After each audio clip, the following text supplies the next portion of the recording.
Welcome, welcome. So, couple of things to start off the night. This is the new sideboard I wanted to test, and of course, the number one target at the moment for us is to.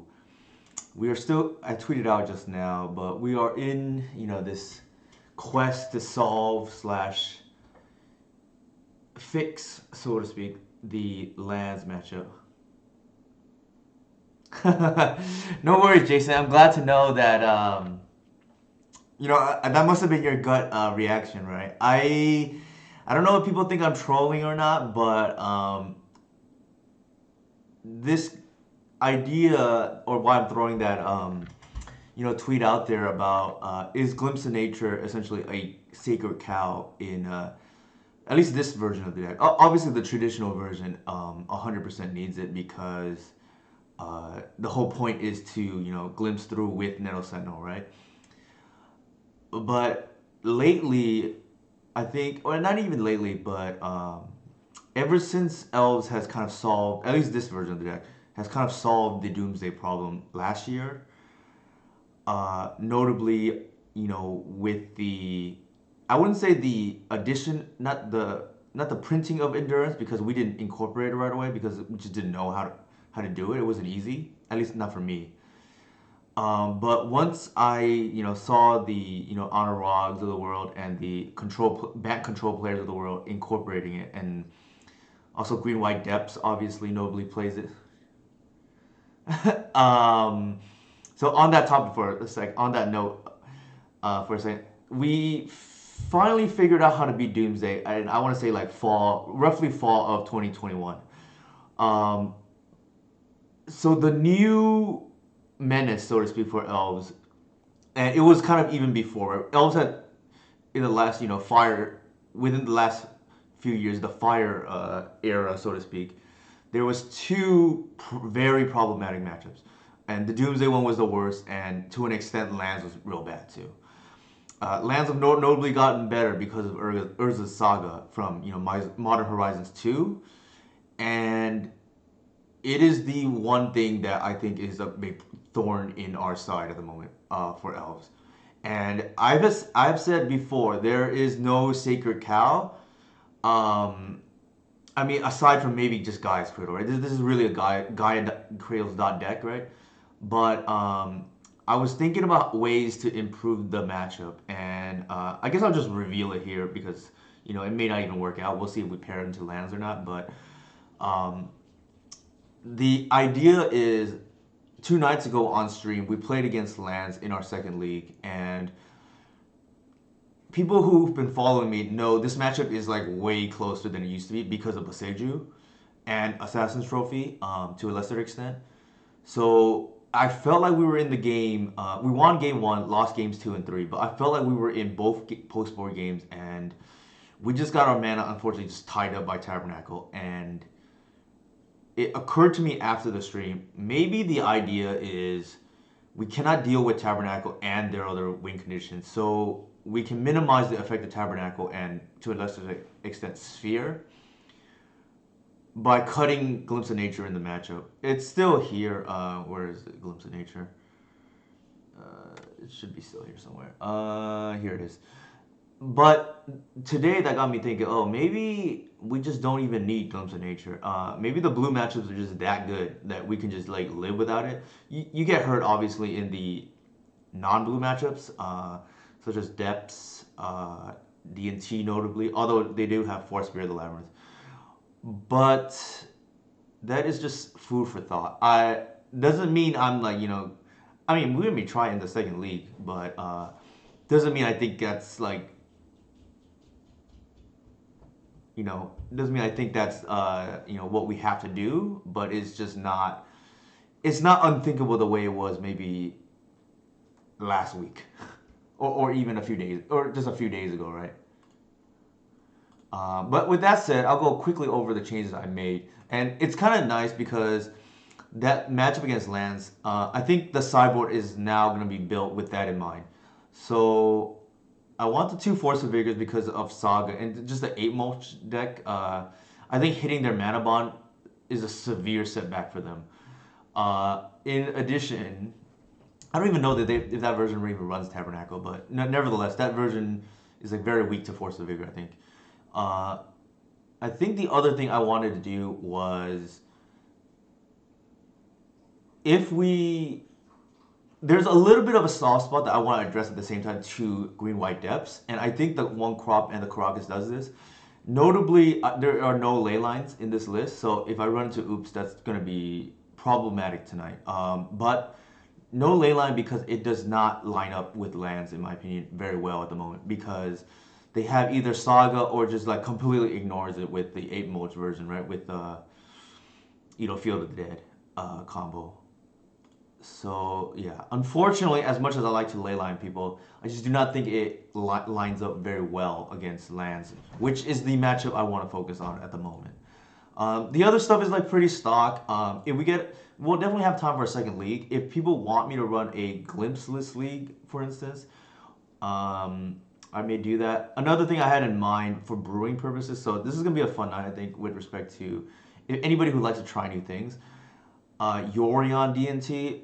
I was eating, Blaze Pizza, I guess free publicity for them, but right before this for dinner. And another thing we could do is run Yorian. I'm not sure what that really solves, to be honest. Not to mention, white mana is not ideal. We have Caracas, obviously, but I don't know if that really solves anything. So maybe that's just a dead end, but just something else I just was floating back in my mind. So with that said, I guess I'll just go ahead and start.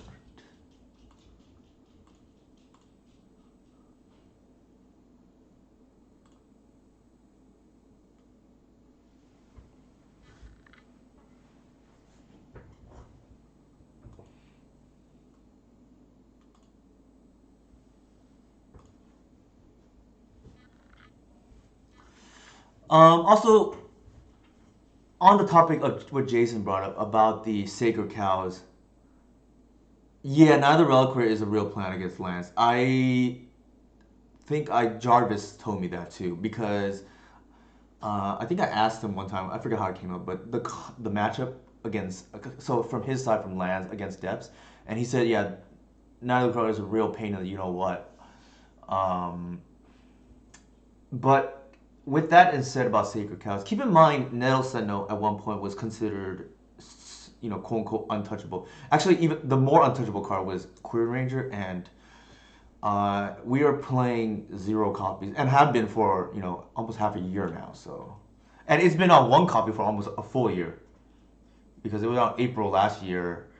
When I went ahead and I saw a Japanese list run a hybrid version of Nettle and Reclaimer, and they cut the Queen Rangers to make things fit. So that's how I got the idea. So if you want to credit somebody with the idea of trimming, or I'm not even trimming, but cutting Queen Ranger, it would be I don't even know who the pilot was, but it was like I think it was like Alpha something. I don't remember, but it was a user on Moto, and then I saw 2 Japanese lists do well with it, a similar idea. I think with triple Glimpse of Nature here, we're probably gonna have to mull. That's a Moto 5 already. These are like the hands where I just think Glimpse of Nature is like really bad, and especially with Shepherd as a payoff, the idea is maybe we don't need it anymore. But like I said, before I make drastic changes to the deck, I want to see if I can independently solve the lands matchup first. Because Glimpse of Nature is very good against the control deck, and essentially why I don't really care about them at the moment. Obviously leading here with the Shepherd, because we have redundant copies. Low key, Birch Road is actually very good in this build. It actually pains me that I'm only running 1. So we'll do this, see if they respond. Looks like we're playing against DNT because it's 80 cards and Caracas leading off. It could be Esperval. So we shall see.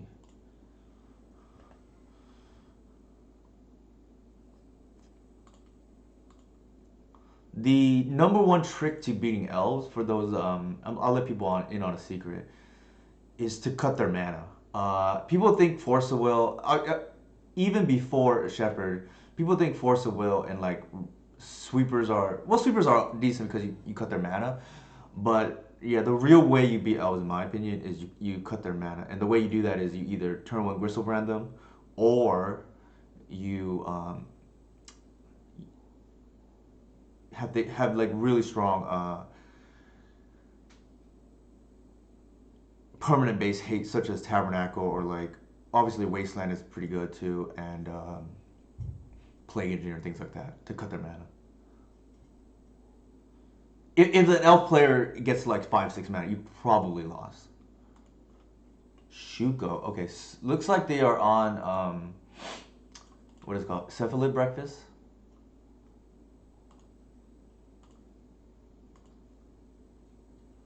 That's actually a hell of a draw.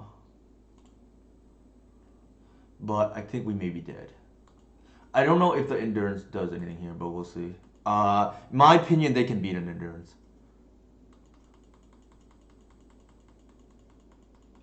We have to get a little bit lucky and hope they just don't have it, right? It also hurts that our username is Hello Newton, so they know the shields are pretty much down. Yep.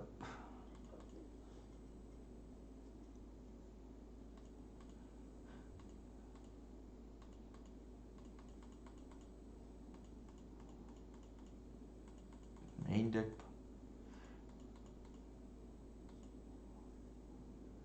Yeah, so that is my hope here, right? Like, hopefully the therapies are like in their hand or something, or just they they only have one and just like name the wrong card or don't even do it because they assume it's over.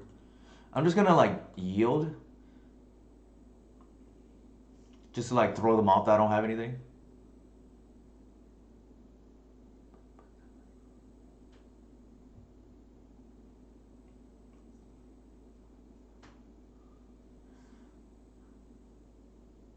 Well, what I'm hoping, yeah, it's kind of tough. Well, there's the Gaia's Cradle, so that is the one draw.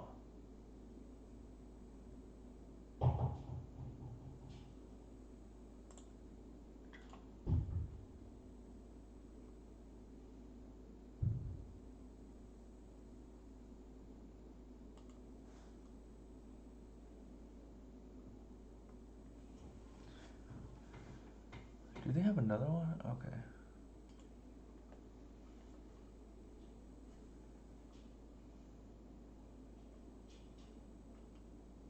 I don't think they have another one. Where's the Thassa's go?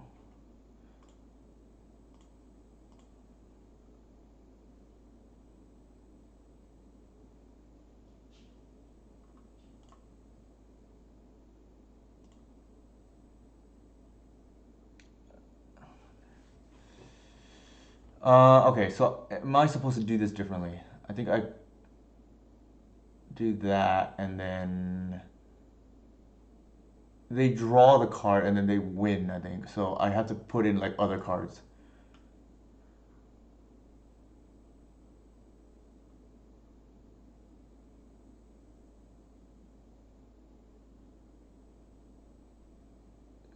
Oh, it's all. Okay, sure. I'm thinking of Turn the Earth because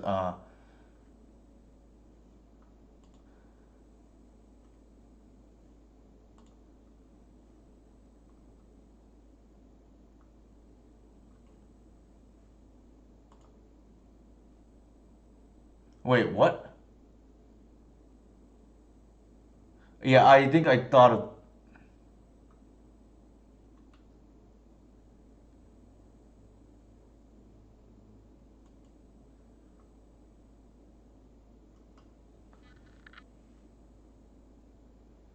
Oh, I think I didn't target them.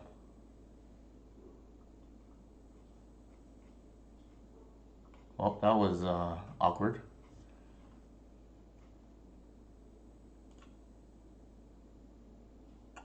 All right, that was my bad, I guess. I think I was thinking of Turn the Earth, which I had been playing. Yeah, I think I was thinking of Turn the Earth that I like screwed up and just brain farted there and like try to target their Oracle, and that's why you reminded me that it was what is it called? That it was entire deck, not what's it called? Not the card itself. So that was on me, chat. Yeah. Pretty much Memories Journeys is like, yeah, I don't. But that was really awkward, unfortunately. Let's bring up how I sideboard. I actually hate this matchup. Like,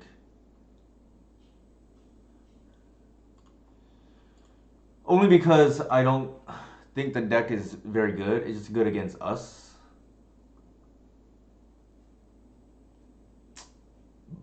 Like, gets around endurance, which is like really awkward.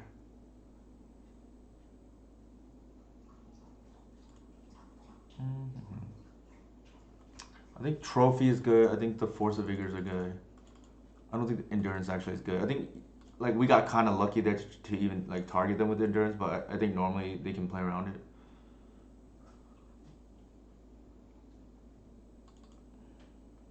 Probably not that. I think this is like pretty reasonable otherwise. Oops, should be this.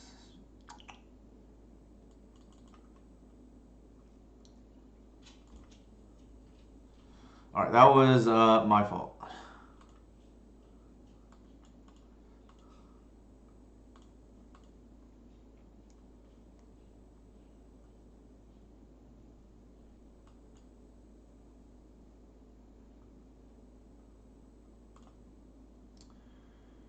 Man. Sure, I get. Well, it's not even that good. I think I'm gonna maul.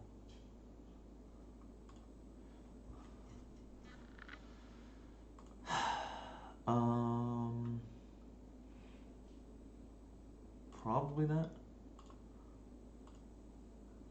But yeah, that was a kind of a catastrophe, and I had nobody to blame but myself. Like just had a huge brain fart because I, for some reason, thought it was the turn to earth instead of the endurance, and did not target my opponent. Endurance is a May.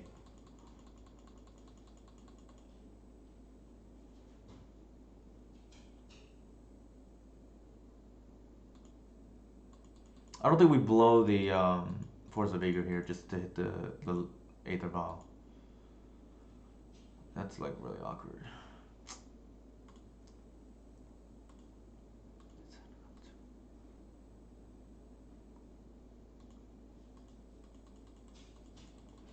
Even though we have the Bog in hand, we have to at least bluff it.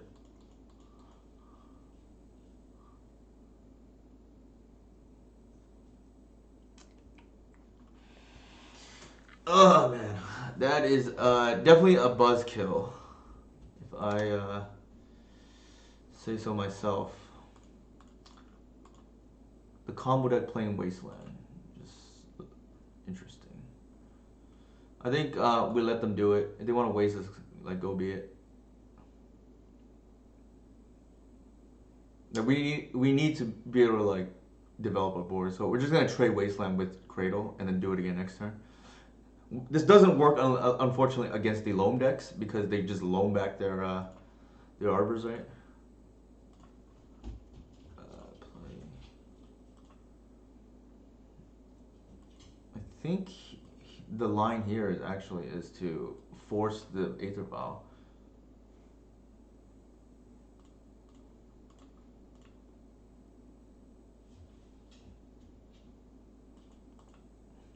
Given that we drew the hoof.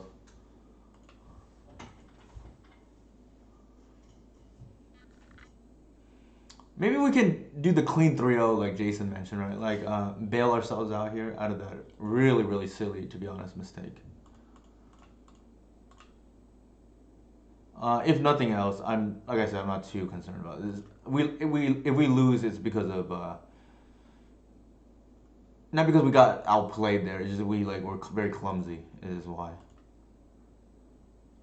I think here we play the land in case we draw the green sun or the wirewood. That works.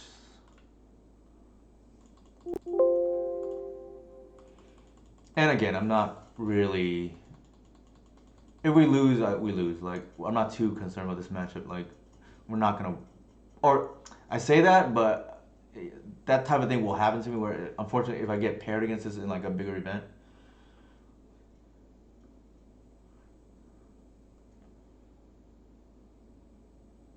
Engineer? No. Alright, that's interesting. Maybe a GT here.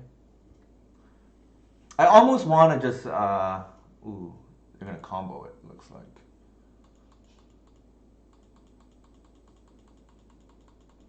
Natural order off the top here doesn't even save us. Speaking of the devil.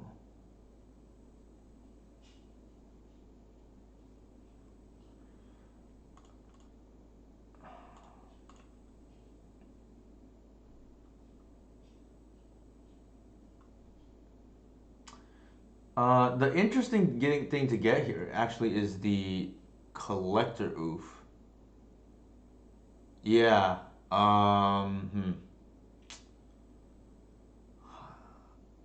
think it feels bad to do this. I think it's actually correct.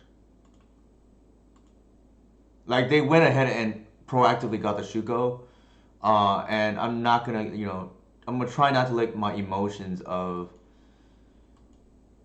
having punted the game one affect our current play here. I think this is correct, as bad as it feels.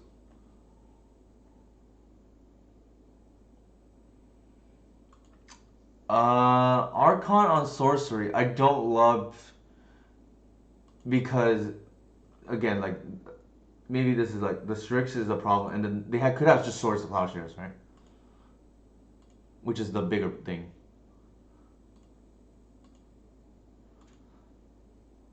That's actually an insane draw.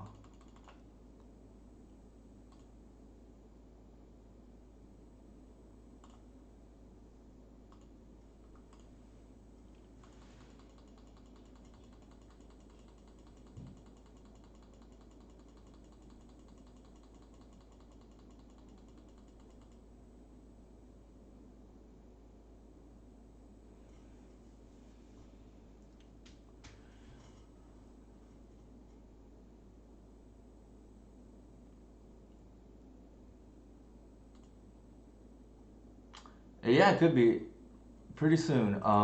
This unfortunately has Death Touch, which is quite annoying, but I kind of regret not playing the Bog too. I think we had a chance to play. Oh my god, that's probably an engineer.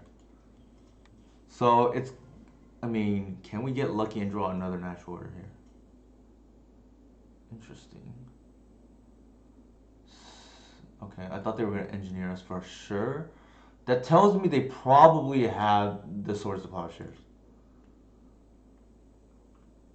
Oops, no more arbors. Um, yeah, I think we do it. Really have no choice, to be honest. They like they're drawing better than we are at the moment because of the tutoring.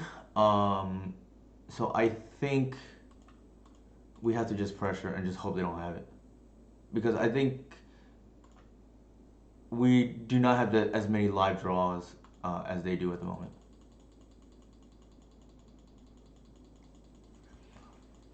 So this buys them another turn at least.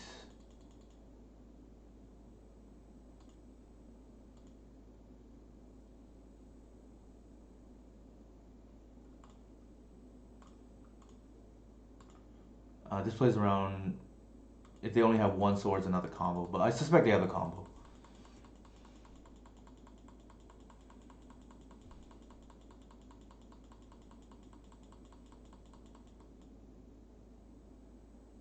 Yeah. All right, we're dead. We might have been dead regardless, but that's okay. We threw game one. Painful, painful, but so it happens.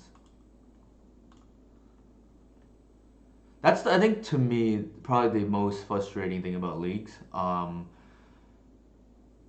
Like I never get a practice against, or not never, but a lot of times I don't get a practice against what I want or expect to play against.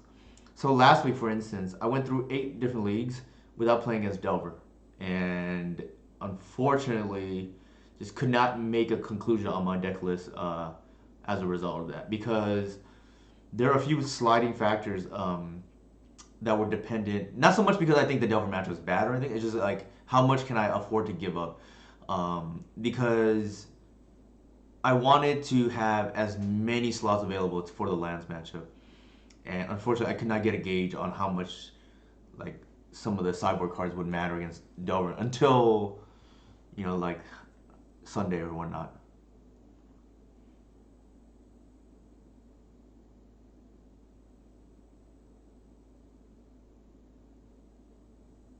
So yeah, we threw game one and we lost game two. We mulled a six and then drew the bog, unfortunately.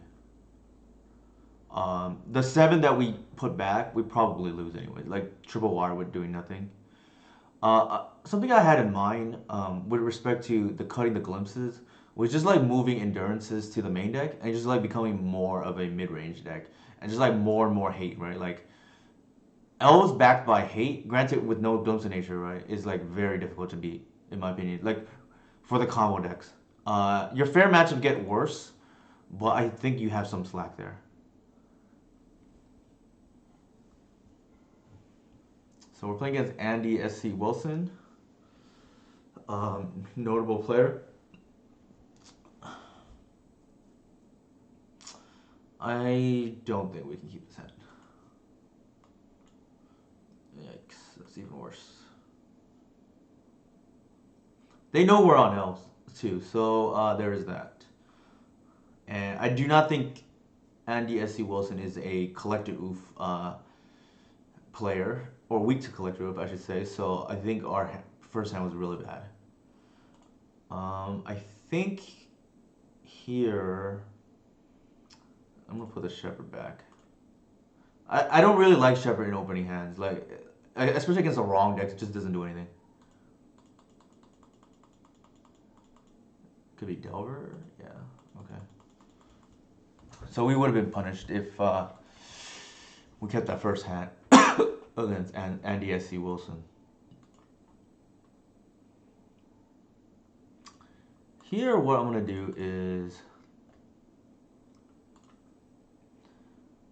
I'm gonna run out the Birch Lord because I expect them to daze or kill the first thing we do.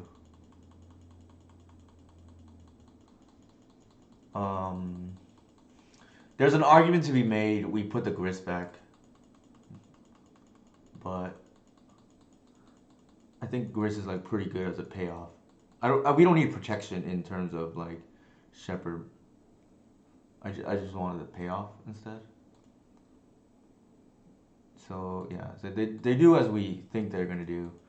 Kind of regret not keeping the Shepherd over the Grist now because they're on Delver, and I think this player usually plays like control.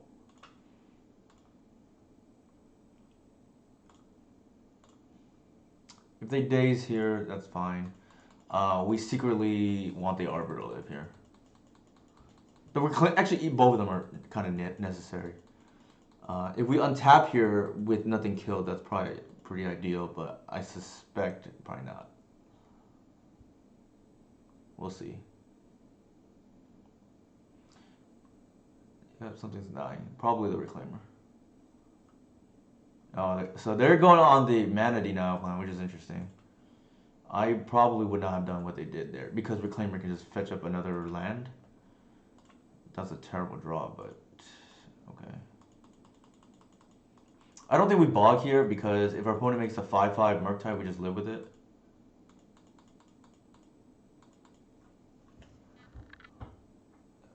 We modify, they modify, so not great either way. But they do have double Delver flip, unfortunately. Now, if this Glimpse were Endurance, that look pretty good right now, right? Although they could force it. Don't bolt my arbor here, please.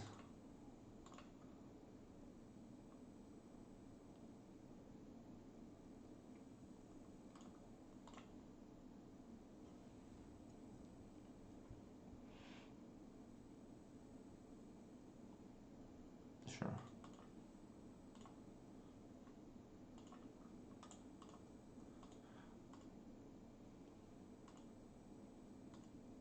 So they're actually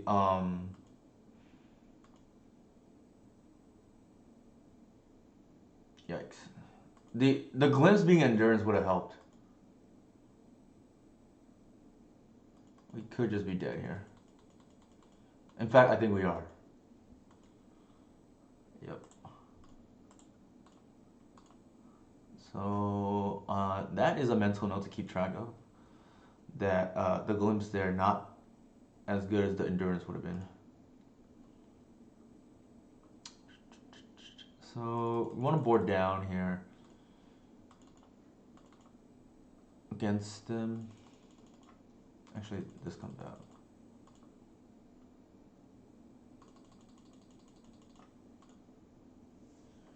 Am I forgetting anything? The run of foul is good, and I guess with this configuration, only 3 removals, so we keep in the full set of Heritage Druid.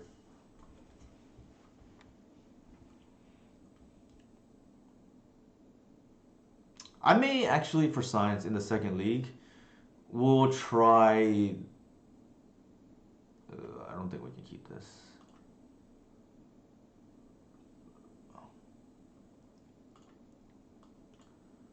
I think we put back the ones because we don't want to be too behind on tempo.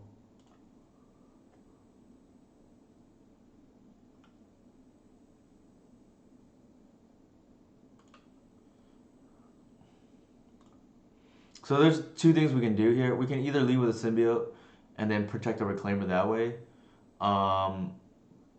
But I think the higher upside is just going with reclaimer. If they have because if they don't have the removal spell, we're just so far ahead. And they can't play a threat, right? If they do that. Sure.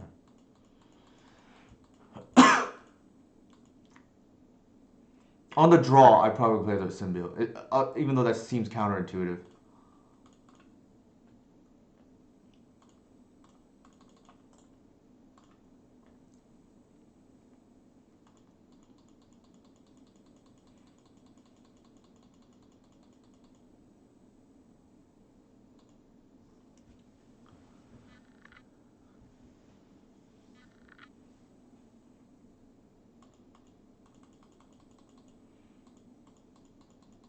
I think here the ideal draw is Cradle or like a Virtual Ranger.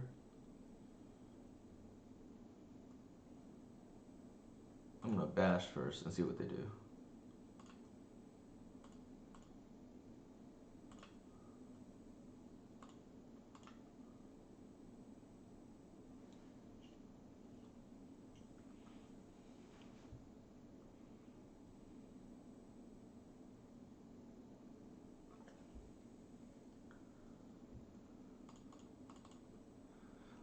And then I'm gonna save the fetch in case I want a black source later on. I highly doubt they have. They only have like 1 cage at most. And even if they do, we can beat it. It's probably a daze here.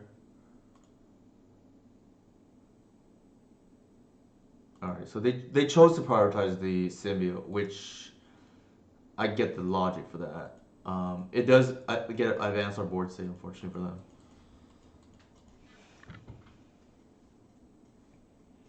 So I think the next line here is we're gonna once upon a time. Well, play a fetch, play once upon a time. I don't actually nobody plays Spell Pierce anymore, or Flusterstorm.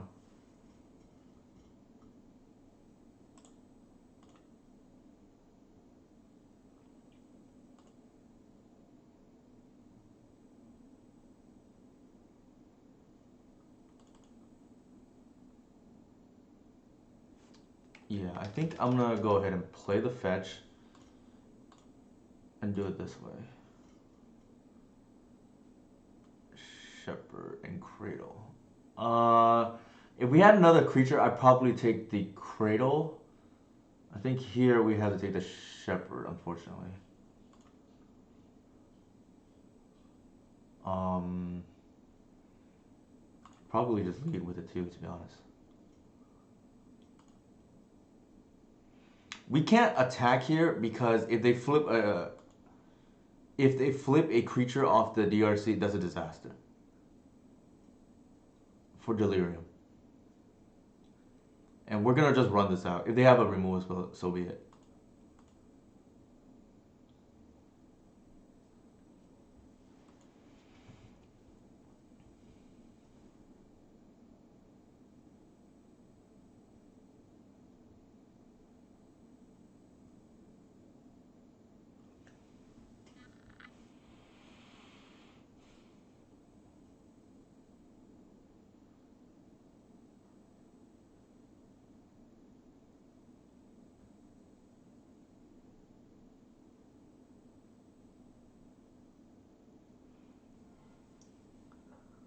Whoa! Thank you for the raid, Justin.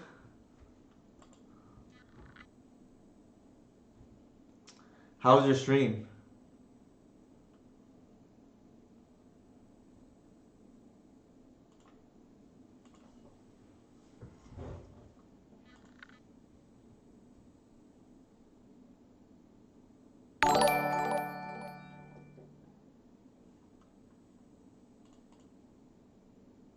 Welcome everybody. Thank you for the follow for Asphalt 4.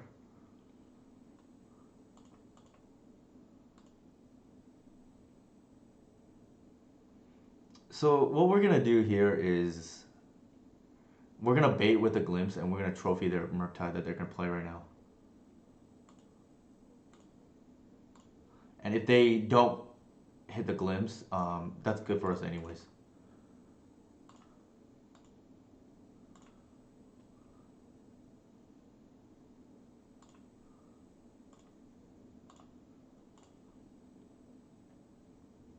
Gotta be confident with the glimpse.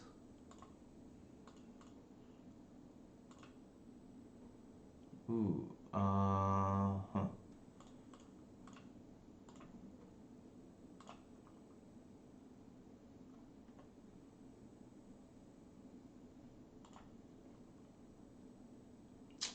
Do we attack?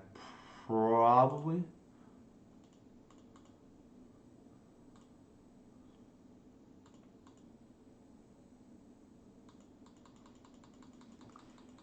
I didn't want to draw. I didn't think pitching the trophy was worth, emptying their yard there. I'd rather just hardcast these are like two high premium spells in the matchup, so I'd rather not do that.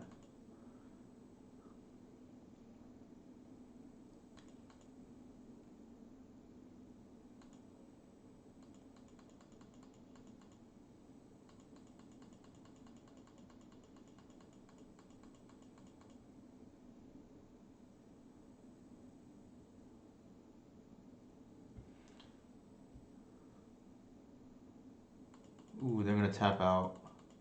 I think what this does is it's gonna make me main phase my endurance.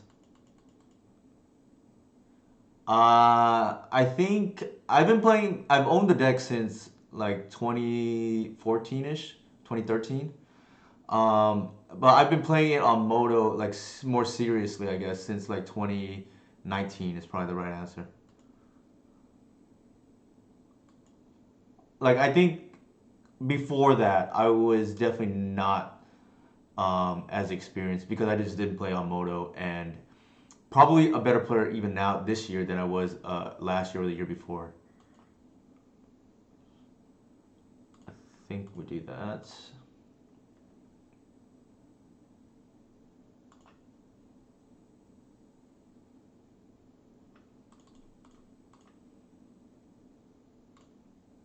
I'm gonna main phase this.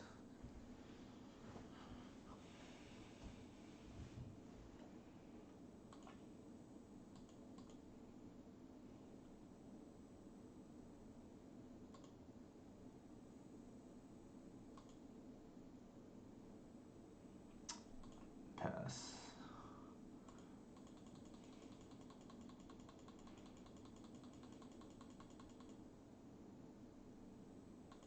Yikes. Iteration to iteration is gonna hurt us. When we only cycled the glimpse for one.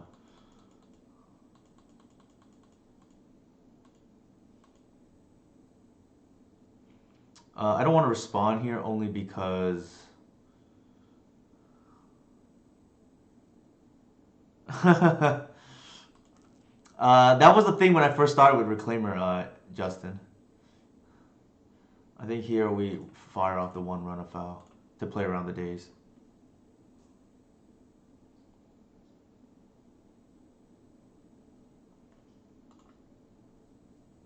I don't think we want to take all that damage, right? So they Murktide here, but we're gonna hit the Murktide too.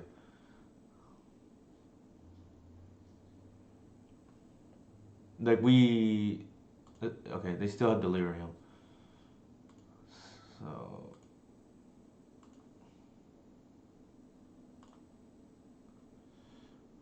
Werewolf plus Wirewood plus Neither Relic plus V. I know, right? The problem is Neither Reliquary requires white. Oh my god, Jesus. Yeah, unfortunately, they drew here better than we did. We're probably just dead now. I don't see a line that like they forced the endurance, forced the trophy.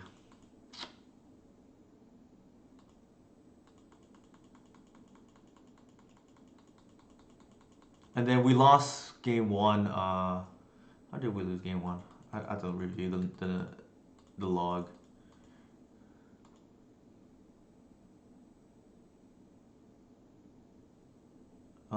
Yeah, there is no out, I believe.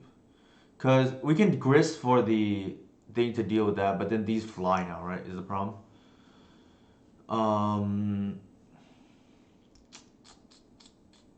Yeah, that is game.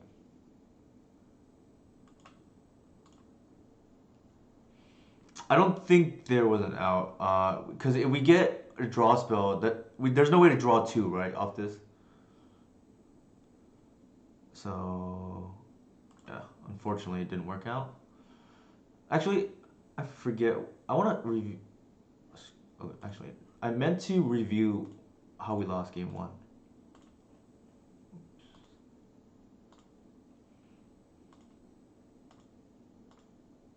Okay, I'm being a little bit clumsy here. We both molded 5, and then they bolted my stuff.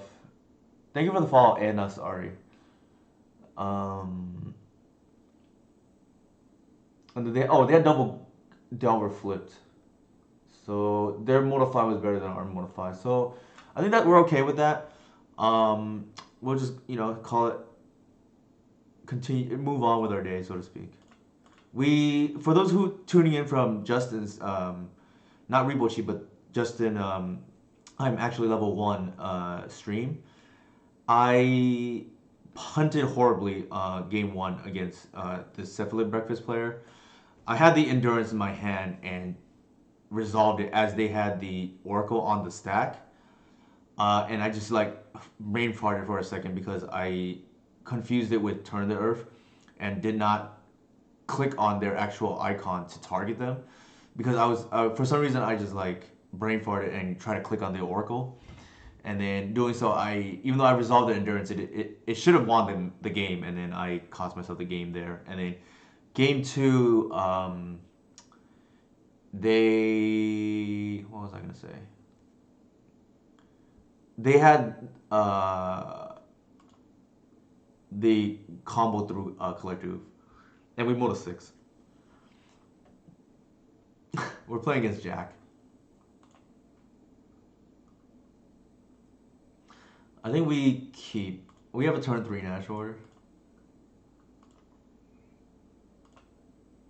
So Jack is an elf player as well, but more so on the traditional Nettle Sentinel build. And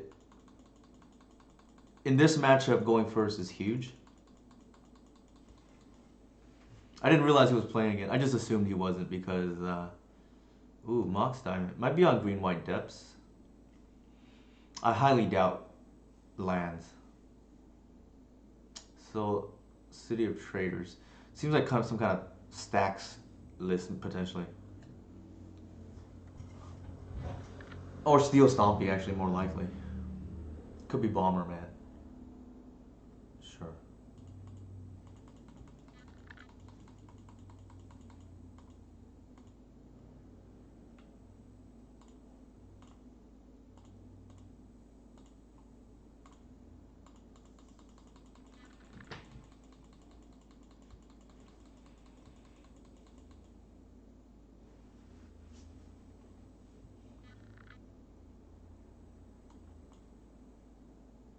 So they definitely have Wasteland because we see the Ghost Quarter there. Yeah, it looks like they are on stacks.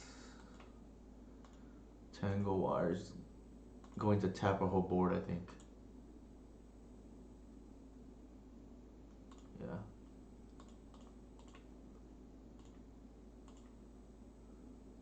That's would be a nice draw, but unfortunately,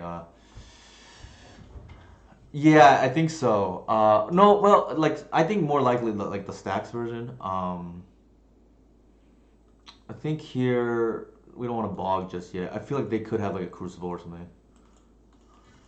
Like actually, I'm almost certain they have a Crucible.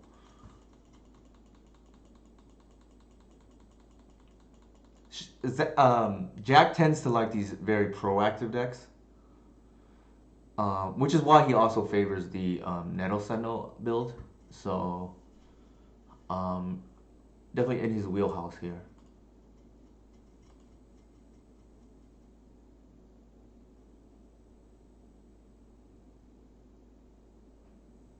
Speaking of the double,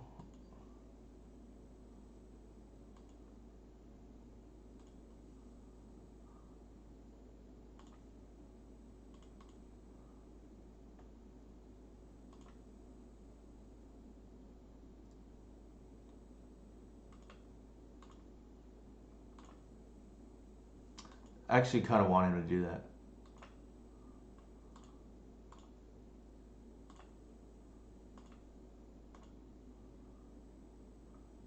so I can do that. Like our patience actually just paid off right now, big time.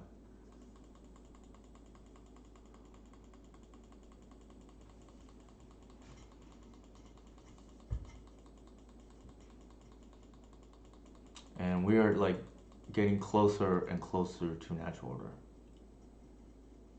In fact, I think we have it.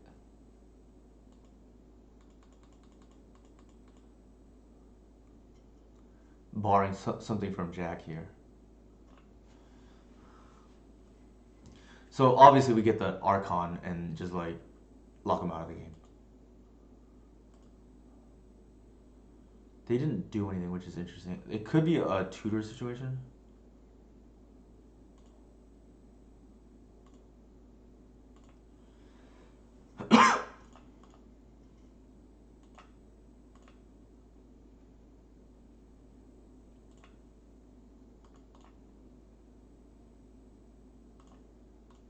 In case there's more ghost quarters.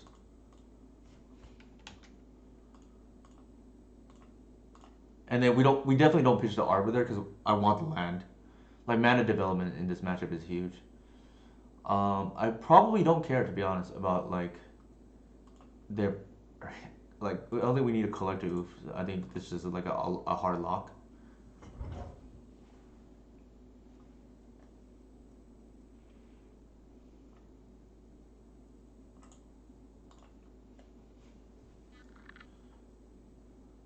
The next line here is we probably once upon a time um, and dig for the either collector oof or yeah or the Allosaurus Shepherd.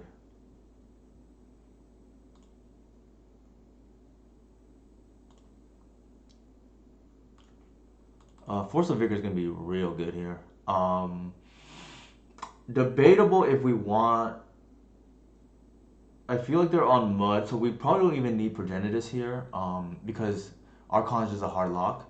Trophy tends to be really good here. Obviously, the Force of Vigors are really good. Endurance, not so much. Bog, happen to be good there, but I don't think it's good in general.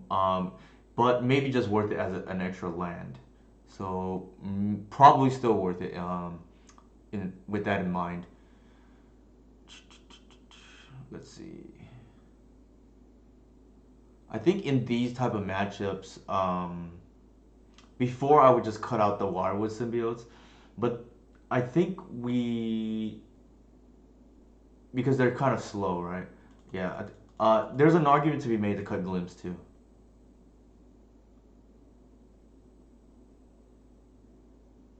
And I don't think we want.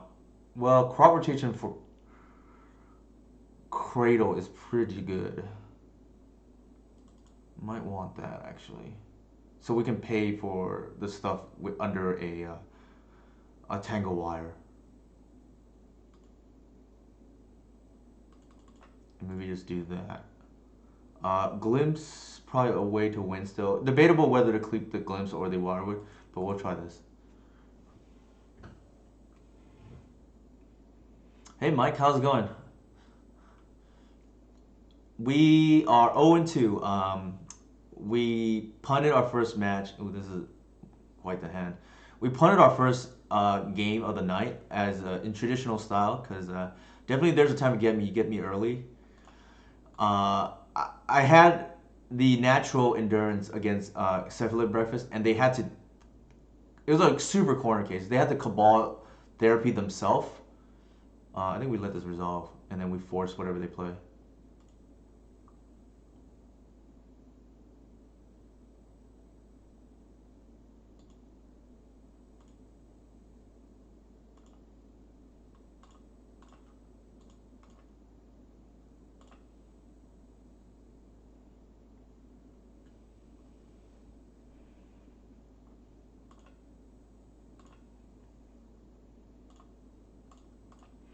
What this does is it makes sure that they can't dismember our Shepherd.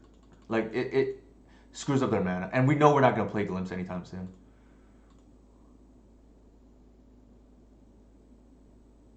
Sure.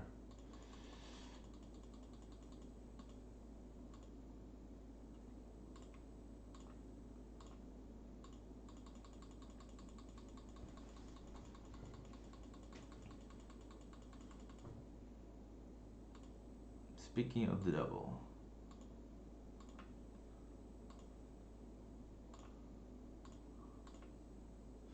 it's going well. I got home from work to play a league, lost my first match, decking myself 2 games. Oh man, ouch. Uh,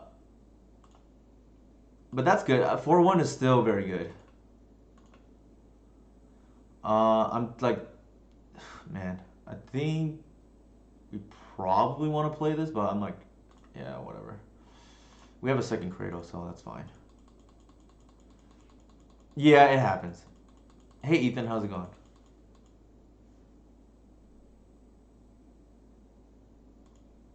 What seems forced, Jason?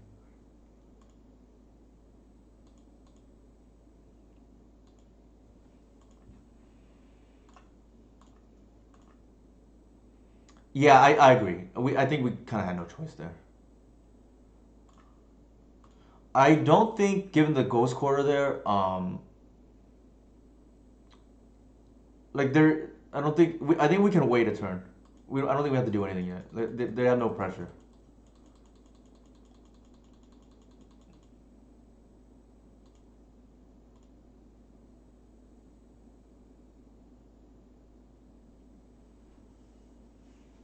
Sure.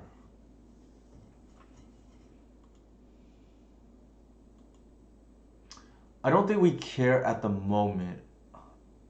We're gonna wait for them to play something else to force.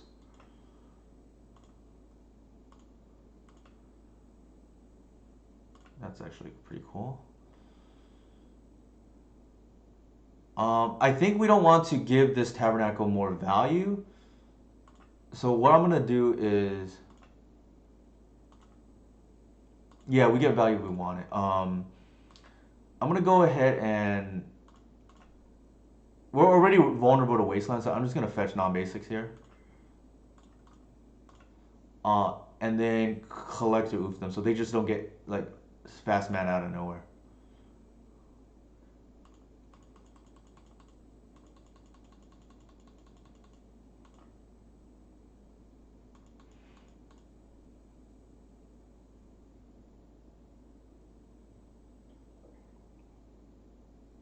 sure.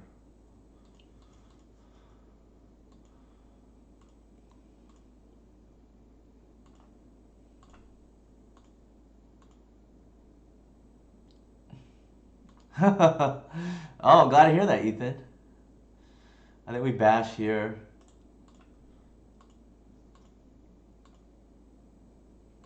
And then just pass.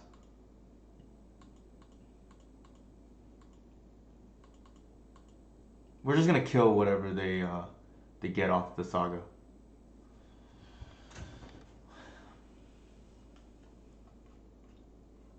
Zuran Orb, interesting.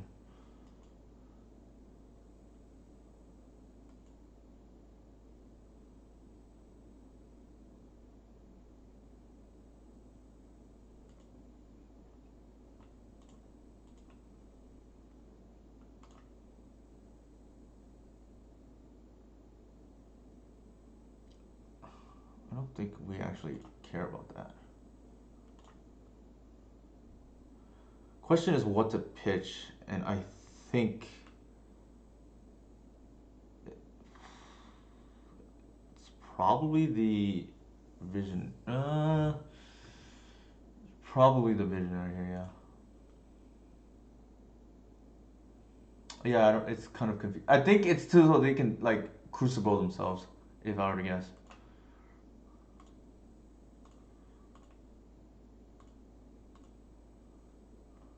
Oh, that is a hell of a draw.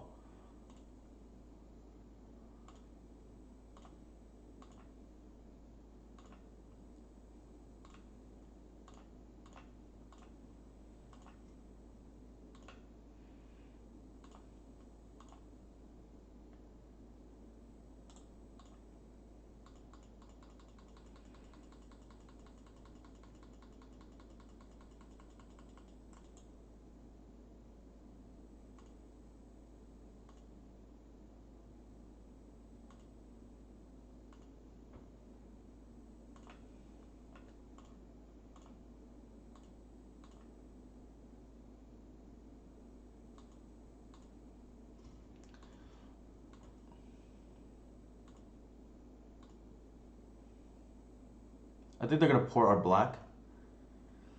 I'm gonna float this in response. Because I think I want to get rid of the Tabernacle now.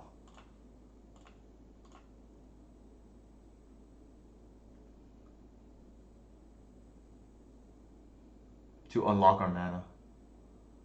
Oh, wow. I mean, that's even better.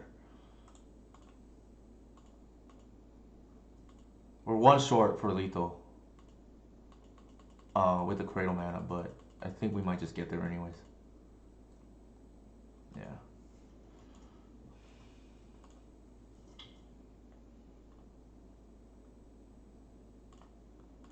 Alright, so we're on the board for tonight. I'm going to take a quick break and then come back in 1 minute. I'll bring up the deck list since we have a new crowd from Justin. And anybody who gets a chance to talk to him, I'll probably message him myself. But big thanks to Justin for the raid earlier. Definitely nice having a bigger audience than usual here. And I'll leave my deck list here. I will be back in 1 minute after a quick restroom break.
Ooh, yeah, I should update the Stream Decker real quick for the list I'm playing tonight. I think it might already be, but let me just check.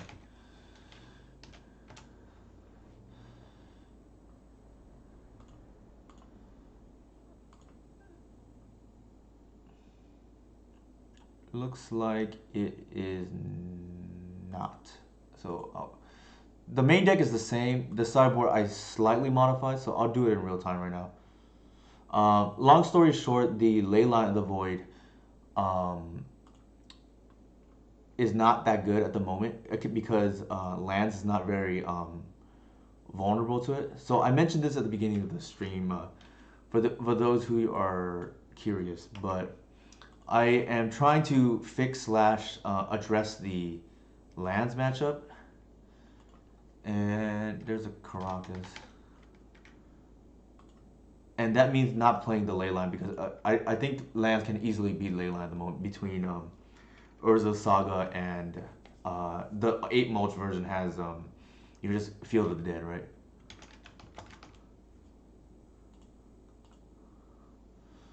So that looks correct. Alright, it should be updated now. So let's do this. Yeah, if you want to try it. Also, for those tuning in, if you like my content, here are a bunch of my social media platforms. My Patreon, which is like $5 to subscribe to. YouTube, obviously free. I also upload all my Twitch videos to YouTube after every league, so you can either watch it whatever's preferable for you, YouTube or Twitch. The YouTube quality, I think, after like 24 hours, it becomes like 1080p or whatever it is. I don't remember the exact details. My Twitter, I usually post when I stream and any new updates on the deck. And then my Discord, which has a lot of, I think, useful information. A lot of people who have picked up this deck excuse me, have said the Discord really helped along with the YouTube videos and the Patreon. Patreon probably secondary behind the YouTube. I think watching the videos is probably more useful first to just learn the mechanics. And then Patreon, if you really want to get in depth, I think is worthwhile for only $5 a month. Also, I think what I will start doing too is I've realized some people want like a sample of my content, and I posted like Patreon articles after the fact for the public to see for free. So I probably will start doing that again when relevant in terms of articles I think are pretty either well received or popular or useful.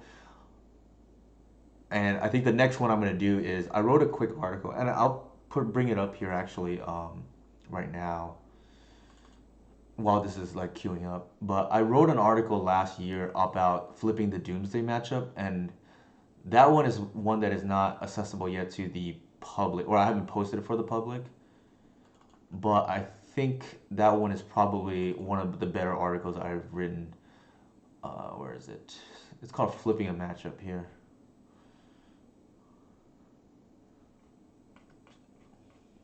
So I talk about, and you can like take a quick look, but I talk about flipping the Doomsday matchup, and there's like, different information here that you can read. And probably will post that pretty shortly. But long story short, I chronicle the last year from, January-ish of 2021 to pretty much September-ish of 2021, so half a year, and how the Doomsday matchup, specifically in Legacy, went from our worst matchup to our one of the better ones, I would say. My win rate against Doomsday personally is like 80-ish% recently. I don't think that's a true win rate because I'm probably playing against either less experienced pilots or pilots that are just not respecting elves. So I would gauge it closer to maybe 60-40-ish, but like, pretty even overall. But definitely was one of our worst matchups that is popular. So excluding things like Belcher, obviously, that doesn't see play. I think Doomsday, flipping that matchup is probably one of the highlights of the 2021 calendar year for me, personally. So with that said, we are 1 and 2 on the night. I'll bring up the deck list actually again. It's taking a while. I don't know why. But I mentioned at the beginning of the chat, stream that we wanted to address the lands matchup because I think that is the one metagame deck that is really holding us back at the moment. And unfortunately, we played against. Well, I guess this was pretty useful. We lost to Delver, which tells me maybe I skew too. I err too much on the side of not having enough answers. So, for instance, my normal stock list, I'm running 4. Today, I decided I wanted to run three answers for or 3 sideboard answers for a resolved Murktide, namely 2 Assassin Trophy and 1 Run Afoul. I think I probably want to play the 3rd trophy again, just because, like I said, we lost there, and you can accidentally lose game 1 sometimes. So, especially on a mode of 5, and they have double Delver flipped with removal, right? Like the all velocity hand without cantrips. So I think that is definitely probably gonna happen because I wanted to see how much I can sacrifice in the other or how much percentage points I can sacrifice in the other matchups to hopefully address the Doomsday and the that's hard, not Doomsday, the Depths and the Merit Lake, the Lands matchup. Yes. Trophy hits Tabernacle and Chasm, not the worst. The idea was to reduce the reliance on black mana. I don't really like playing 2 Run Afoul because the card is just like really clunky sometimes. I can't. I almost kept that by accident. I think this is a lot better. So I agree, Mike, and I want to give big props to Mike. Been a very good supporter of mine like these past few months. Each time I've streamed, so definitely appreciate that. I think here we just put back. Actually, we're not gonna have any mana anytime soon, so we put back the glimpse. I want people who are trying to learn the deck to essentially be aware. That's something that I think a lot of people would probably mess up on, not putting back the glimpse when picking up this deck because they think, oh, glimpse of nature, draw out your deck, right? Like, but there's no mana to be had here, and I would play the Boseiju, but I'm not gonna respect the Stifle. I mean, it's famous last words, but I think I don't want to be hit by Wasteland, and in case they are something on like Show and Tell, this could be relevant for Omniscience or Sneak Attack. Plains and Scalding Tarn. Interesting. Alright, so they are on a slower deck, I guess. Boseiju, ironically, one of the nice answers to Standstill, which is like quite an annoying card for us to play against historically. Not that it's even like that great against us or whatnot. It's just like I hate the play patterns it forces out, so to speak.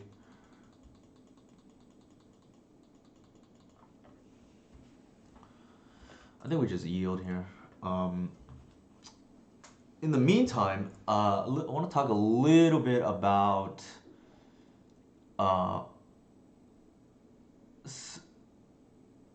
the idea that I had for the lands matchup. I mentioned this earlier, but the idea is maybe we can minimize or the impact of the minimize the impact of Tabernacle and Sphere so that we can use the trophy and Boseijus for something else. It's for their win condition. So here the hard part is we bashed him here. Swords we have to name instant with. I think I want to do this.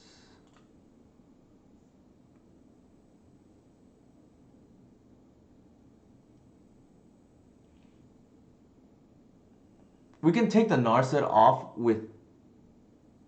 Oh, that's interesting. We can take the Narset off the board with a... Oh, but I just don't think that's worth it here. Because we're gonna try to be an aggro deck, right? And just take it down normally.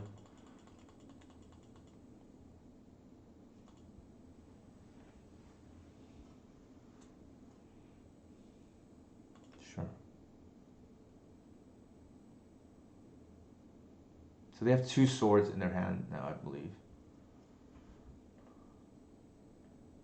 Oh, they're gonna Murktide us. Interesting. Alright, yeah, I was not expecting that. The good thing is I don't think we actually care about a 5/5 Murktide.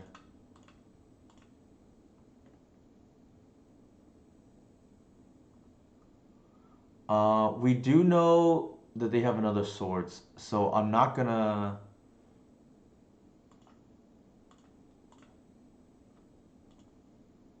Okay, that makes sense. I'm not gonna get the Shepherd because it doesn't do anything, and I don't think we actually care about 5/5 Murktide. I think 6/6 is probably borderline, and then 7/7 is when we start to care.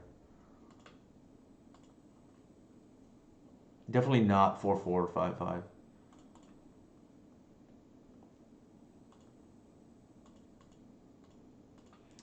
Seems like a hardcast force is coming.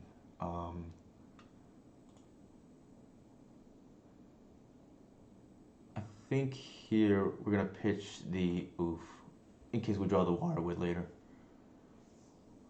We know they have the sword, so force a negation, sure. I'm gonna play bash and see what happens.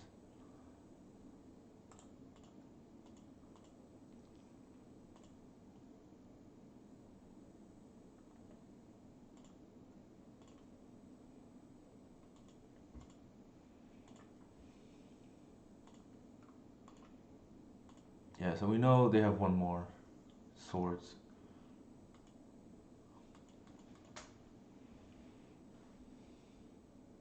So if they let the natural order resolves, we're gonna probably have to name the Archon on instant because of the swords of Plowshares that's known, and hopefully they don't have a planeswalker to bounce it.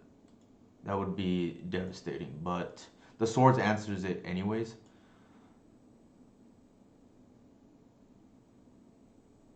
Yeah, yeah, yeah. So that's what I was hinting at, Mike. What is going on here? Swords? No. Oh, they're gonna dress down. Interesting.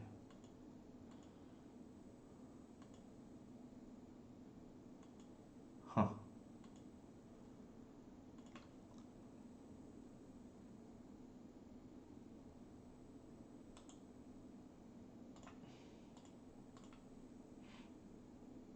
There's a line, a universe in which there's a universe in which I natural order and then hit the dress down with a Beseju, but not here. Yeah, agreed. So it would be Archon and instant here.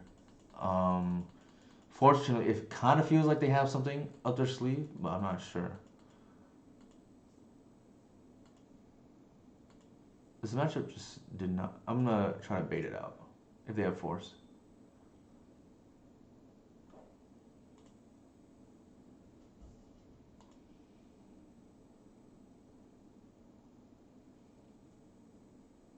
Nice. All right. I think here we go ahead and just pitch. Wait, what?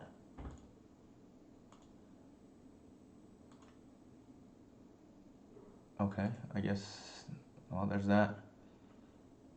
I thought they had a second sword, but maybe I misread.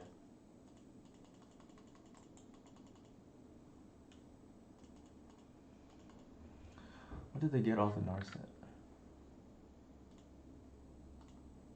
They put swords, and then they put swords again? That, I... Must be their last card then. I thought they had 3 cards right now. I'm like, maybe I'm just tripping out.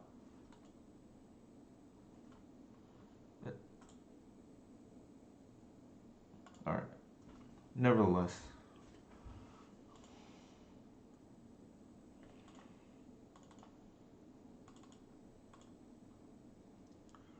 Alright, I think against this type of deck, um, I think they were on Jeskai colors. Probably want Thoughtseize because Endurance doesn't really do anything. We don't need to worry about Uro. Board out the Collector Oof, and they could have Snapcaster, which is why I'm gonna leave the Bog in. We know that they have Mystic Sanctuary, so they're a slower deck. So we'll try this. But I'm kind of confused because I thought I saw that they only had 2 cards in hand, and then they. So presumably one was still the Fort Source, just Plowshares, but maybe they had 3 and I wasn't aware. But I think it's fine. We'll just do things the hard way. Try to win 2 back to back. These kind of matchups, I think, we're pretty favored. Like that Murktide there is not like even that good. It's just they had triple force, I think, if I recall, then against us.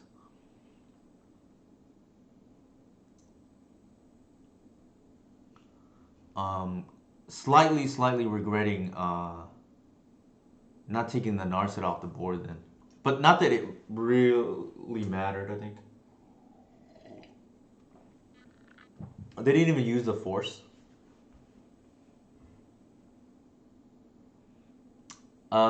Yeah, I definitely think you need to play this card. It's just too good not to play, in my opinion.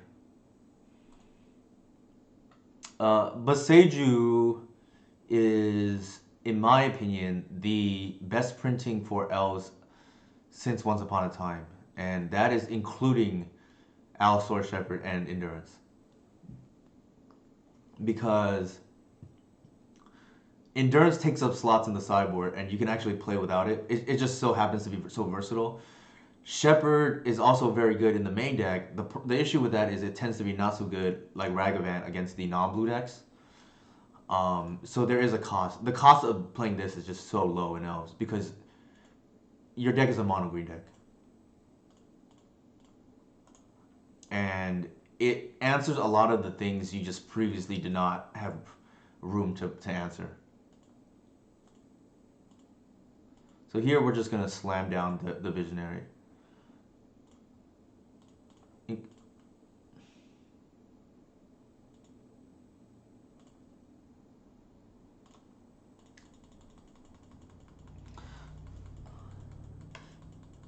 I think the main deck, for what it's worth, is really good at the moment. It's just we've been messing around with the sideboard because of in the journey to solve fix the lands matchup, and to a smaller extent, the green-white depths is slightly unfavorable. But if we can fix both simultaneously, because they're not same but similar, that would be probably ideal.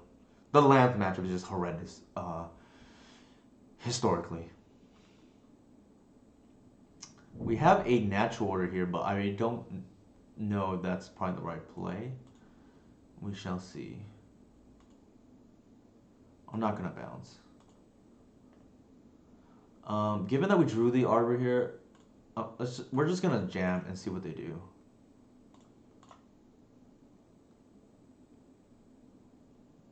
You had a force.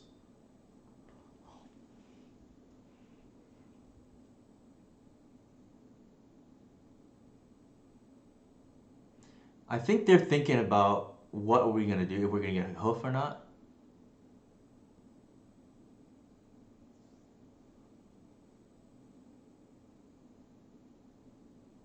What the heck is going on? Our opponent just pitched a Flusterstorm to force a will. That just does not make any sense to me.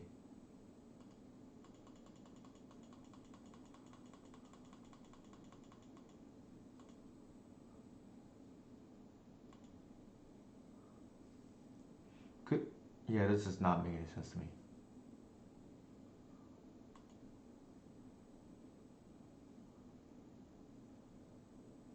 Narset? Sure. That's fair.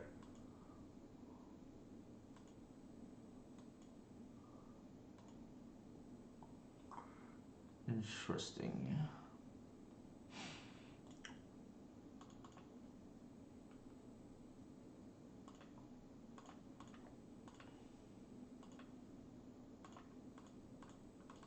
Looks like they're out of permission then, if they do it that way.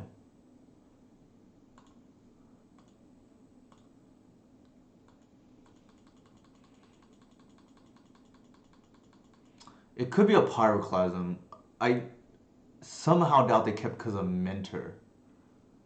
That just does not seem correct. Iteration, sure. Like they must really value the mentor highly, and I don't think it's at the risk of just like leaving shields down, right?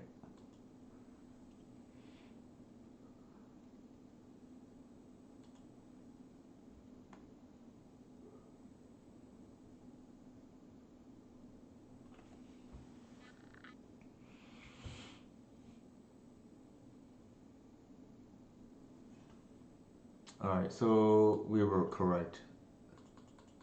They wanted to keep the pyroclasm.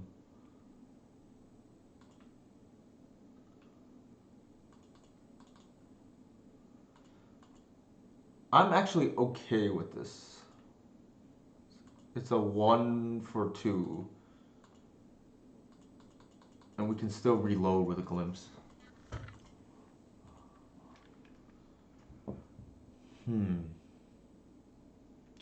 The awkward thing is, we just, unfortunately, as I'm advertising for Boseiju, I just drew all the copies of it, right?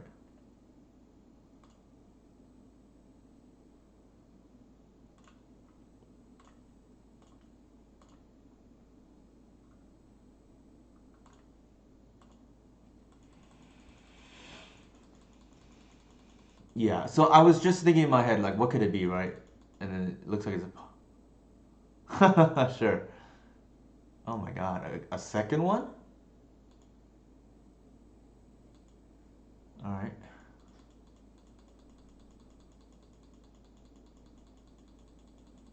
Yeah, this is interesting for sure. Luckily, the Visionary got us a card already, so we're actually not like too bummed out about it. I think now, don't tell me that's a force too. I mean, actually, if it is, we're actually okay with that, right? Because we have lethal potentially with Hoof next turn. Oh, now they don't have the choice. And I think here we do this and see what happens.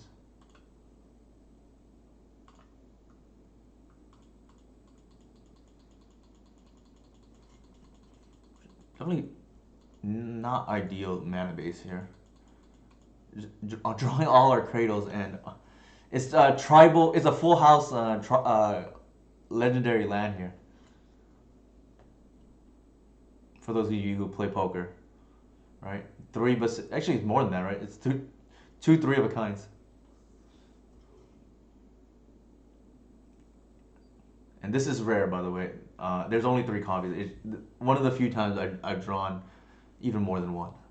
Usually, I draw 1 and it's fine. Sure, 6/6 is probably not a big deal. That might be though. Yikes. Yeah. I think could be okay. What did they put on top? They put iteration on top. Interesting. You would think pyroclasm, but maybe they think they know it's too late. And then I'm gonna fetch here.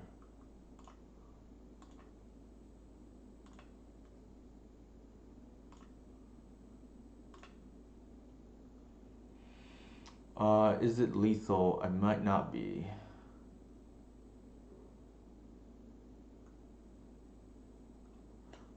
So let me see here. We have 5, 6, 7, 8, 9 plus 12, 21. I guess it could be. It is lethal.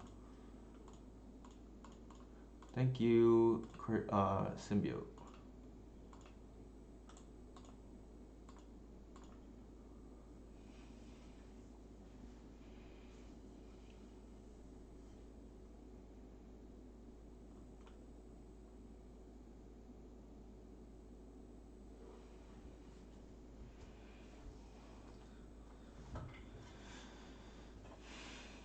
Wow, okay. Very awkward draws, but we got there nonetheless. Just because Cradle just straight up broken. I will take my Black Lotus there. I think we are seeing now that our opponent is like really big on the aggro plan, and I wonder if that means it's worthwhile to bring in the trophies. I don't love it to be honest, but Seas looks a lot worse here given that they're on a Murktide and Iteration deck. So maybe I will do that. I'll like try to keep them off of Murktide, and then this can like stall the ground. The Thoughtseize takes their Pyroclasms, but we like fought through our Pyroclasms anyways. Um, Probably okay, right? Let's do it this way.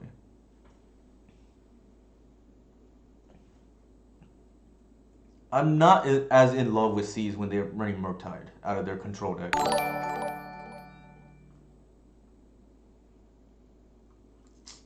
Ooh, sure. Thank you for the follow, S33BS. I'm like very tempted to mold that, but I think it's like barely keepable.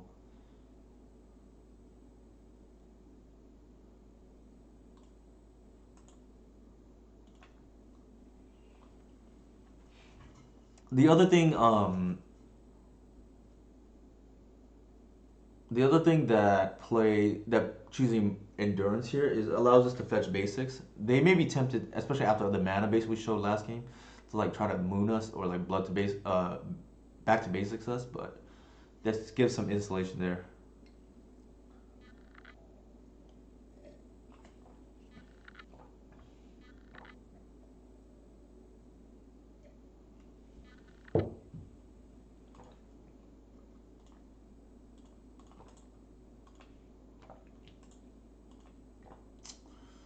Land here would be pretty good. Um,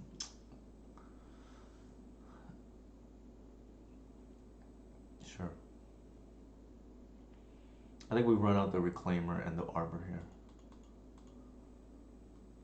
Actually, that's even better. With this, what we can do is, I think we can just play the symbiote so that our Reclaimer is protected, and then we can fetch out Cradle.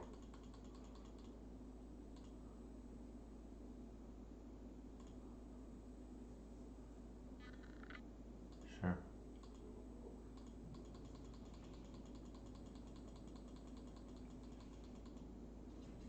Sure.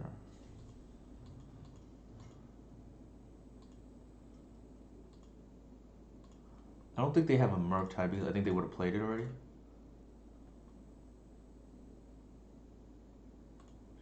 Oh, that's very annoying.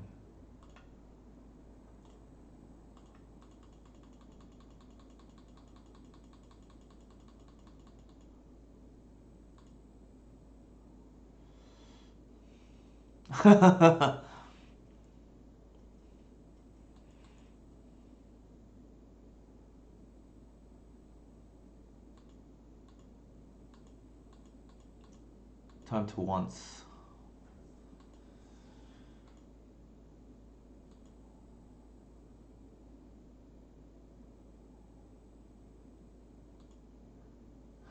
The argument for Visionary there would be I don't would be to I wanted to get the Reclaimer down. Oh no, man, that is a disaster. That is a disaster.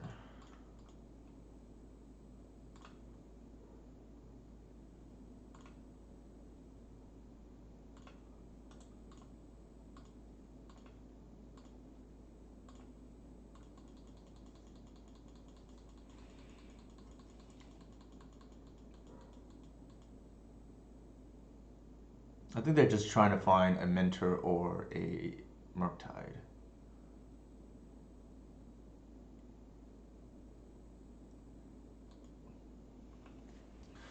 There's no way we're not slamming that short next turn. They seem to be digging for either a threat or a answer.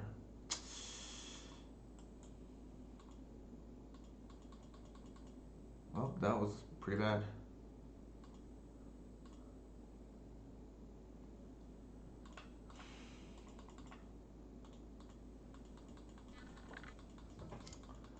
Normally on turn 2 I would play Visionary there too, but I think I really wanted to. I didn't expect to get dressed down there on the Visionary, that which hurt. And then this hurt too, right? It's like almost down 2 cards.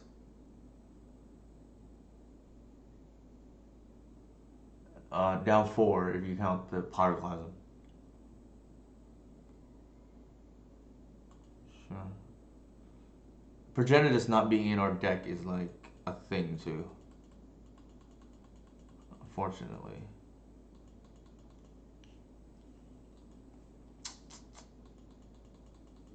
I think we probably lost from here, given the sequence of draws.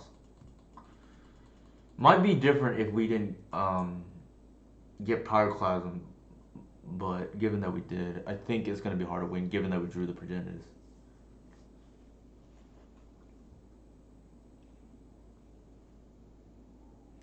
It's unfortunate. I don't think our opponent played particularly well either.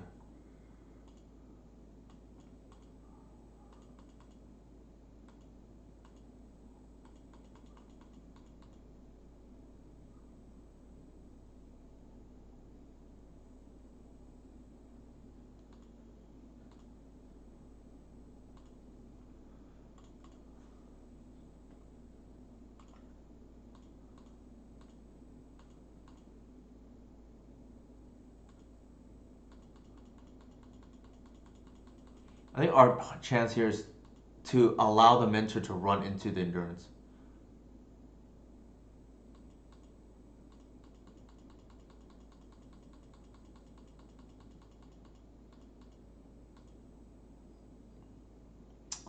Probably not gonna be able to block the mentor now. Yeah, it's too big.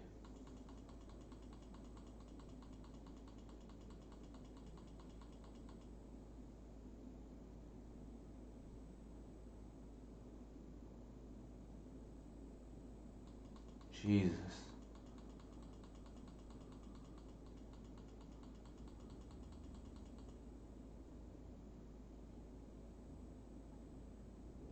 So I don't think it mattered because the trophy only takes down the mentor but not the tokens. Um, but it's something to keep in mind.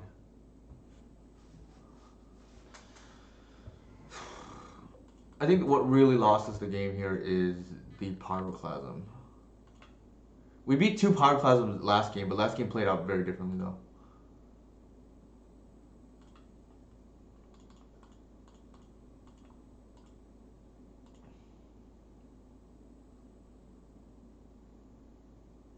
They may just force this for fun.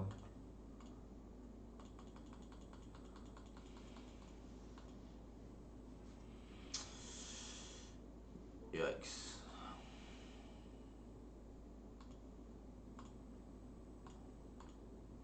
No point of holding it. I think we have to hold it back.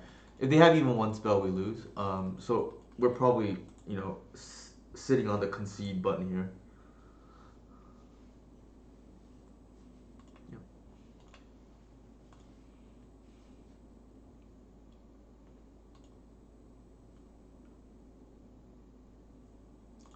So unfortunate there. I'd have to look back how we lost game 1. I think we just whiffed. Oh, or they had, I think, triple force or something. Let's see. We mulled and then we kept. We put the glimpse back, which is fine.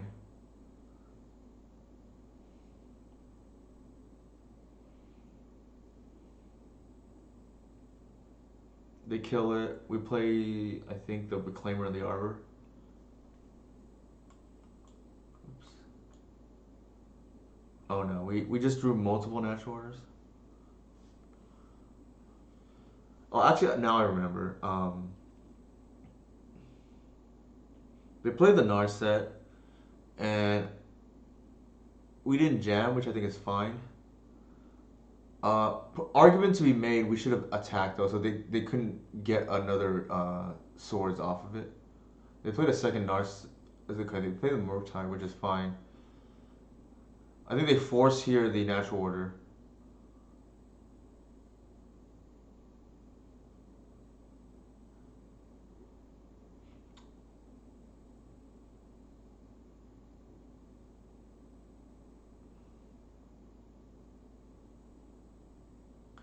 Oh, I think that's what happened. We could have jammed the natural order, but then it's like very strange, right? I thought they were on a control deck. So maybe the mistake there was not jamming the natural order the previous turn, because we gave them the opportunity to play to hardcast a force of negation instead of pitching. So they had the second force of negation, unfortunately.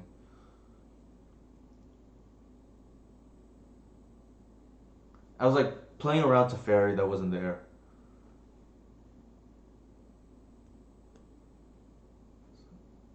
I'm not used to this pile, I guess.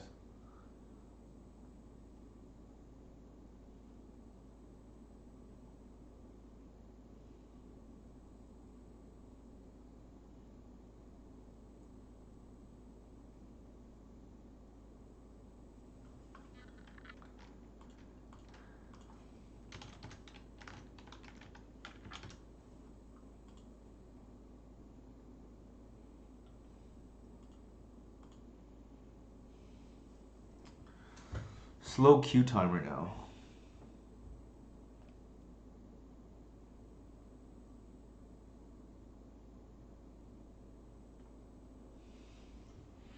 So they had, yeah, they had three force effects, of which we probably could have. Huh, yeah, we probably could have baited one out earlier, but then we were playing around something that wasn't there.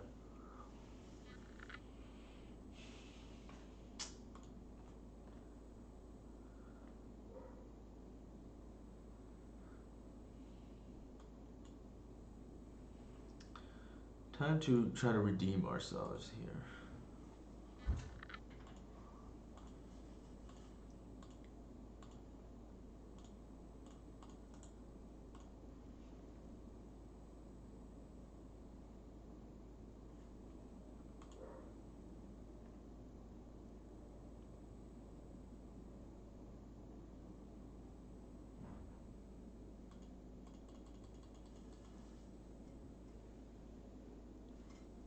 So the line here is to get Cradle and set up for the turn three. We wanted to hit a land drop here though.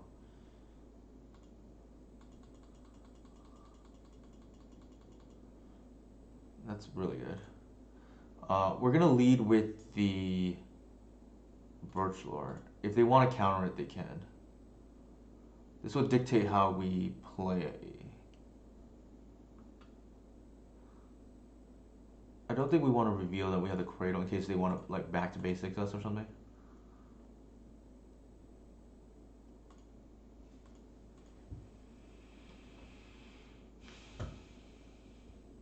They may force this because they think we're just like getting too far ahead here. Some people like to do that if they just like feel if they panic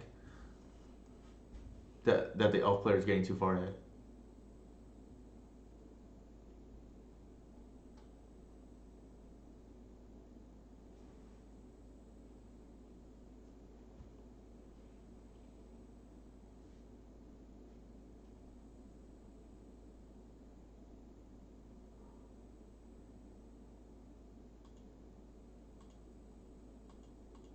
I'm holding back the Heritage because I know I'm gonna glimpse to lead off the turn, and I do not want our opponent to be rewarded for not countering the glimpse.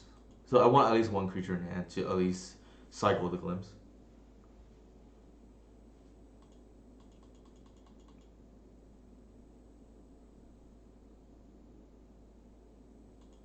Sure.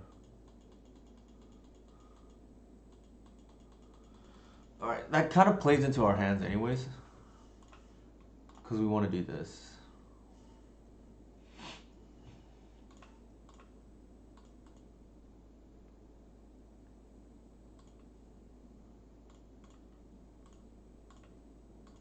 So we just played our Glimpse of Nature as a thought cast.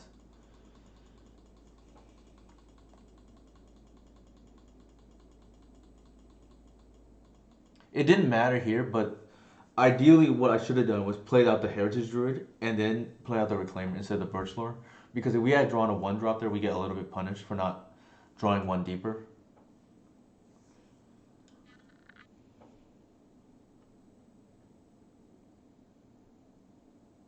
Sure. I think in almost any situation here, we're gonna cast Natural Order.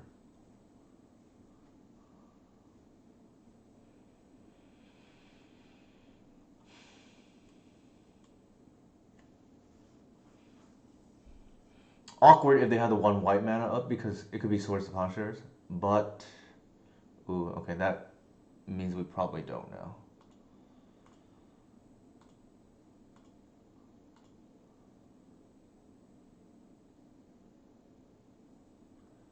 I think here we double bash. So they don't get another draw.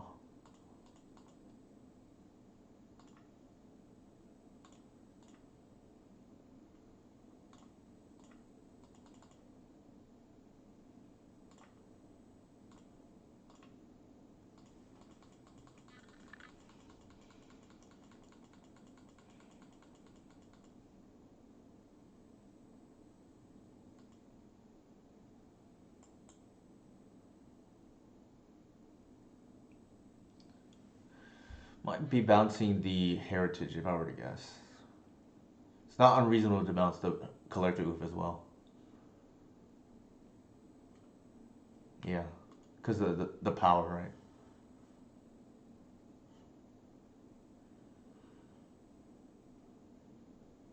I think the line here now is going to be play Natural Order and then pay through the Flusterstorm.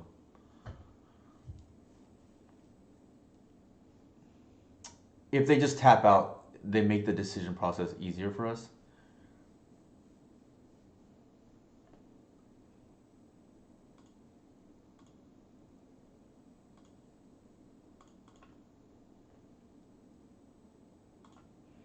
This is kind of cool too because our Reclaimers will just grow as a result of the. Well, we'll see what we do. Oh, that's actually really good.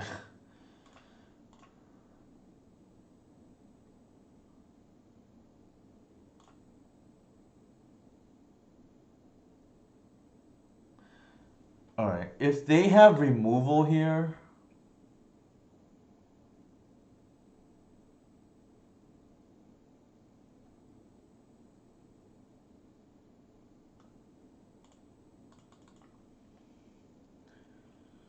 They have to remove the Shepherd, and then we probably can't play. We potentially can't pay through the Flusterstorm, but let's see.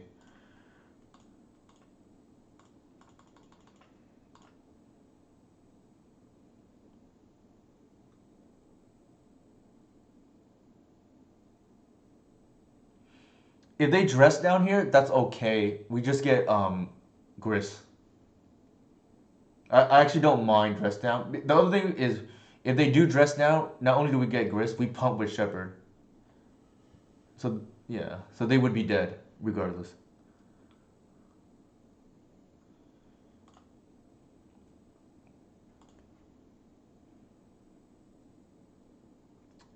All right. I think we want to redeem ourselves for losing to the previous match against that, you know, deck we probably should not have lost to, if I'm being honest.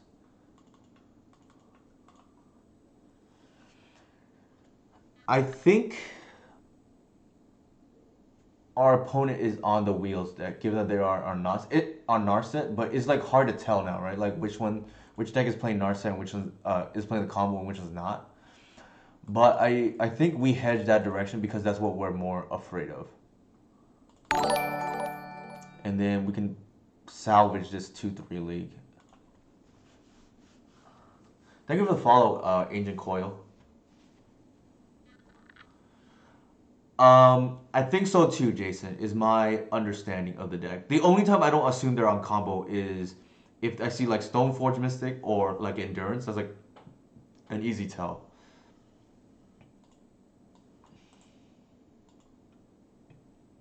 The combo is quite good against everything but Delver.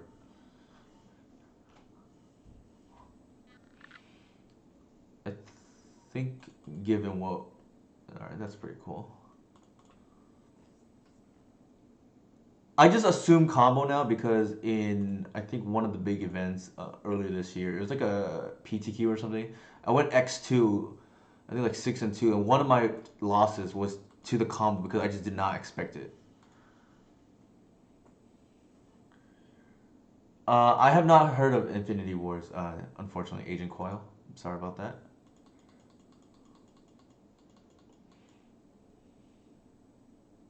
They bottom 2 with Preordain. Interesting. I don't think Preordain is the type of card that you want to play against elves. This is pretty nice. We drew the Cradle. I used to, silly me, board out Cradles in these grindy matchups against control decks, and then it just occurred to me, why am I, even though it's like, you know, a Lotus Petal late in the game, Lotus Petal is still very good. Or not Lotus Petal, Dark Ritual is probably more like it, but... Alright. I think our opponent is in major trouble.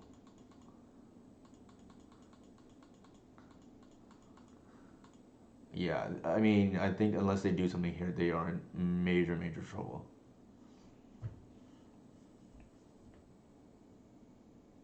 Fair enough. Well, do you have a business email or a contact point I can reach? Are you referring to me or your, or ASL? I don't know how to pronounce that, but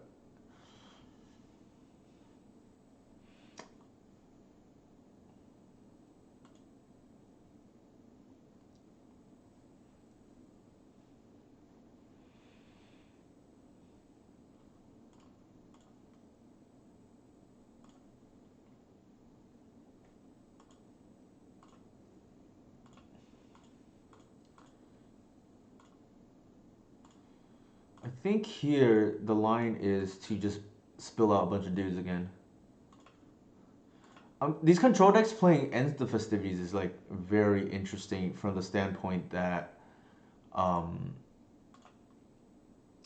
like, you traditionally, when they don't play things like Terminus, I think I want ramp. And then I'm gonna preemptively bounce.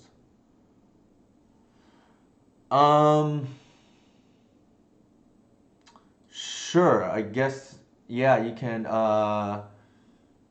message me afterwards and then I can respond, Agent Coil.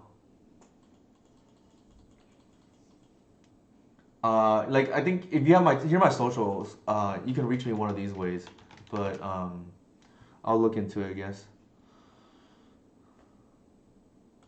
Sure.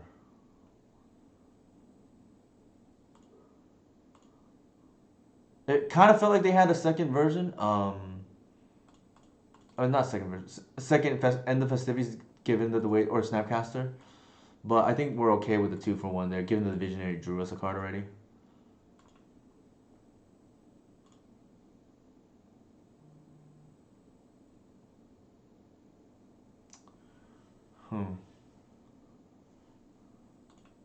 I think we just develop our mana here.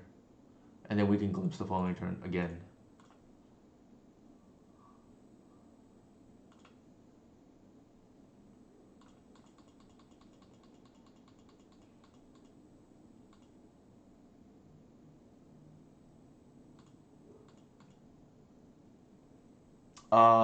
You. Oh, that's a good point, Jason. I was just gonna hold it, but I think Grits is like reasonable. It didn't even like cross my mind there because I was just tunnel vision into the next turn with Glimpse already. But I think you are correct.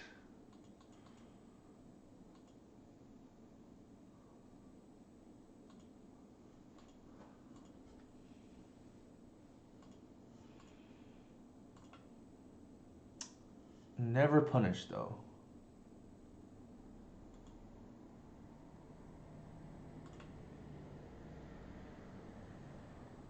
Never punished. I think we just brute force the natural order here.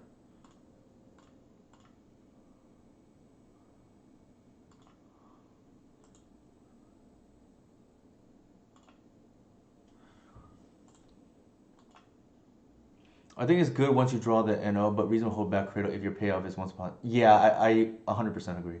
I like did it too quickly. I had a ton of vision to the glimpse, but if I slow down a little bit, I definitely probably just slam Grist +1 there, and then just make them fight on two different axes. They're probably just dead, right? If they're playing End of Festivities, I doubt they have Supreme Vertigo or anything like that.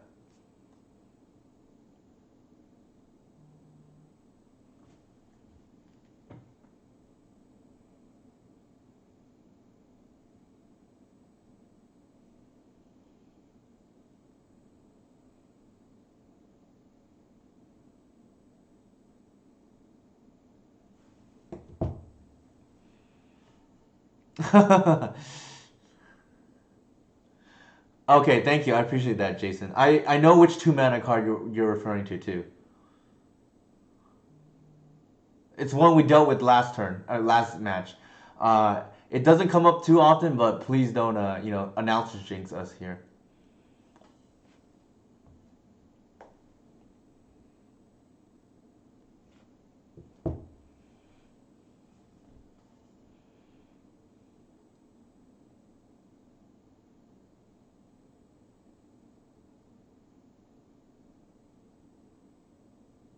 I think they're killing the shepherd, maybe? Oh, I don't think I care about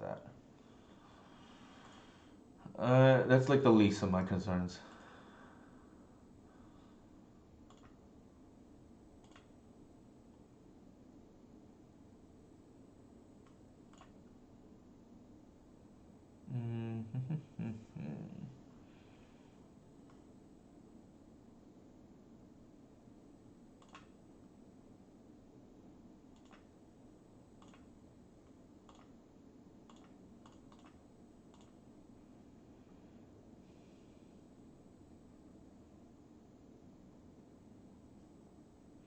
If they have the removal spell on whatever, it's really awkward actually. I was actually gonna plus just in case. So that makes it easier.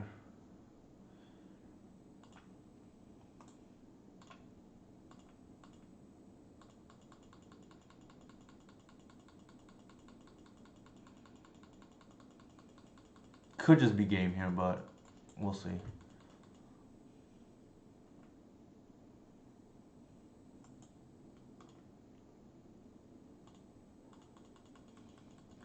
Brainstorm. Yep.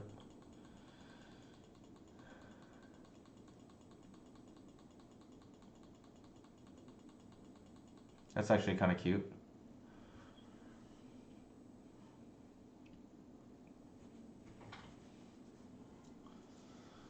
So it has to be land and two cards we will not speak of. One of which is in the yard.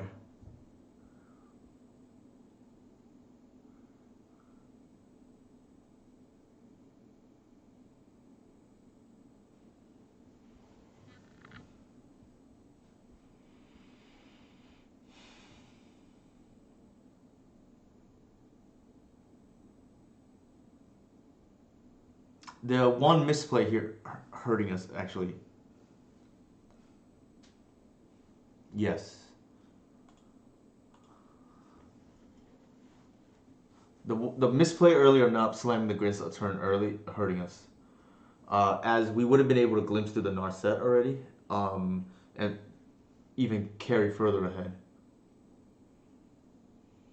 It concerns me that they're tanking because maybe that means they have an out instead of conceding.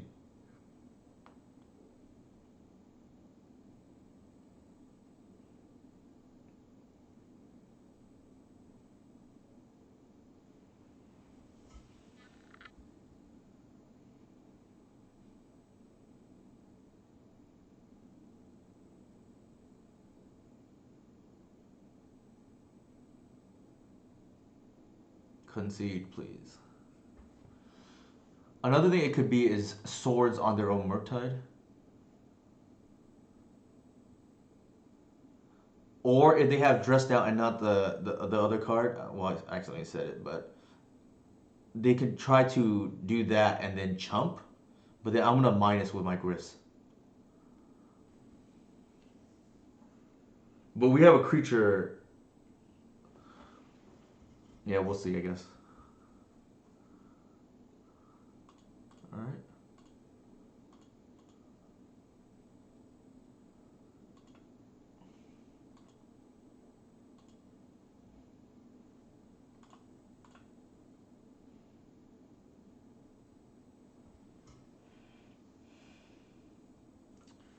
If we wait, we can draw Boseiju. That's true. Speaking of the devil.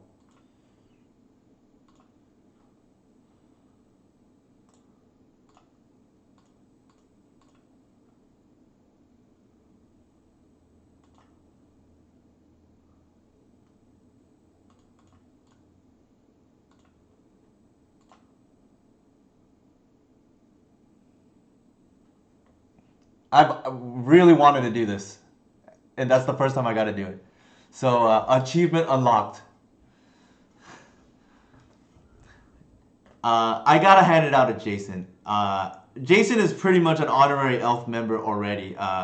He's calling out all these plays that pretty much only an experienced elf player would catch. Yeah.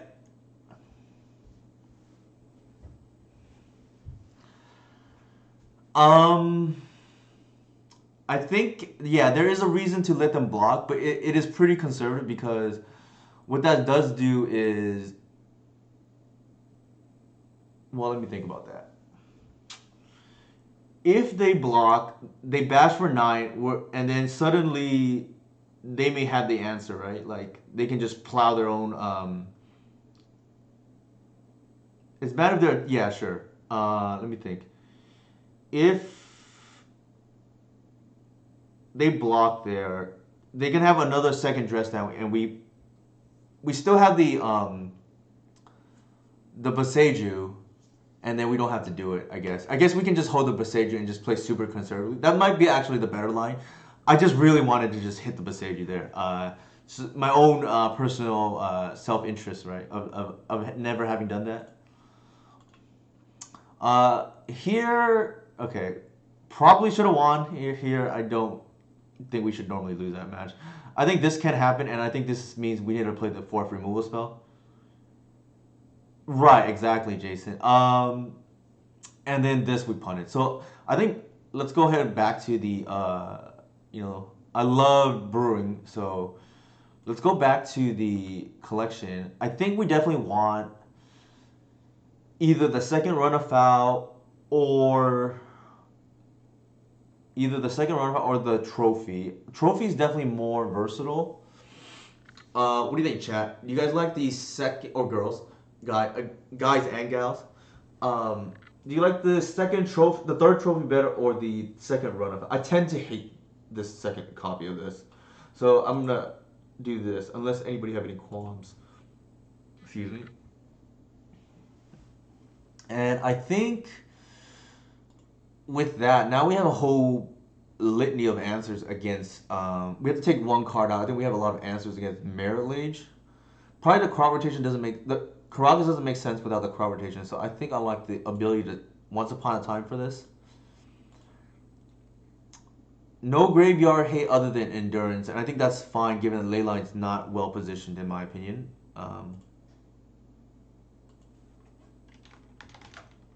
Also, Agent Coil, I will go ahead and I'm just responding to your PM right now.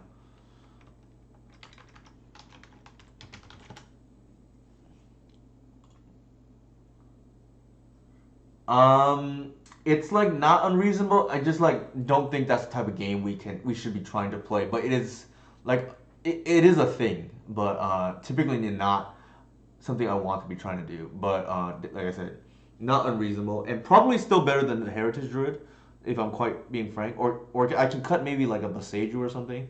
But these blue decks all run Dress Down now, so I don't really want to do that either. Granted, that was only the first time I got to do it. And to be fair, I also haven't really looked out for it in the past because it's just like I tunnel vision because it's not something I really want to do, but something you should look out for. And good thing it came up today. I did write in my article to look out for it. It's just like I haven't really been practicing what I preach until this moment now, right? And only because I want to give, like I said, Jason a shout out for pointing it out. I think, yeah, I do not really like playing this, but it does help the against the Merit Lage decks. The problem is against like lands, if they have the Saga hand, you just draw two of those. It's just like so bad, in my opinion. At least the Caracas you can pitch to a Reclaimer for a Cradle or something. So I think with that said, we'll try this again. Like this is what happens, right? You get a little bit greedy, like trying to like trim cards for Delver, and then you get got. So I think that's a good lesson to learn. And we just run it back. I think with this list, I was gonna try like a Yorion build. I still can, but I think I do want to try this first. Well, actually, I take that back. Yorion probably not. Like, why do we want to see Cradle less? Because unlike D&T, which has like more of a flat line for or more level balance for its cards, Gaia's Cradle is the best card in this deck by a mile. So, Shade Scorpion. Speaking of D&T, I think we want to mull this. This is like pretty slow and already functionally a 6 anyways. Our opponent is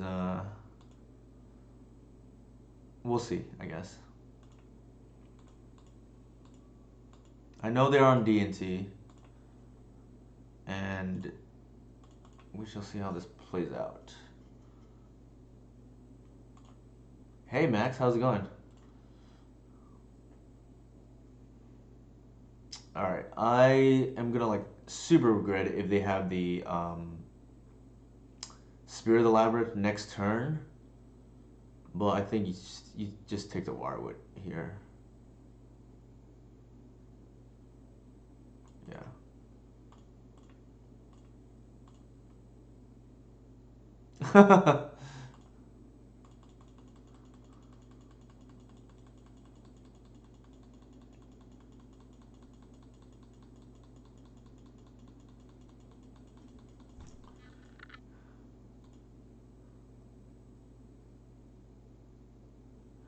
I think the water was just too good not to take. I was tempted to take the Beseju in case they had the Spirit.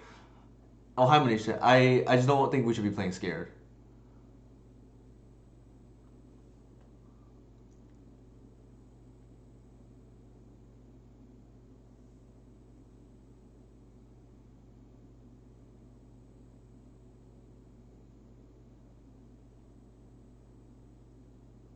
If my memory serves correctly, I think well, yeah, this username I have some suspicions about.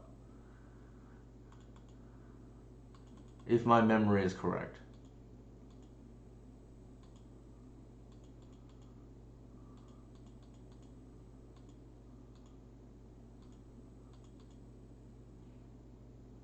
There are some very interesting sequencing options, and I only mentioned this against this player because it's only this player that I've had issues with in the past.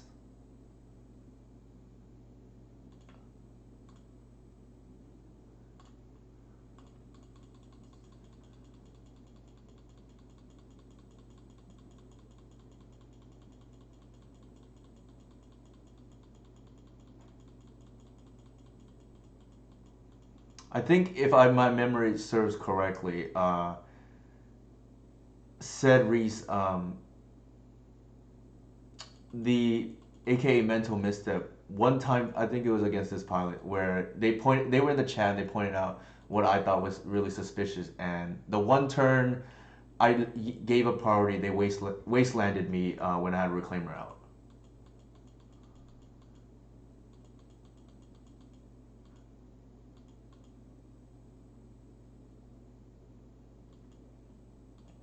But now we're getting pretty punished by the not taking the Boseiju.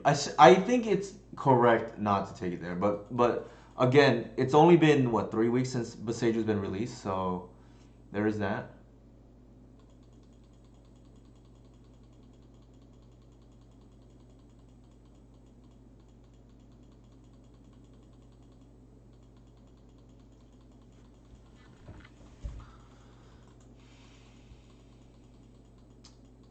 X could be real bad for us here.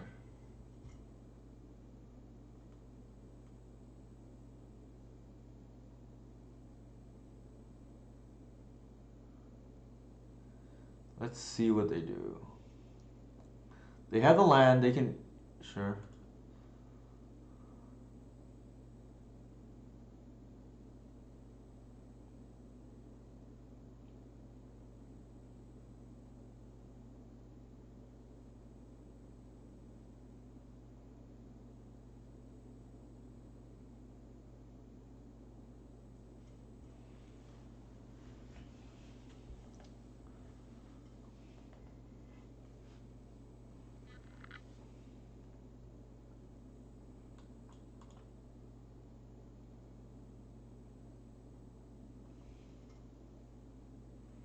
Oh, hey, Edna, sorry. Yeah, we did. I don't think they were that close. I think you ranched me pretty good on the last stream that I was on.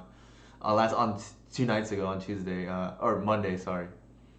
Uh, I think that matchup is difficult for me for sure. I think I need to draw like Force of Vigor or you know, have my Thoughtseize line up well against your Wheels deck.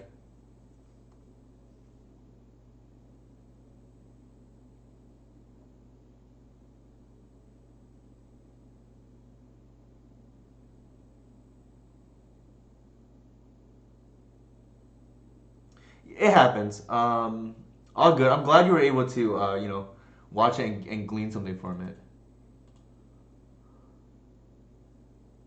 What is going on here?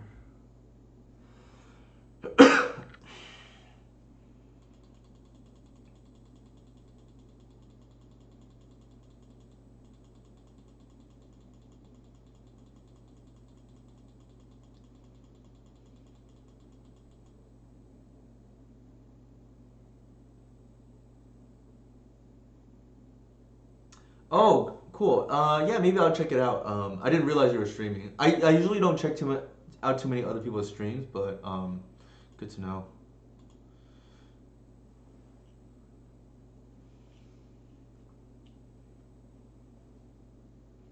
Interesting. Yeah, for sure, for sure. I think here we want to draw and see.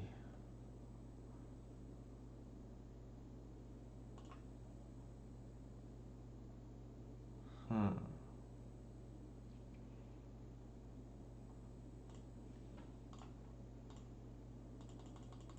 I think I need the mana here too, so I'm gonna get a second visionary. Uh, Collective Oof is a thing too, but I'm not gonna play scared because I have the answer already for the GT.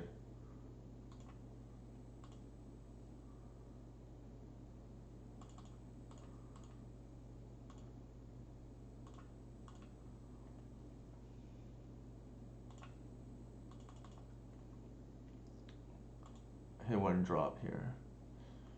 All right, we missed on the one drop, but I think that's okay.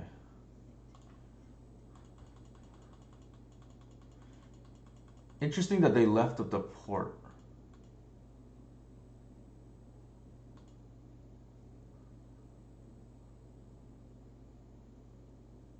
And they're doing it mid-combat here? Yeah, I normally take out Bog against that deck because I usually don't have priority to do it.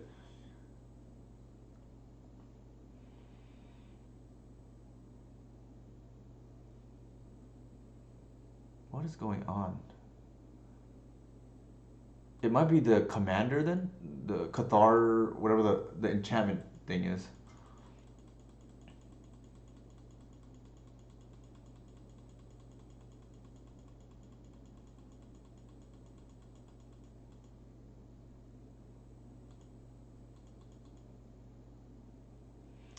Yeah, I hate Mind Break Trap, but I just happen to run it for that league. I think here we just bounce.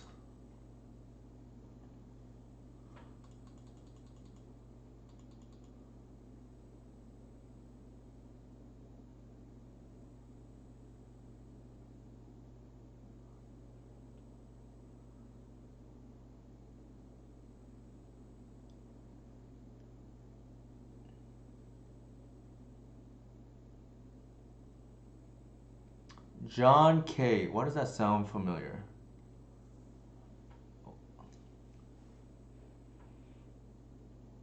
Maybe they don't have the land. Otherwise, Oh, John Kasari. Okay, awesome. All right, that now I know who John is. Yes, Mr. Cloudpost himself from SoCal.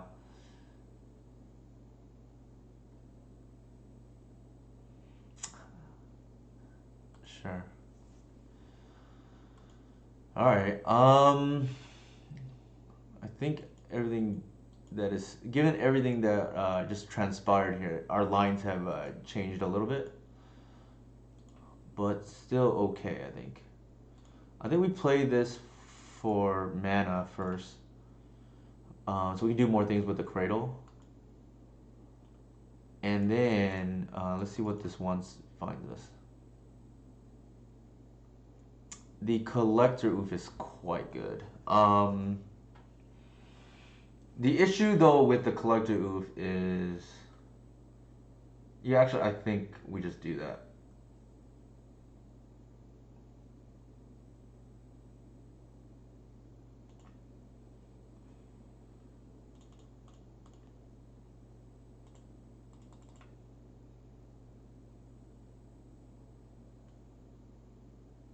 The grist is actually really good here, I think.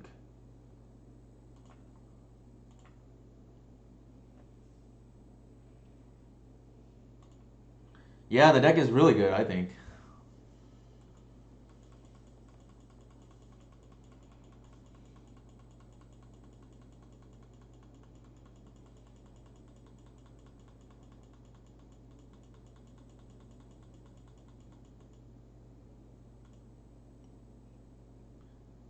Oh wow, okay.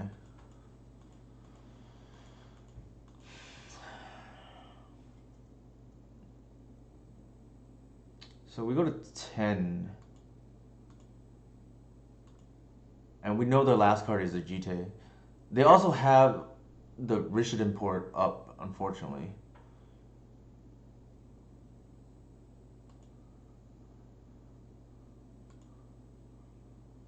An interesting interaction here is if they port, we can respond with.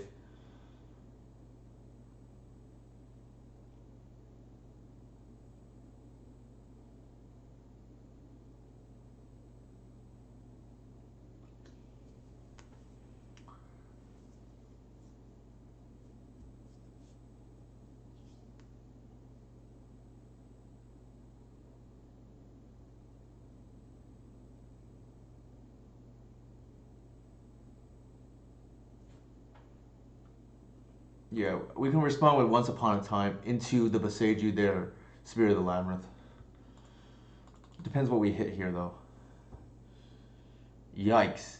That is a disaster of a hit. I think we just. Jesus. I think we have to still take the. We know they have a GTA in hand. We have a Boseiju already. I think we take the. I think we take the second Boseiju because the GTA can eat. Well, we have the collector, so that's actually okay. I don't think I'm gonna gamble and take the land. It may matter for the mana because I need to hit the spirit here.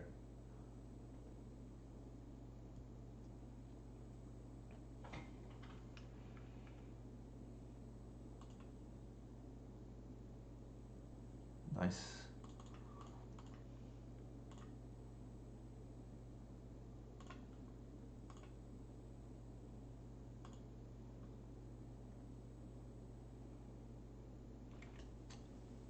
We know their hand, but we don't have lethal. because our only attackers would be the hoof and the collective. That would be 7 plus 10. Not enough. So I think I'm gonna play the grist for value here, and then set it for a kill next turn.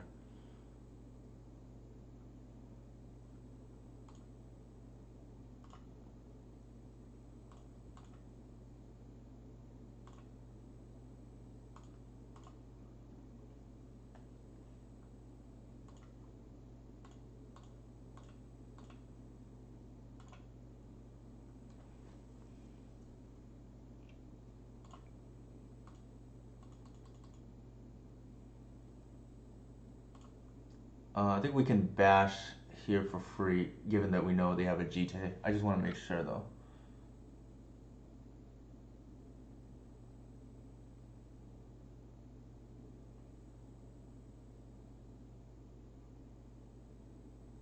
Actually, they revealed here. Oh yeah, they revealed the GT.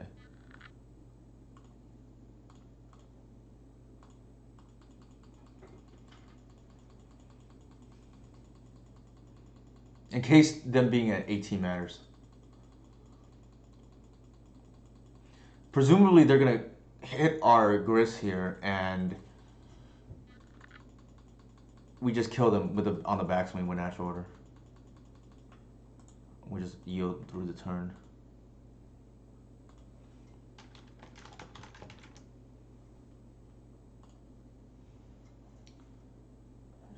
Sure.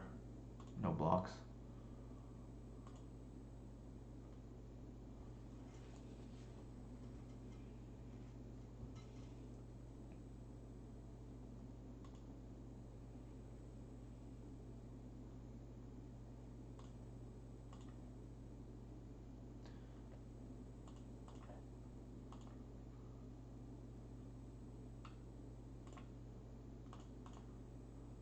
I'm not gonna plus the grist here because there's no need. I don't want to mill the cradle hoof by accident.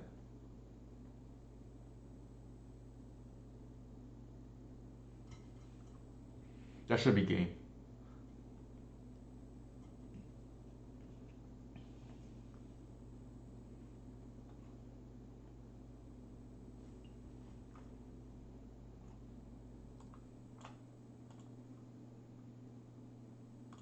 All right, I think sideboard we should be a lot better. That was I wouldn't say super close, but definitely not a walk in the park, so to speak. We can reward out our graveyard hate, so to speak, and then the shepherds in this match are just horrendous.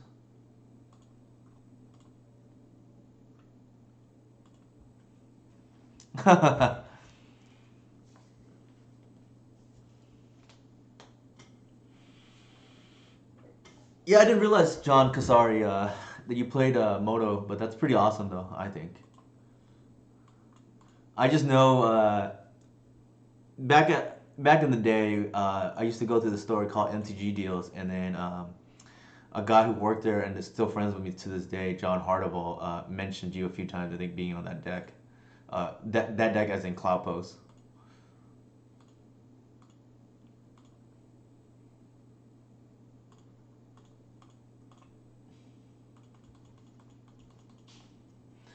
Having main deck outsuit Umezawa's Jite is huge, I think. In your Versailles.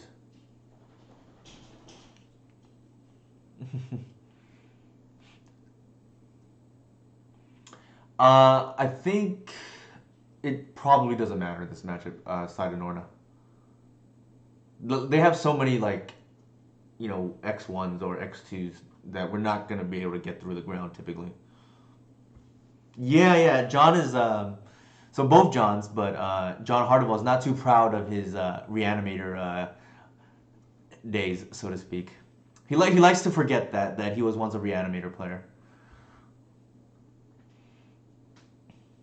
I think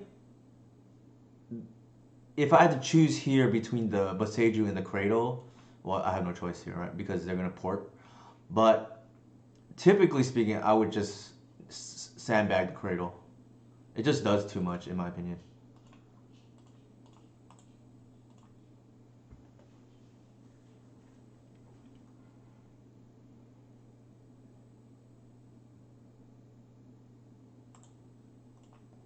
they pitch Thalia? I'm surprised there's not enough to board in so Thalia can come out. But maybe it's the last one or something.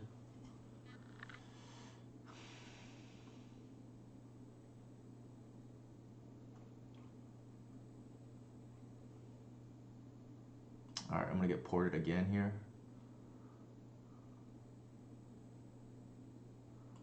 Okay, that's fair, Jason. Good to know. I just assumed that it would just come out, but Tony finally started to play Green Sun, which I love. Yeah, for sure. I think Green Sun's a hell of a card. I think between Green Sun, Once Upon a Time, Reclaimer, I think like to an extent Neither Reliquary and Crop Rotation, you have this Green Sylvan Syndicate, right? Like that just has that's like makes your shell consistent. That's fair. Also, I just imagine maybe there's just not enough to bring into. It's a 2-drop versus like a Flicker Witch that's, in my opinion, not too great. Like, I think It Flies is like relevant for a GTA, but I think you getting to a GTA is already nice in the first place, so... But that's me. I would fight the battle against elves up front and not so much figure out how to get a GTA across. Having played the matchup from both sides, personally. It's not as good as it used to be, but I think it's still pretty good. Although I will say, I think Jason and John Ryan Hamilton do better against most elf players because I think they're probably outplaying them. So I think if you are a good D&T player, you can probably outplay maybe not all elf players, but a large majority of them, I think. Here, I think we want just to hit land drops. We already have the Cradle, so I think we just get the Arbor.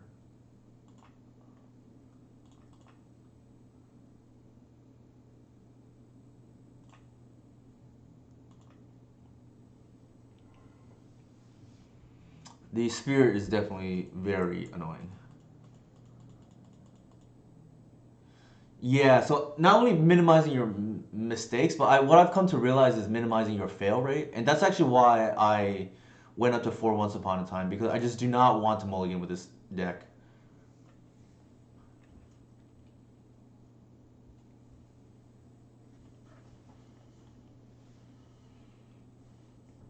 And the thing about elves is, I think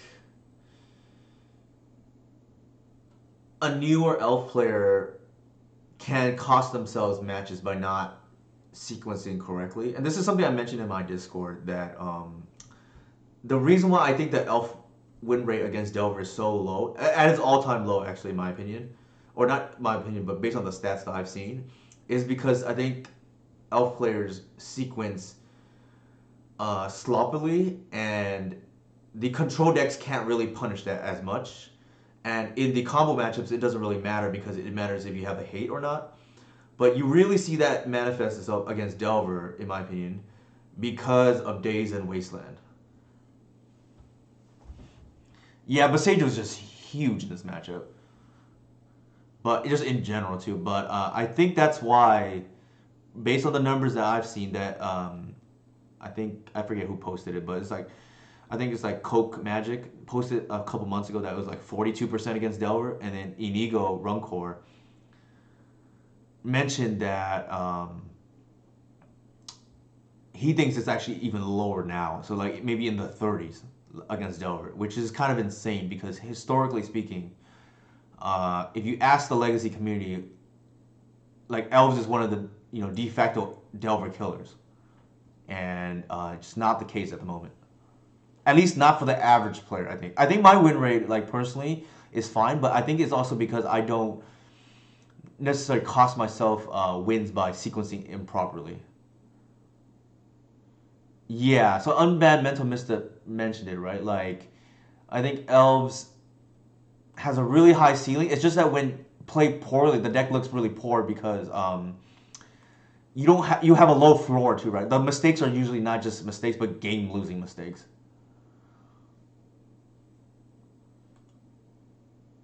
All right, we're gonna get our Gaia's Cradle, ported here, but nothing we can do about that. I'm gonna float the mana again just to make sure.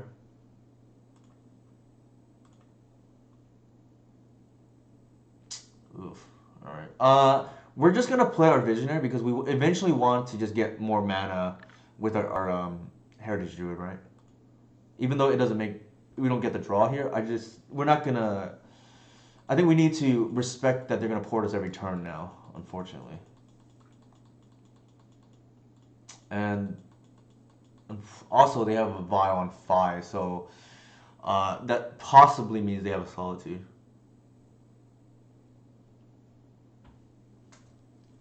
If they,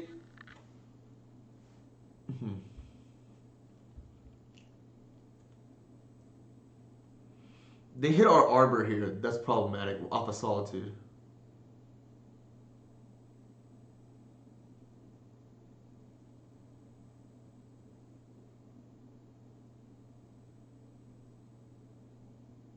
We'll see if they have that or if they're planning to Yorion here.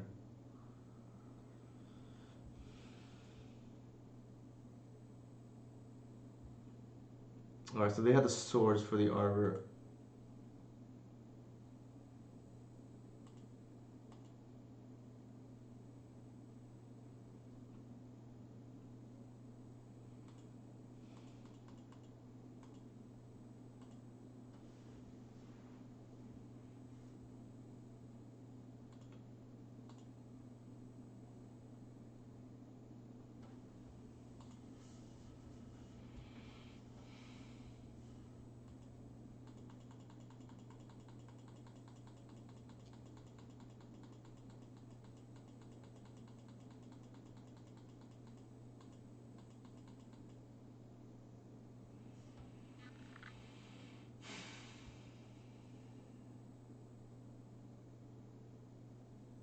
The time discrepancy is another thing, right? Like that tilts me.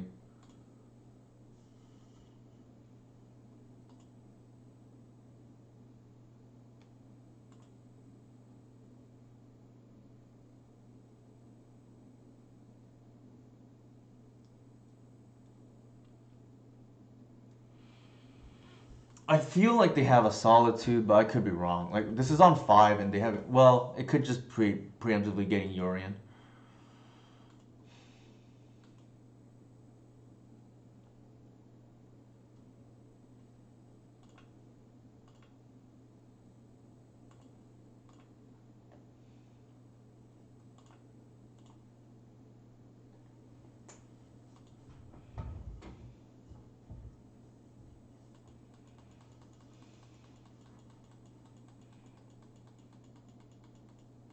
Yeah.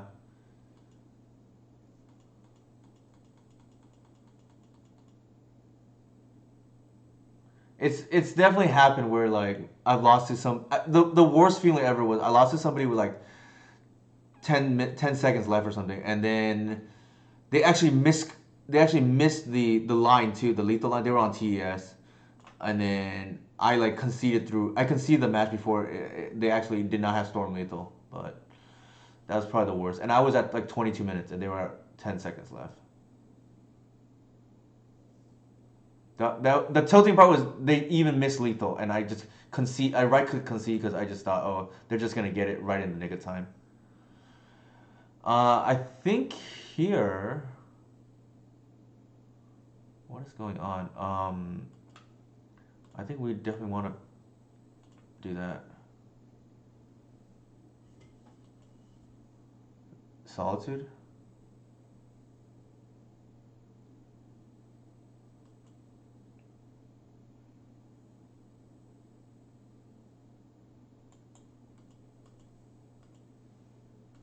Oh, they just put the Yora, yeah.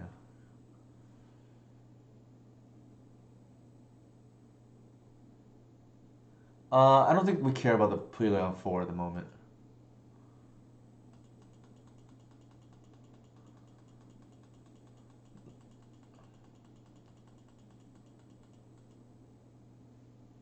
Oh, that's true.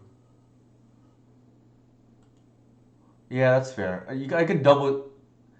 It's a little dangerous though, right? Because like they may not choose not to do it. Like if they just know our or suspect our hand or whatnot.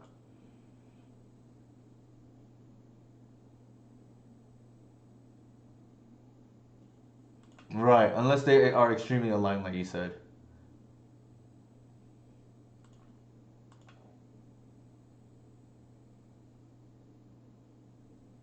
There's the solitude that we thought they had.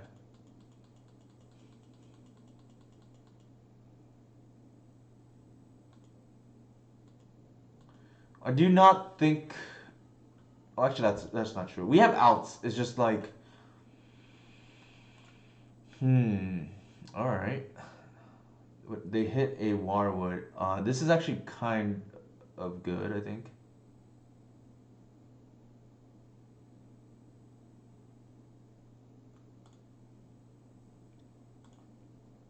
I think we have to play the Visionary here. Like, we need to develop the board.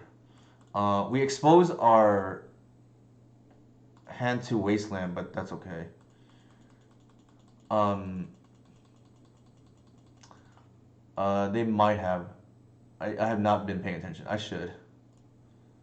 So we know about this. I guess they have the Cauldron complete too.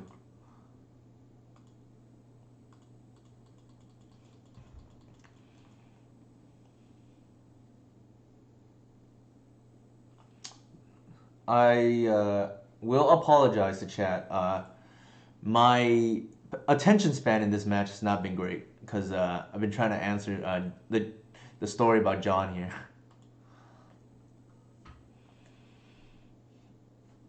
So they'll have Cauldra and a Bashes with that and Yorion presumably.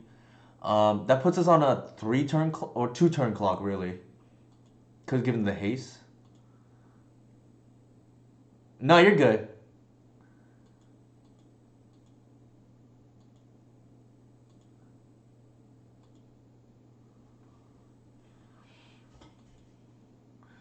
They could actually they have the Caracas to balance and protect their spirit too. Is it end step? Yeah.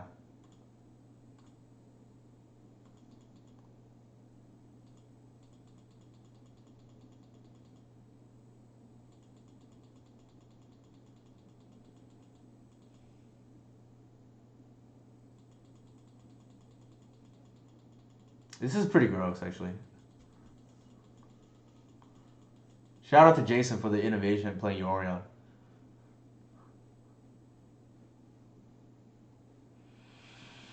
They are like getting dangerously low to time me out though.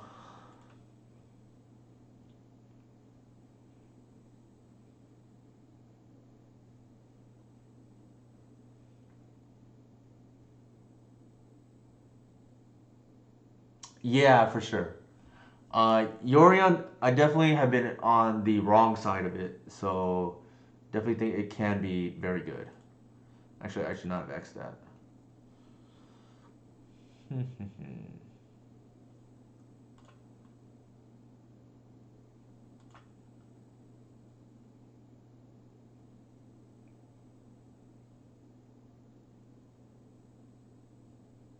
This is like super awkward because if I trophy their spirit here, they get another land to port me.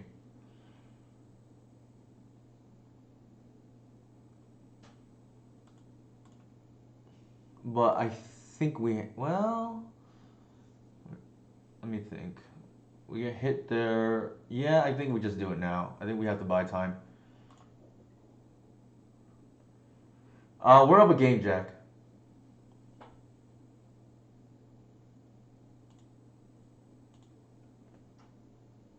Ooh, that is a good card, but we can't cast it.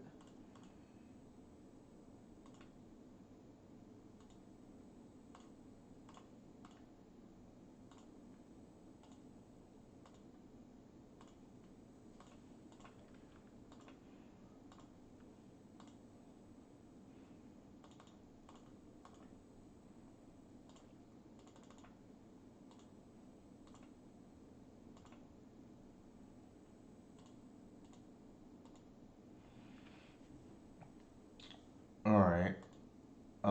We can keep going. Yeah, Cradle is huge for sure. Um,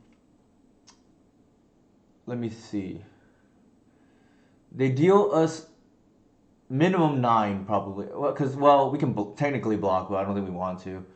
The Solitude is like kind of a big thing, and we don't have lethal this turn. I think we want to keep going.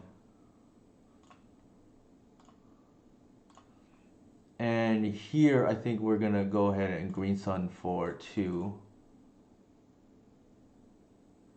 Do you grist the Yorion? Good question. Probably not, I think. Well, they can GT us pretty soon, but I don't think we're gonna play scared. Cause I think we need a combo out here.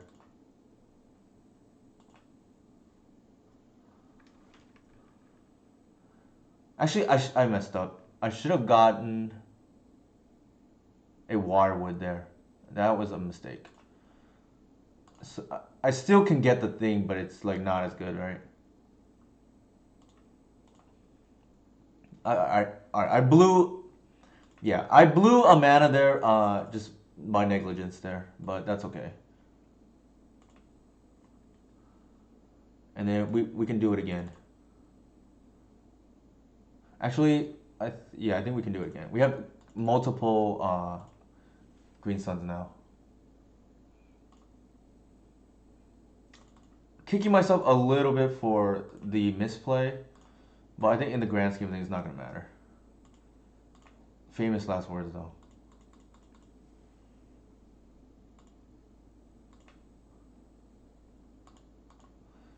Is that all 4? Oh yeah, it is.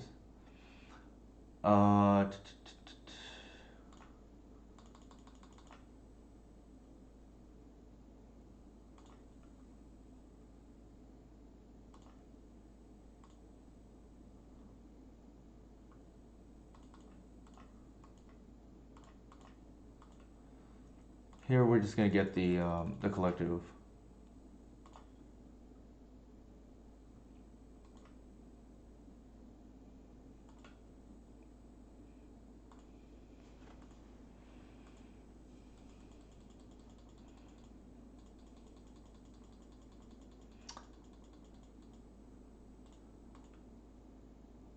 We would have 1 extra mana right now, if I had not screwed that up.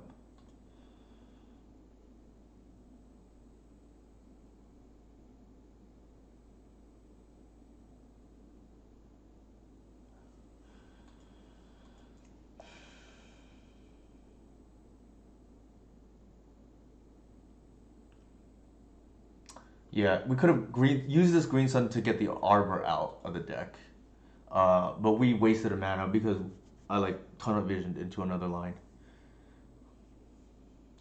Don't think we care about this. We just take it.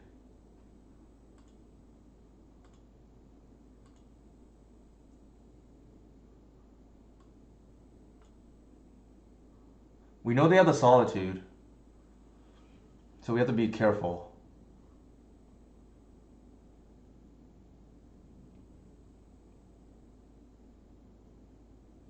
The arbor here is actually pretty relevant, unfortunately for us. But our opponent now has to play around a whole bunch of things, right? With our board developed.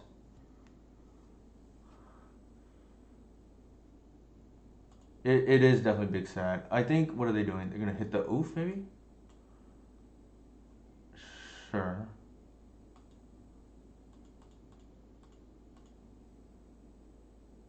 What did they pitch? They can't exile a mom.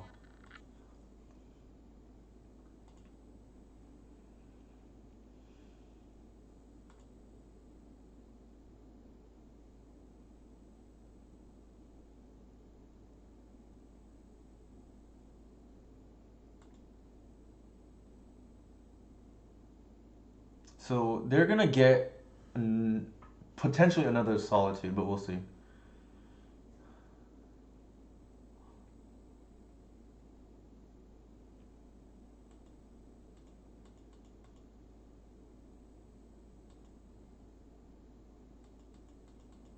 Oh, okay. So they're getting the cauldron to block.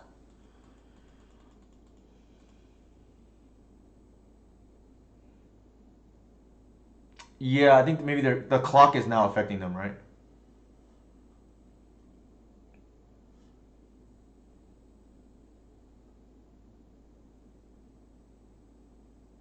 I'm not gonna bounce anything.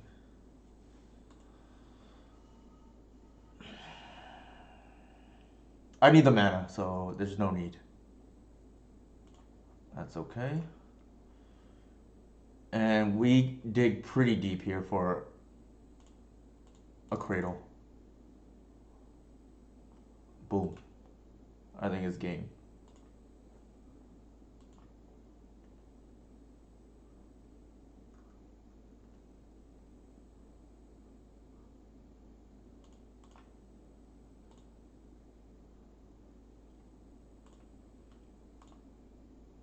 This is why this card is broken. This is dig through time.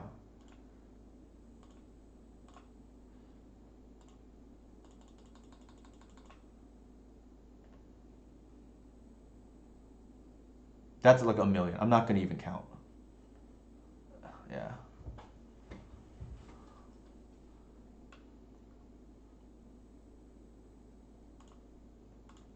So I don't know if Jack stayed for the whole thing, but we got there against D&T. I think my personal opinion, like I said, is I think elves not as favored as it. Okay, there's two things, right? Like there's pre and post Boseiju. So before Boseiju, I would say I think in the hands of like a medium elf player, it's probably like 60-40. I think in the hands of a good player, it's like 70-30. My personal opinion. And then with Boseiju now, I think it reinforces that even more, I think.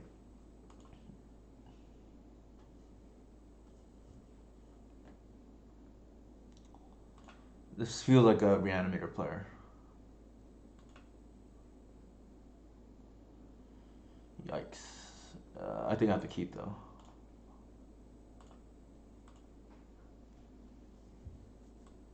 Oops.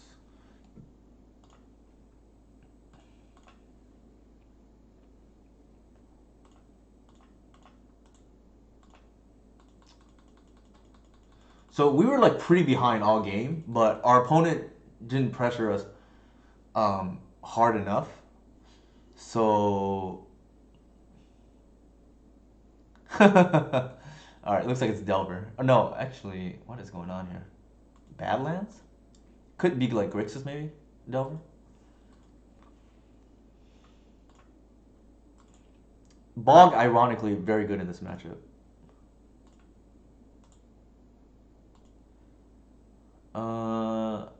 Do we want to bash? Probably. Probably? I don't think I'm afraid of them blocking. Yeah.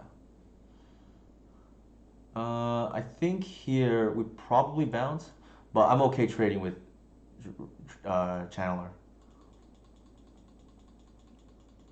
Could be Phoenix, but yeah. It's probably maybe Jund Phoenix based on the Verdant Catacombs here.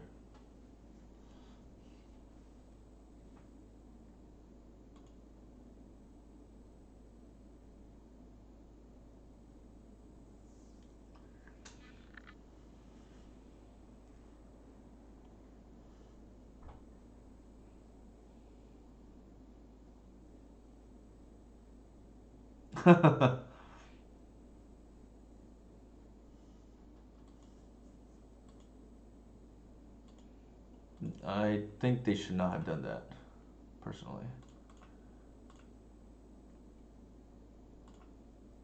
I think I'd probably take the. Ooh, there it is.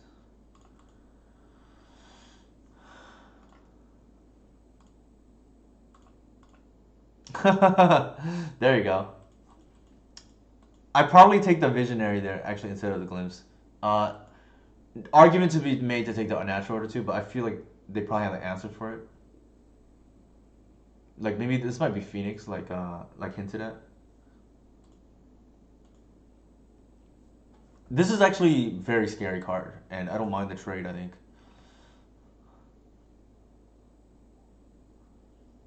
him sure. Boomer Junt. Nice.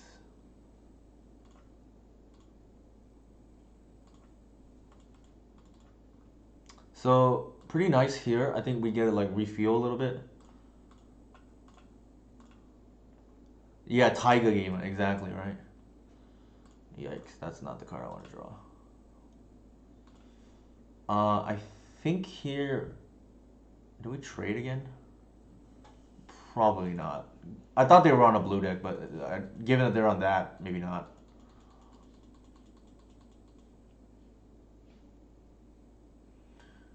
The ideal line here is to draw a land, and then we reclaim her for the cradle. Sure. Yeah, they are on Jund. I don't think we are very scared of this deck.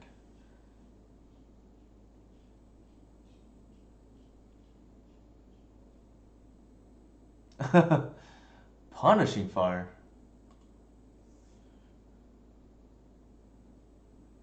Okay. They played a land already. I think we have to bounce now.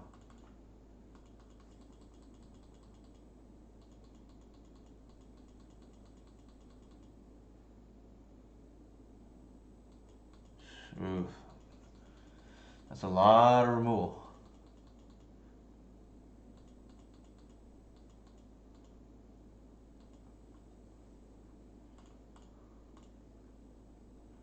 It's gotta be a land. Ugh.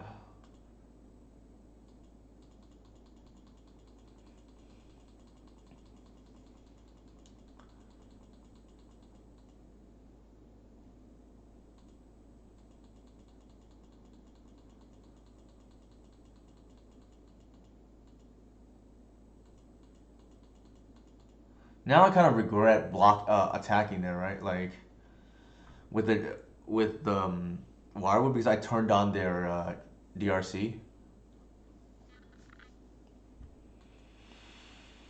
Oh man.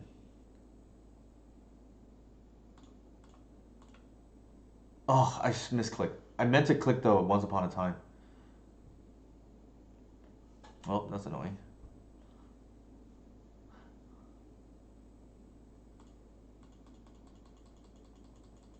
So the line there was Once Upon a Time for a land, and then play the collective, and I misclicked. I don't think it may matter, but we'll see. This is like really annoying now. Ugh.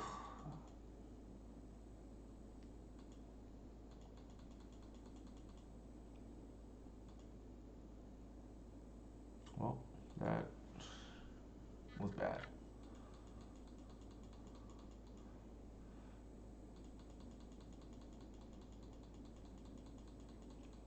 How many removal spells did they draw there? 3 and then 2 hymns. Jesus.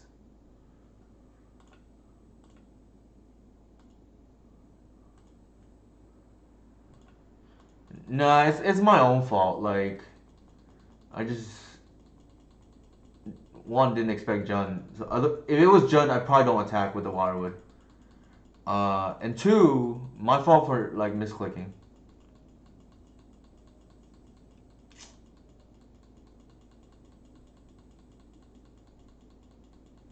I've lost to this person before. Now that I think about it, I think they were on Jund before. I don't know why you would play Jund in 2022 in Legacy, but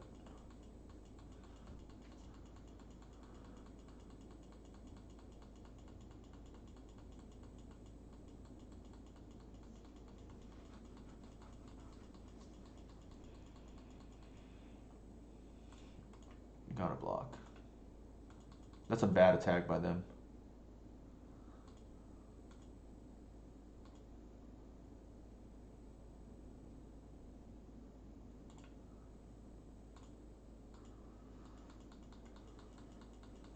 I should have blocked the. Well, I guess it sort of matters. It would have bought me another turn, right?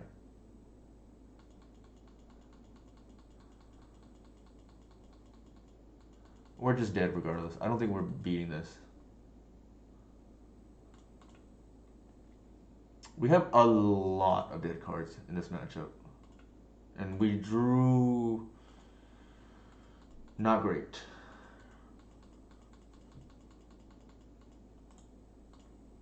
Alright, so we can go ahead and board out like all the shepherds. They're like horrendous in this matchup.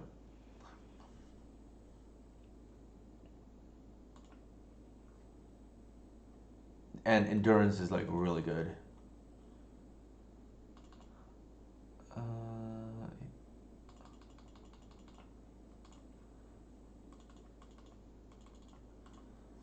Argument to be made for, let's see, do I want, probably don't even want heritage because like these black decks like to play 4 engineers. So maybe that. I think this is like reasonable. And we just grind them out.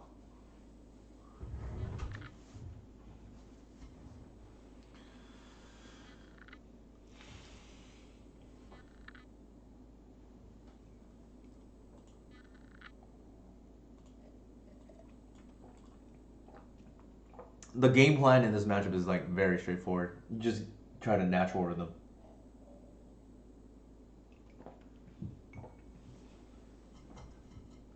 While playing around an edict if possible.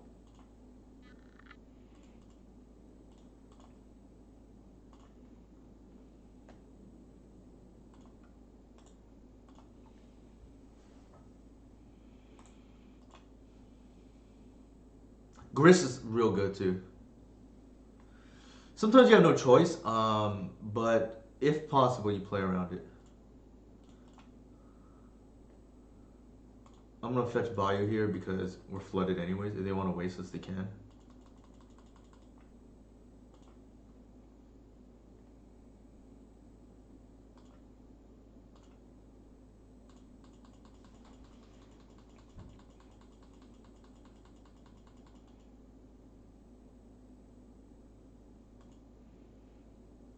It feels like a hymn is coming, which is kind of bad on the draw, to be honest, for them. No hymn. Punishing Fire maybe off 2 lands or Bob. Chain, sure. That's actually fine. I don't. I think as the others, like, yeah, that makes sense. But unfortunately, that hand's gonna light up real poor against our progenitors here. Oh, why? Okay. Announcer's jinx, right? All right. Well, this is.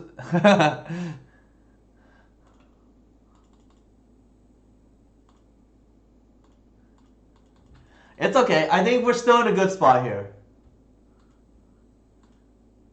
This is probably engineer, if I were to guess. This is turn 3. It's like the magic turn, right? Yeah, that's fine.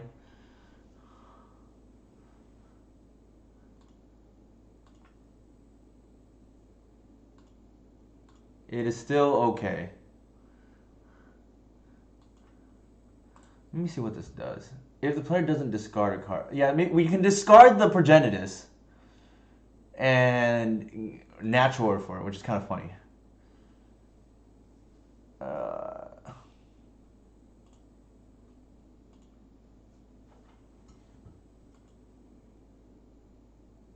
oh yeah, I usually don't think about that, but that's fair.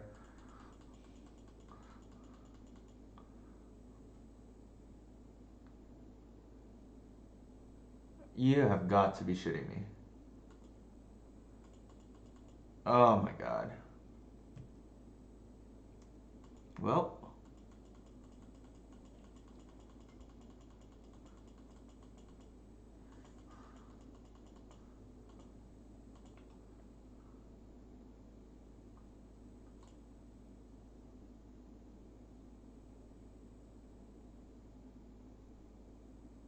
I think actually our line here is to go to hand size.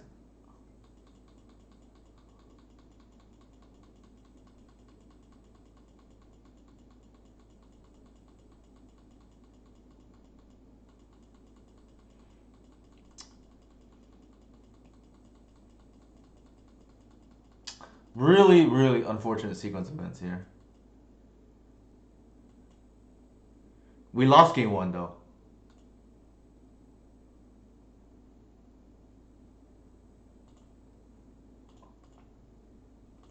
Jack, we lost game 1.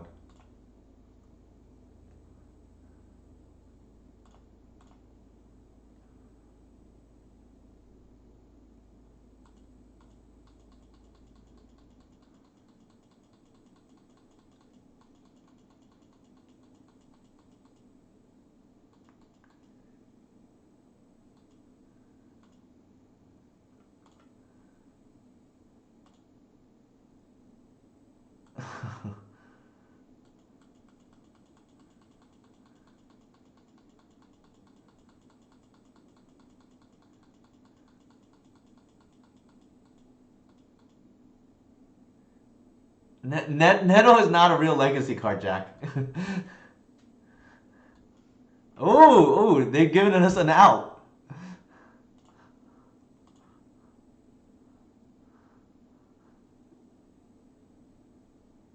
They have given us an out. Reclaimer or Wirewood here does it. We might just be dead though, unfortunately.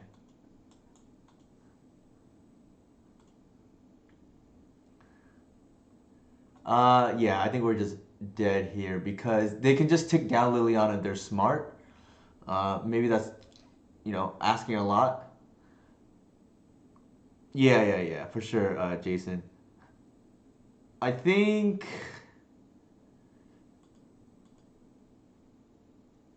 we can endurance them, and then let's see if they tick down Liliana. They probably do, but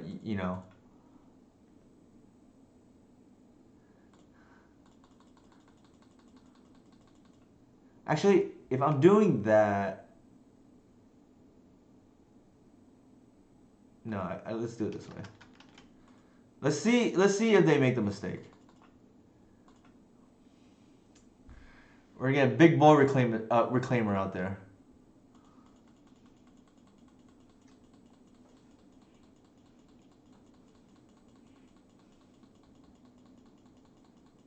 Well, that seals the deal. Yeah, so there you go. We're dead. The legacy gods are telling me Jund is still a playable deck and is now punishing me for bashing it, right? That's okay.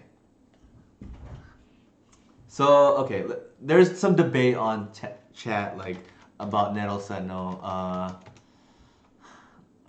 It is holding what looks like some kind of staff, sure.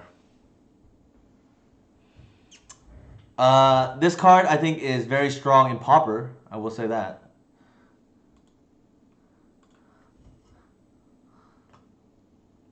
Wardy 333. I feel like we just played against this person, like the other day. Sure.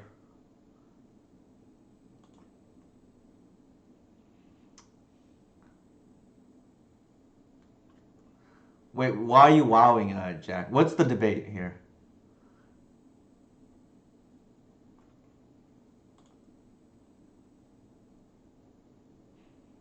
Lots can go wrong and lots can go right. Sure, we can do that, Jack, if you want. I even think you guys are favored, but I just don't think it's by that much in the mirror that I'm willing to just take the uneven odds.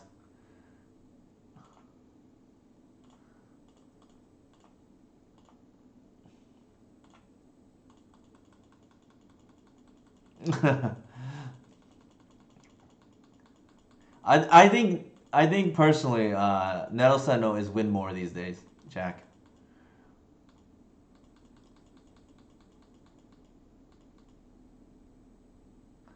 Yeah, this is the dream matchup, right? If we can hit a land here, we're probably in business.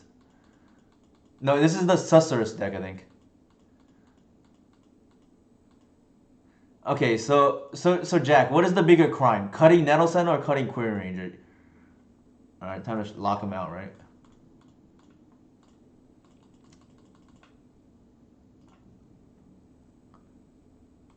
I love this card so much. Like, yeah, they're gonna concede, I think.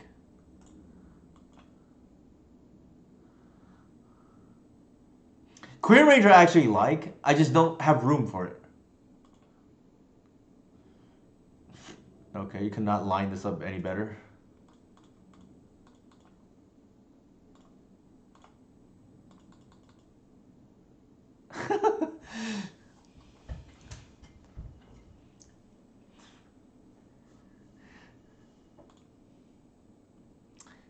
This is Cradle Midrange, right, that we're playing here.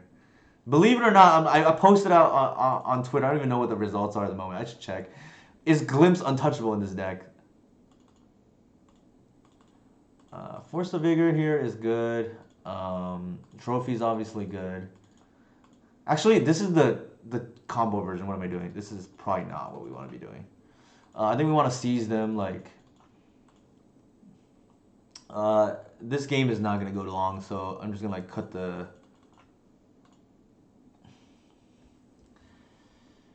It would be. I have never submitted 61 cards.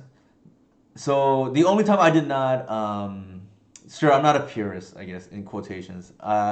Sure, if you wanna, ban me from the tribe, that's, I mean, I'm already the bum of Bajuka Bog for a reason, right? I've been banished from the tribe for my treasonous acts of cutting the sacred elves, so to speak.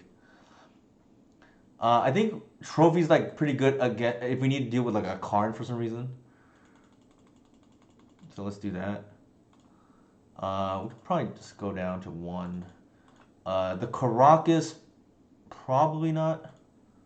I think we want this to do a Karn if need be, and then this is like good enough.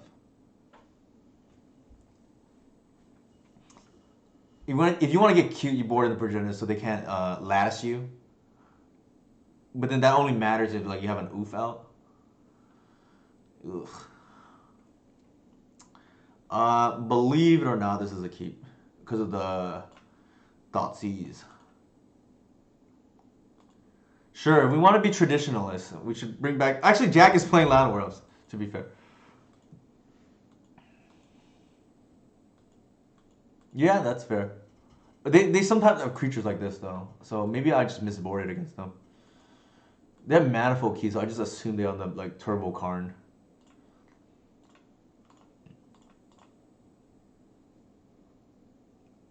Good thing we took the bomb right here. Like their hand just got significantly worse.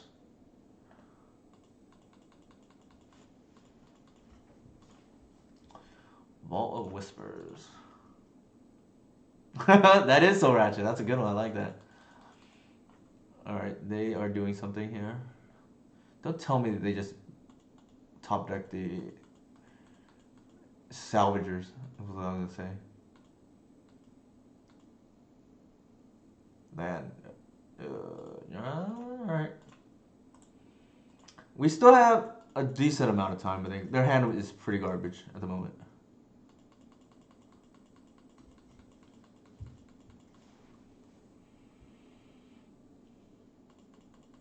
That is a lot of opals. It reminds me of the match we had all the legendary lands, right? Oh, unblockable, sure. No, that's actually gonna be relevant. Annoyingly. Yikes. Alright. I think we bash here because we can't do anything about it. We probably lose now because we did not draw land.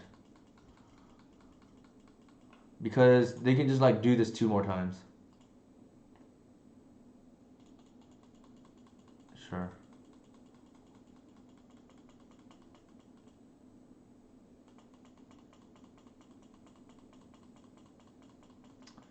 Yeah, it's a problem for sure. We need to hit land here or green sun. Actually, land. Land. Yikes. Alright. Our only out here is to draw the Force of Vigor.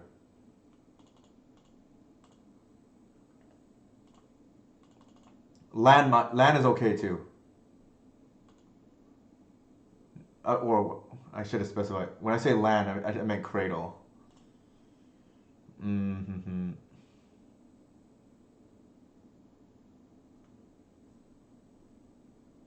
Force of Vigor doesn't work. Oh no, we have Allosaur Shepherd. Very weird wording, but yeah. I think we're just dead here. I hope they don't pay attention and forget.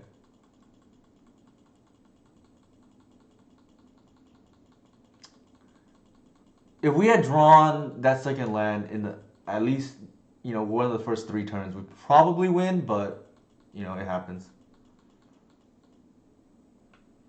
Yeah, unfortunately.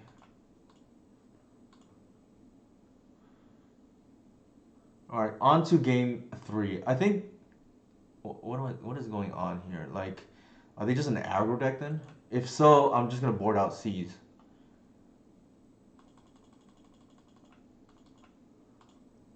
Uh, It does, yeah. Yeah, I think we will glimpse then, right? If they are just an aggro deck.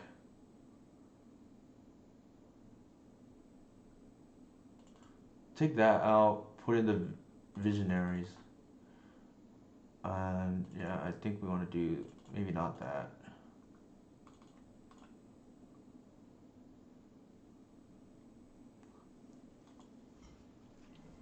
Automaton seems, yeah, they could be that. It's just like really weird, right?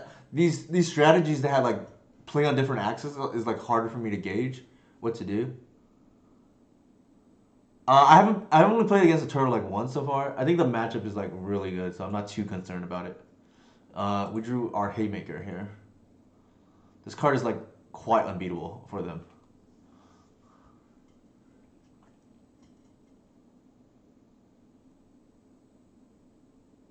Yeah, this card is messed up. And I didn't realize how messed up this card was until I started playing Vintage. So, for those of you who are still, here from Justin's original stream, he, myself, Levi, Ethan, a couple others, put together the Vintage Elf deck that he went, I think it's like 6-2 in the showcase or the PTQ with. And the whole idea was you have Allosaurus Shepherd backed by, or Force of Vigor backed by Allosaurus. It is like a messed up thing to do to your opponent.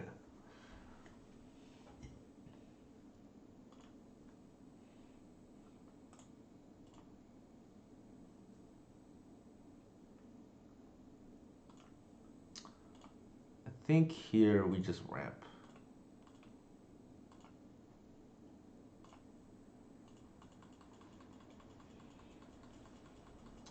And then if need be, just pitch our Force of Vigor to buy time to hit turn 3-ish natural order.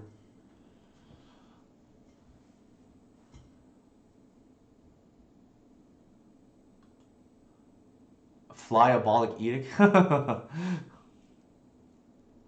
I like that.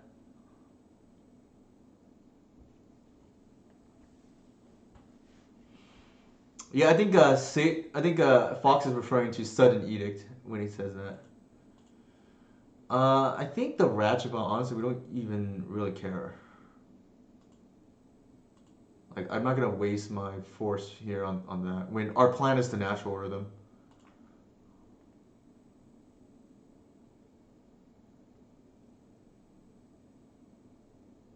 Oh, sure. For runoff, is that what you mean? Yeah, I mean, there's Sudden Edict too that works, but I think runoff probably better. Sudden Edict better against some other decks, but Run Afoul better against the Merit Lage, I think, options. I think here we just like once and see what we get. Alright. There is the Visionary in case we want to do that later on. The Reclaimer gets a Cradle. I think we take the Visionary, I think.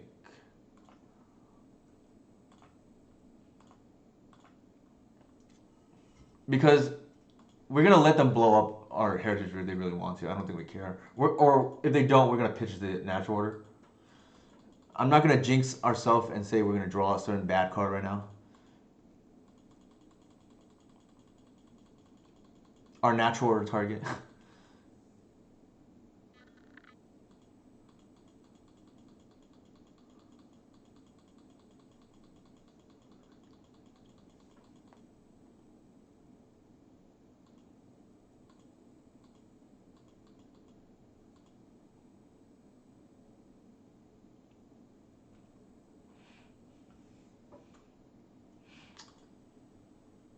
So with the Shepherd out, you can force to figure this, but you can't Besage it.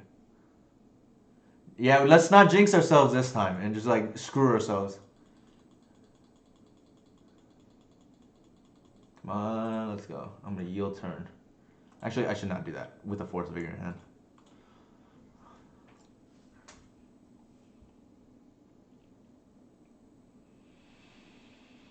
Ah, come on.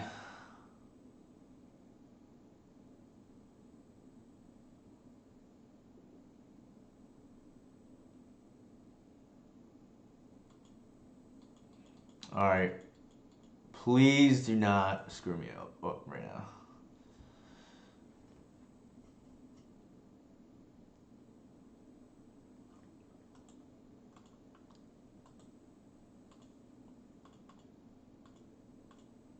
You get 2 draws at it.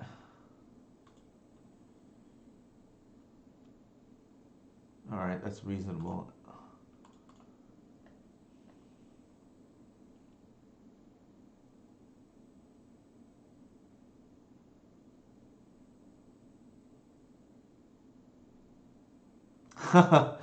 Fair enough. All right, so they're not even gonna get value off the heritage druid.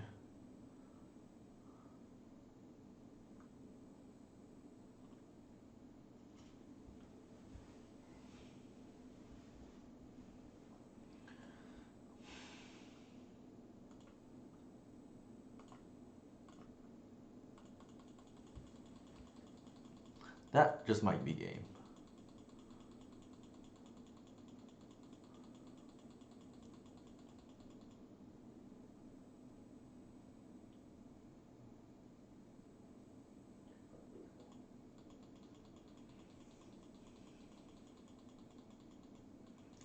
I know, right? You gotta get to 6.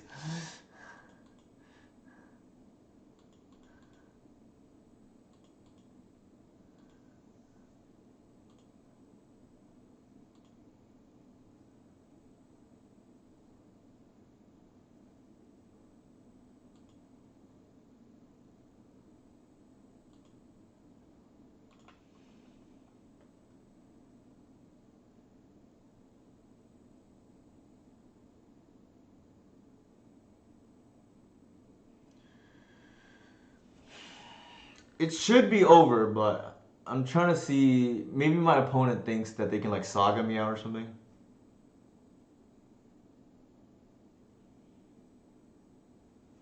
But it should be over in my opinion.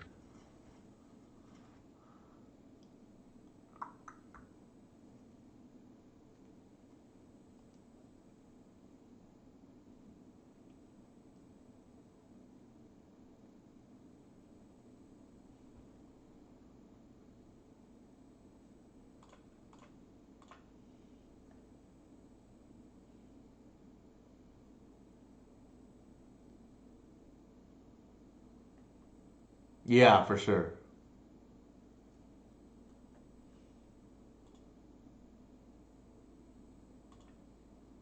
Oh, it's even better. It is even better.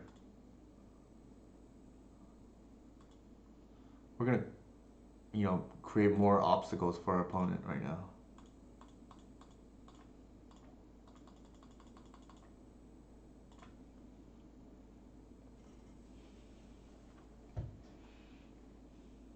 This might be just the nail in the coffin here, right?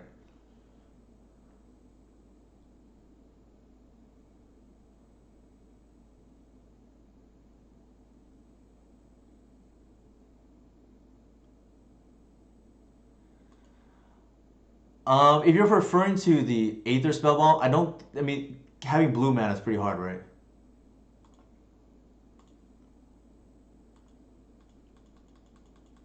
But it is a possibility. So I'm gonna let that die and then hit their whatever they get off of it.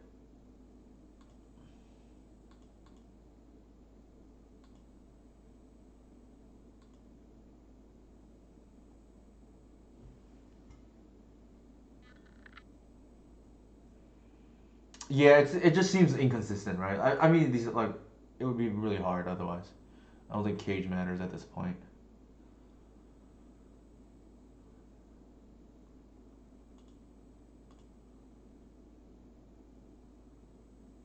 All right, this is gonna be kind of sweet, I guess. I can hit the other one. Like, do I even care though?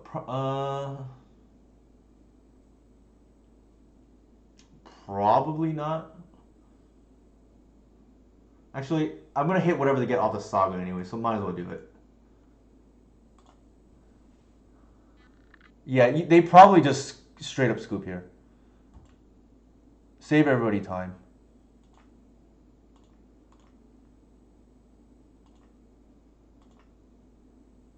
That's like devastating, right? Yeah. I could hit both lands, but I'm just trying to think how I can lose this game, right?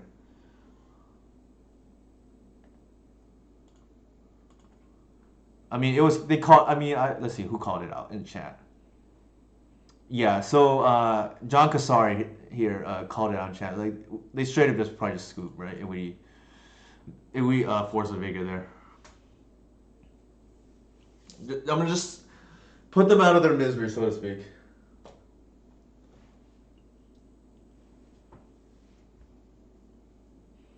Kicking myself for being 2-1 here. I feel like we should be Jund, and this is an outlier game. But I mean, they're like doubly locked, and then already with the Oof and the Archon.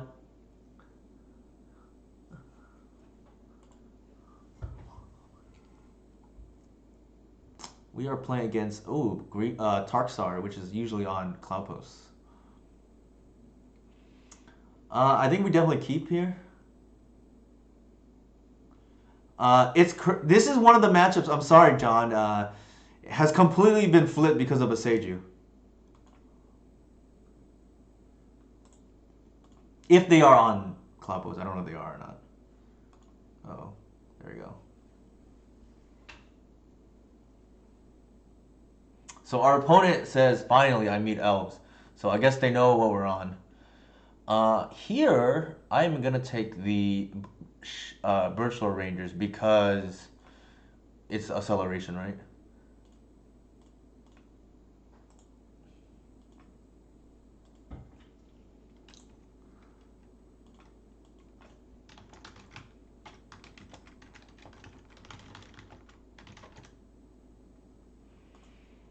Ooh, they are not on that. Interesting.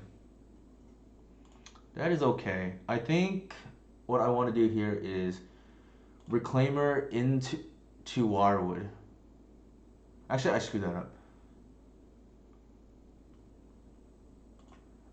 What the heck? They forced the Reclaimer? Alright, I screwed that up. I should have went Shepherd into Reclaimer, and then, yeah.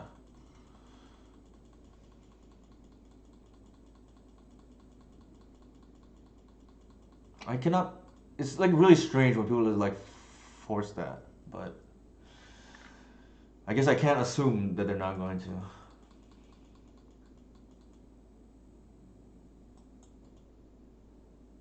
Yeah, I even like hesitate. I was like, man, if they force the Reclaimer, I'm just gonna feel real bad.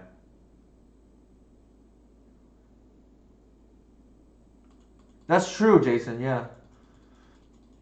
I should have just played the Shepherd because I just didn't think they would do that, but it is what it is.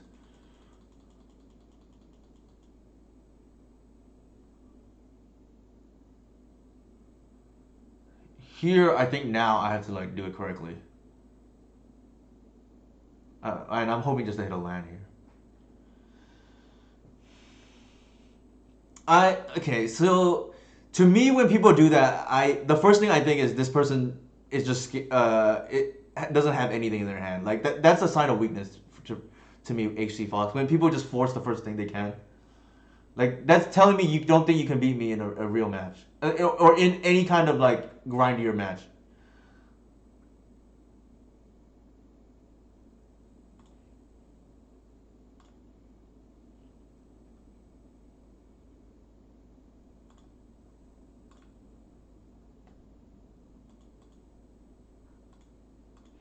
So a little bit punished here, right? Because I sequenced it the way I did.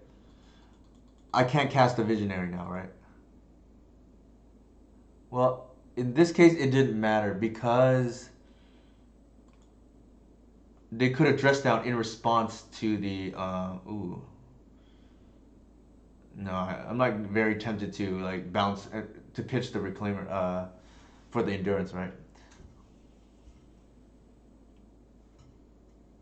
Sure.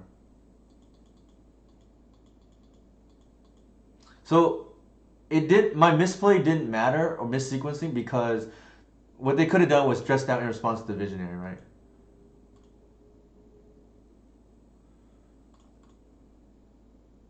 Actually, this is. I'll do it this way. So it did.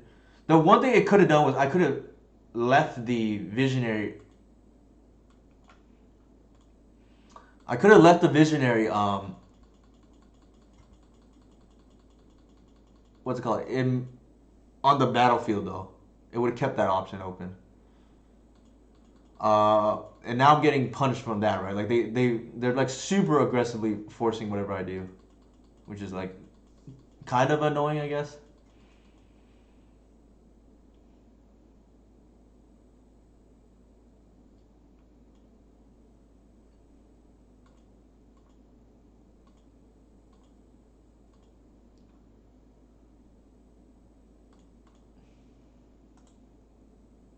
Don't even know what this does.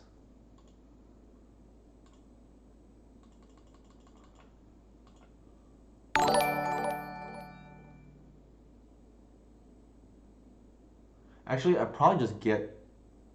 Thank you for the follow, McWinsauce. For those who don't know, McWinsauce is one of the premier Magic players online.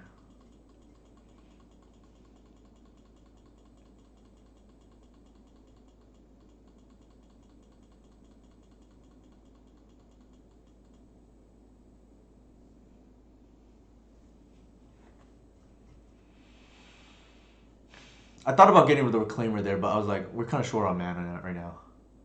Our opponent has decided they're just gonna go hellbent, literally, on stopping whatever we do.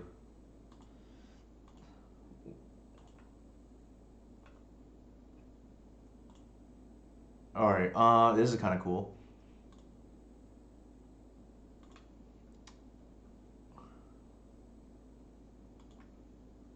Because they are hellbent, we're just gonna go ahead and force the issue now. All right, they have to block.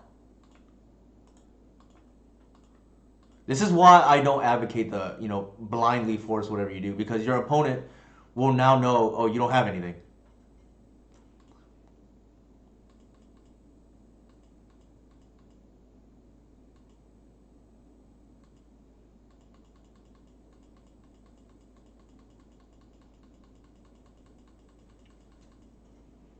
Yeah, they can't even Sylvan, right?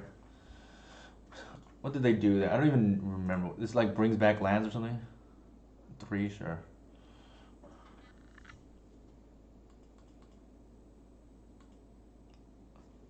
Actually, I probably should have just pitched the endurance. The right because they can't brainstorm, but I'm playing a little loose right now. Sure.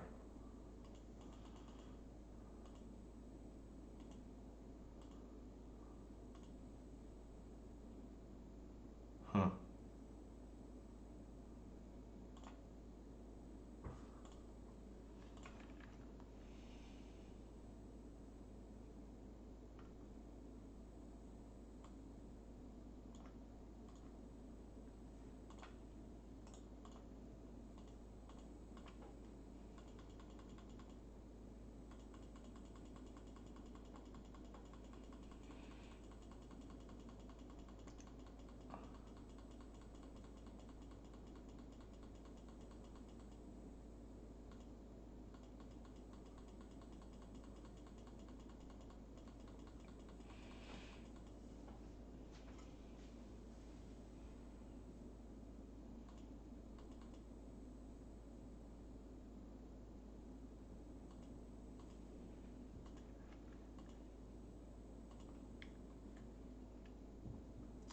Why?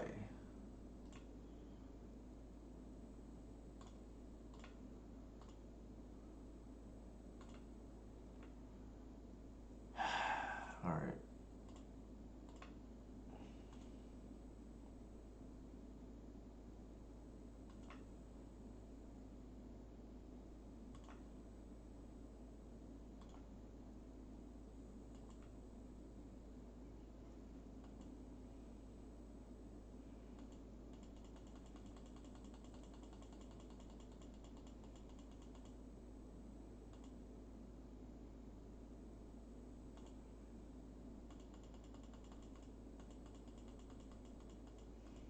So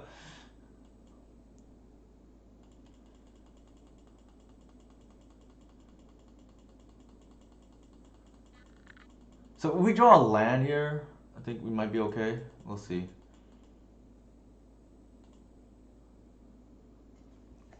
Let's see if they shuffle. Yeah. They're at one. They definitely can't attack, and then if we just like do anything even Black Source we probably plus to play around. If they ever remove it, then we get blown out, right? If we attack. Like we have a lot of live draws.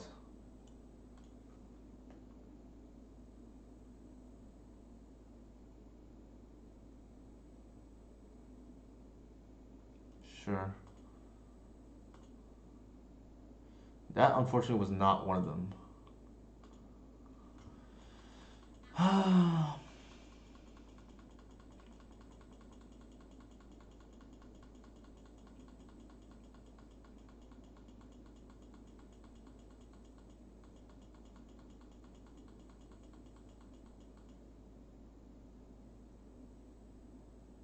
You got to be kidding me. Jesus.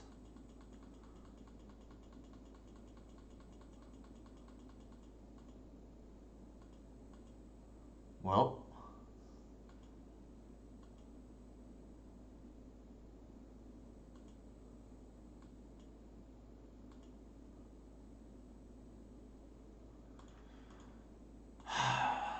this is not good.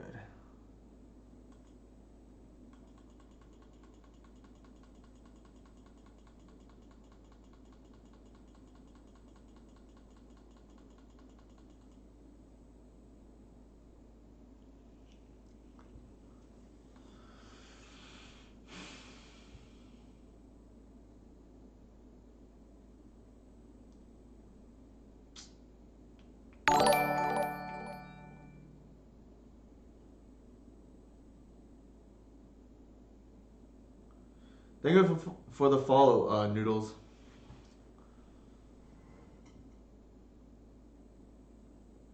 Shit. I think we lost.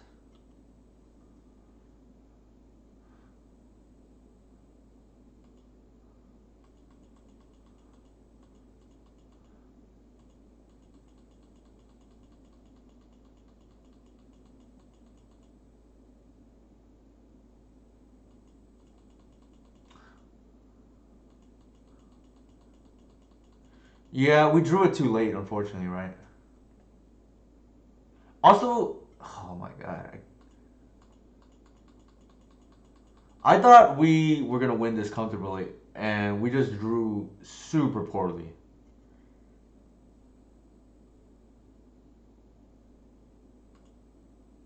Unfortunately, I think we can concede. I don't think we because the hoof is dead, right? The problem is with Archon in the deck.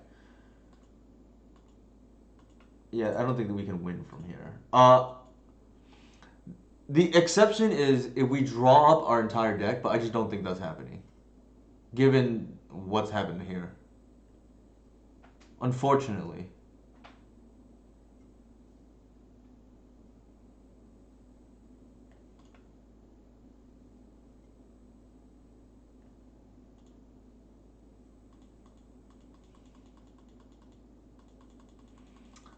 We'll look at one more draw, but I think we're dead.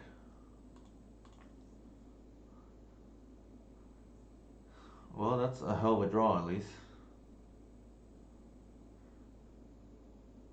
I still think we're way too behind. So we could actually natural order for burst or range to kill the Euro, but I actually don't think that's a winning line, so I'm just gonna concede. We can get visionary too, right? But then the Euro's like taking over the game here.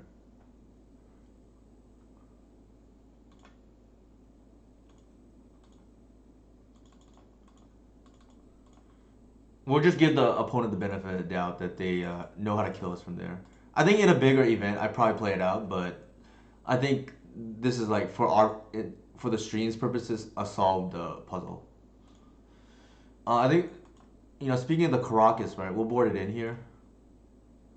Actually, given that they are on what they're on, thank you for the raid, him, Rag, Go, Magic. I think given what they are on,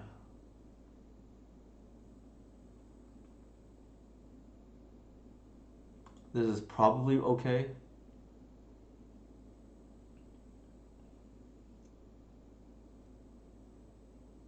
Yeah. The endurance is to deal with the Euro and then the Caracas as well. I don't think we lose otherwise.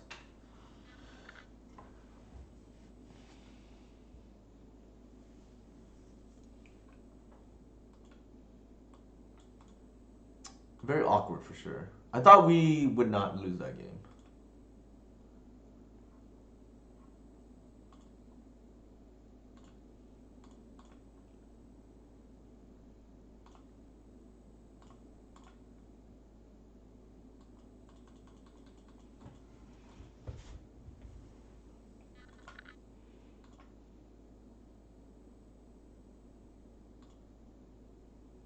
I think the misplay was actually not using the pitching the endurance because in hindsight they actually got the mana to do whatever they wanted, right? I would have to look back to see if it mattered or not, but it may have mattered.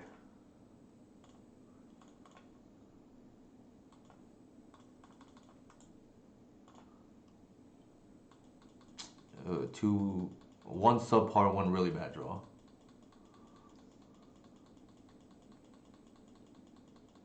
We need an elf here. That's not what I'm looking for, but I have to fire it off. That is a hell of a draw though. Cradle? Not quite, but not that bad. We can still hit another one drop here, like a Reclaimer, and that's like a really good turn. I think I'm going to want an Endurance here to keep going. That's not bad.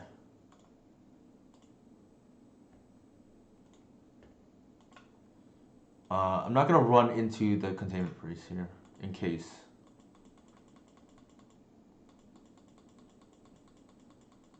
Could be Ice Fang too.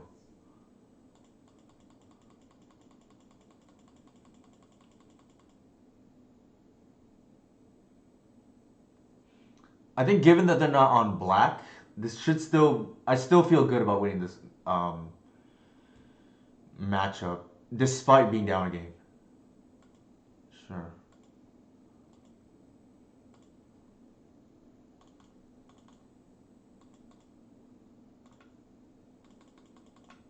Oh, that is really good.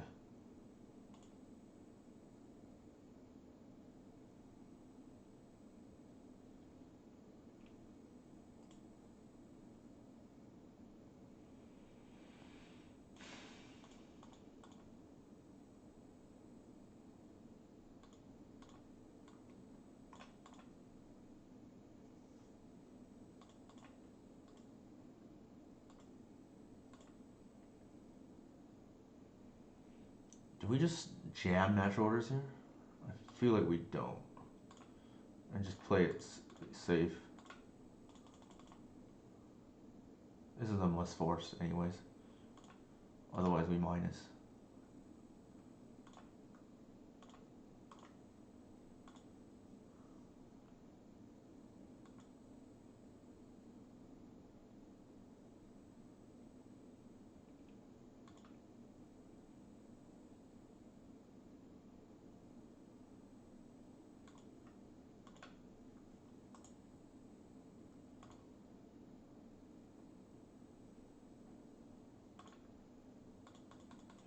Next turn, though, we will have the opportunity to double natural order.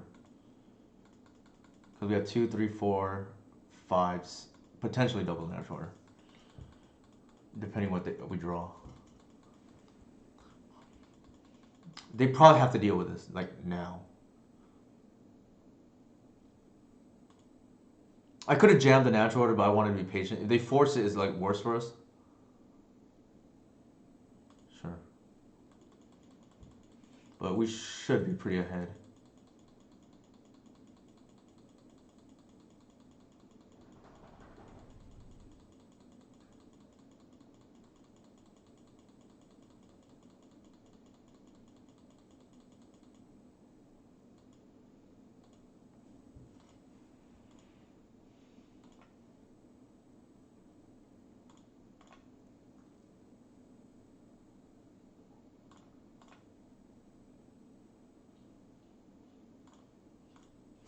Actually,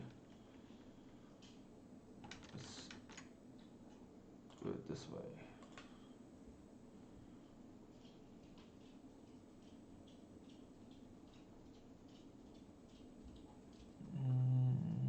I guess I'll take the endurance.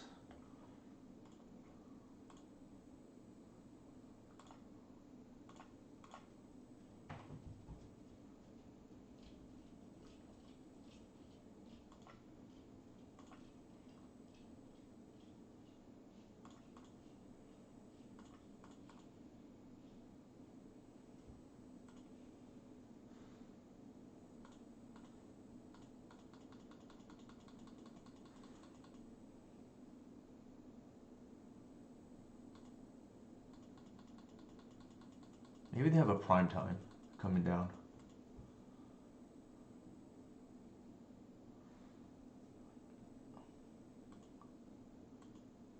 What is going on?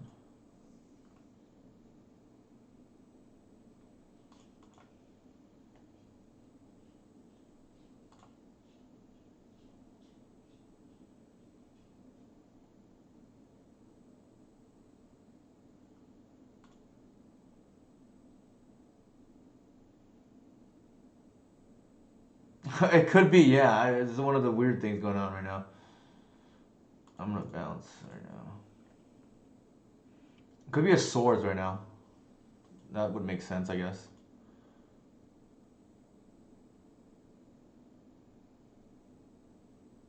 And a swords might put progenitus potentially.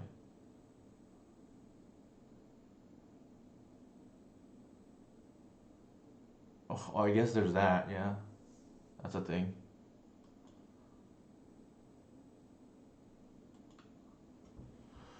Alright, interesting.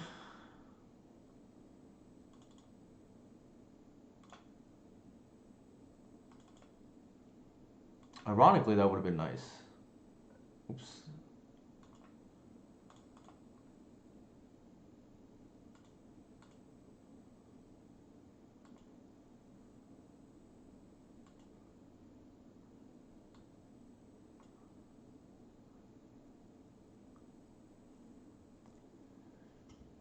I think I do it now and see how they respond.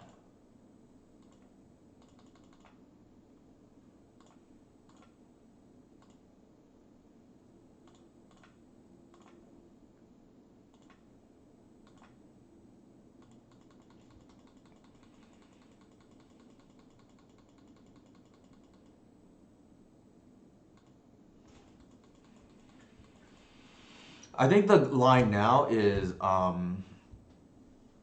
we're gonna go ahead and just dig for the shepherd and have a protected hoof kill. We're still sizably ahead, but ooh, that hold on, that's a huge mistake on their behalf.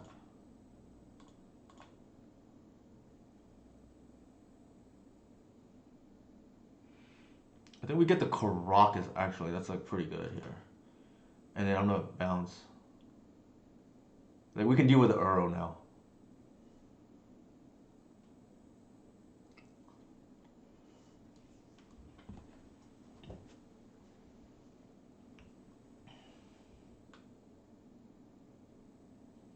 I think they realize what they just screwed up on.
Oh, I screwed up. I should have plus first.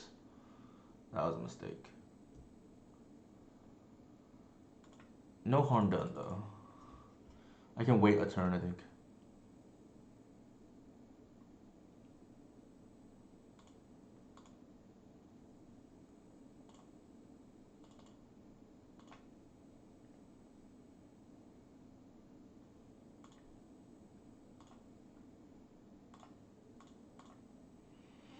We'll just try to bleed out our opponent here.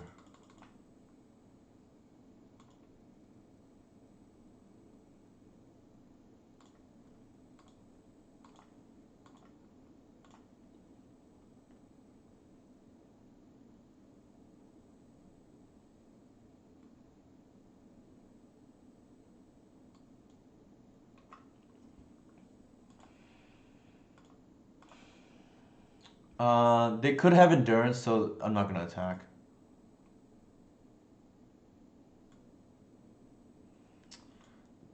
This endurance is free, I guess.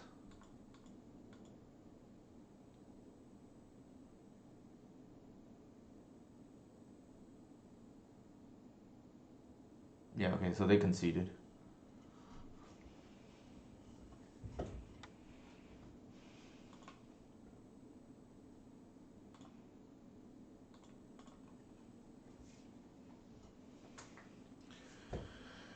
There's no reason to rush there. If your opponent's not gonna pressure you, you just bleed them out, so to speak. Like you nickel and dime them on the visionary, and then they just eventually have to do something.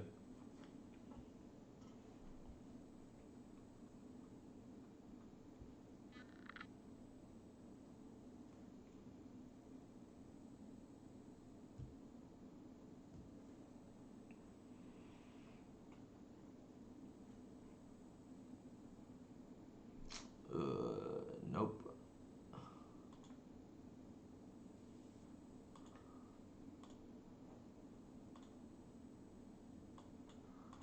I don't really like Caracas that much because it's kind of a late game card. Yikes. Alright.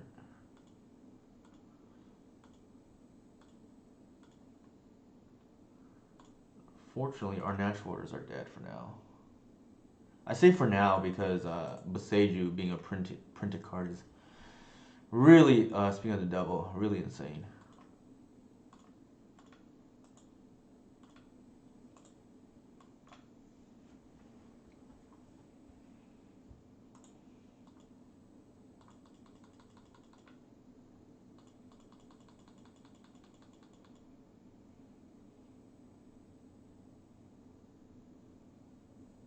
Sure.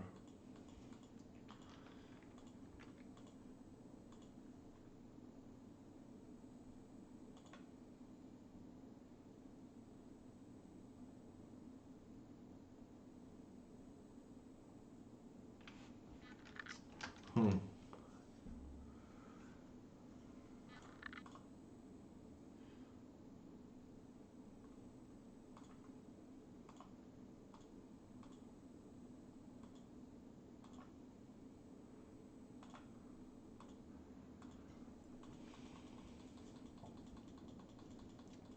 That cage is stopping me from getting Arbor here.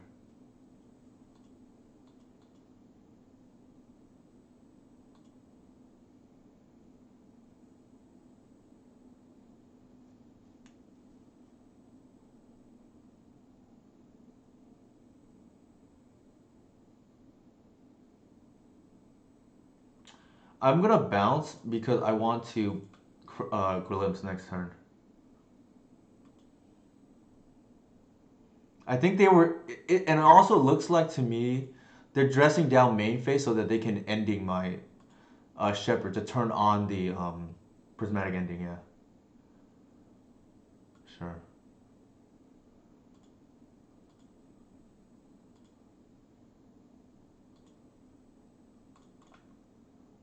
And do not get Arbor here.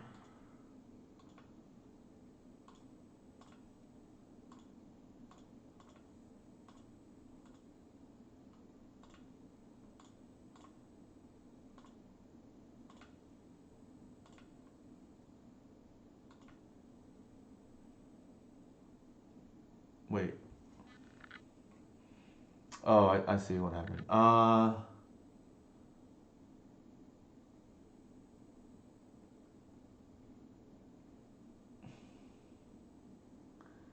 think we pitched this actually. I could have. What I should have done was, I think I did it too fast. What I should have done was actually trigger on the stack, and then I would have been able to draw one more off the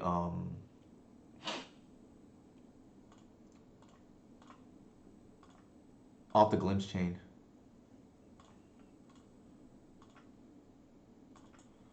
Not the end of the world, but it may cost us.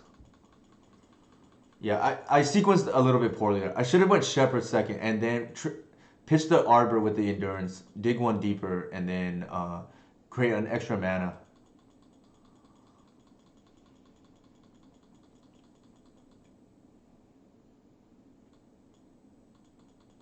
That's respect for the Reclaimer there. Oh, that's why they did it. Yeah, we cost ourselves a draw and tempo.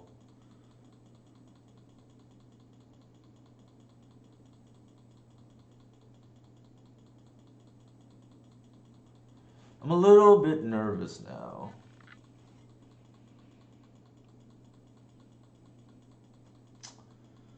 So, potential punt by myself.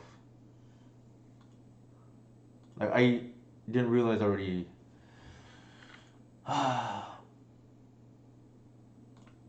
So let's do this.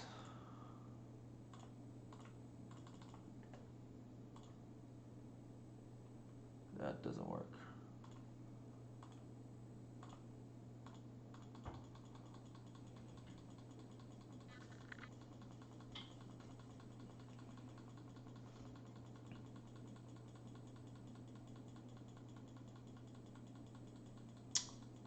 Scared about punting this game.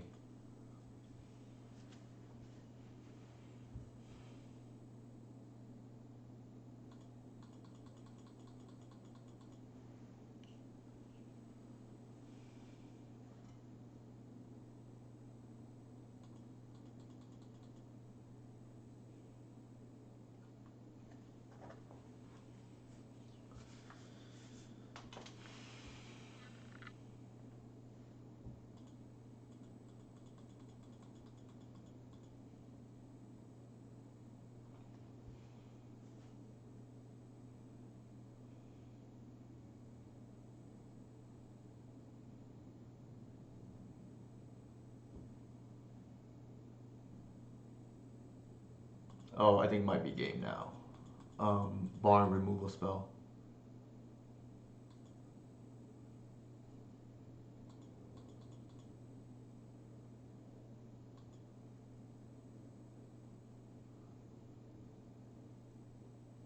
Yeah, that's game. All right, we didn't. We didn't. The saddest timeline didn't happen. We're just gonna lethal them right now.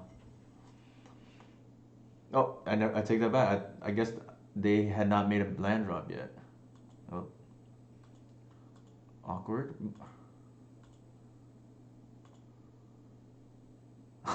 That's a hell of a draw, though.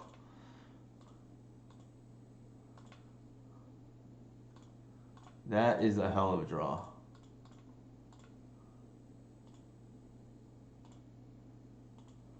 Another hell of a draw.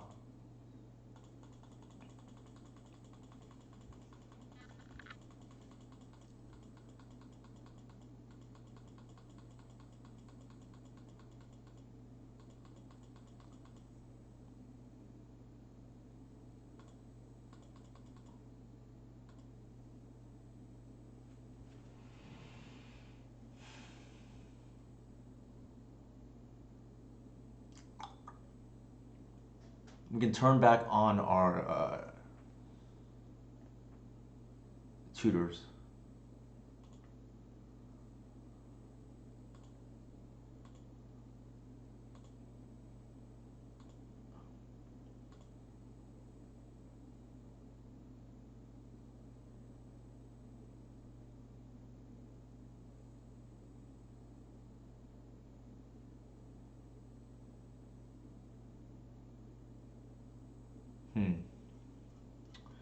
We can hit the library.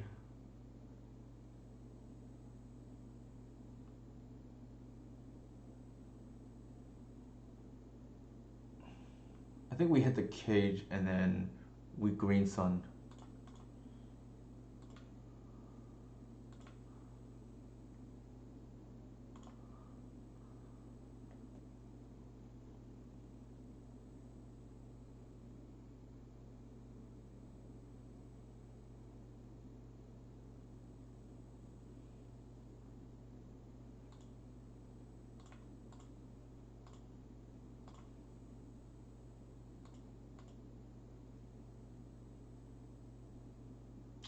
Oh my god, really?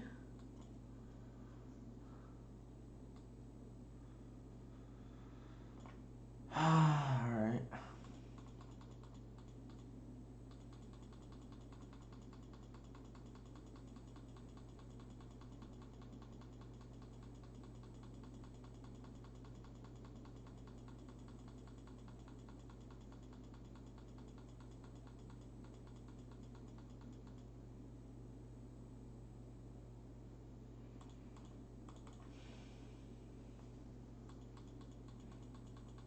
I think they're gonna put Earl into play.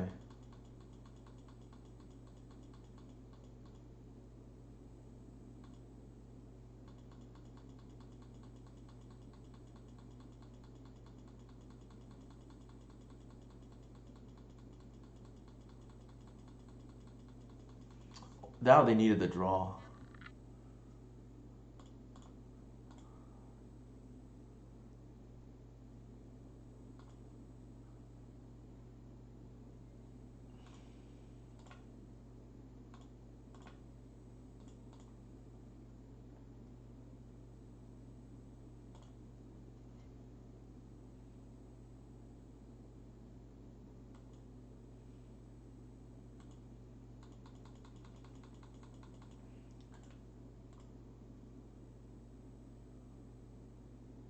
What is that?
Do I want to fetch?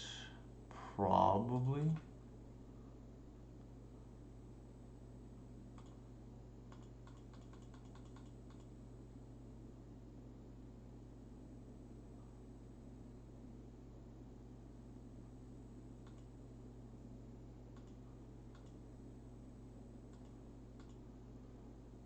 Alright, so they have one card in hand.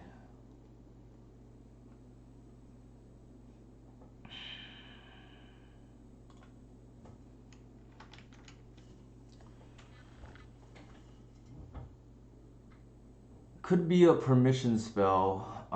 So I think I'm gonna play it safe. Because the green sun has to resolve.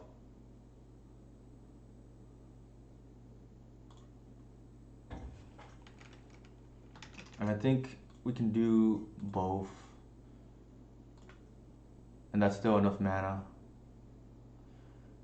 If they want to kill our Grist, that's fine, I think. They have trample anyways.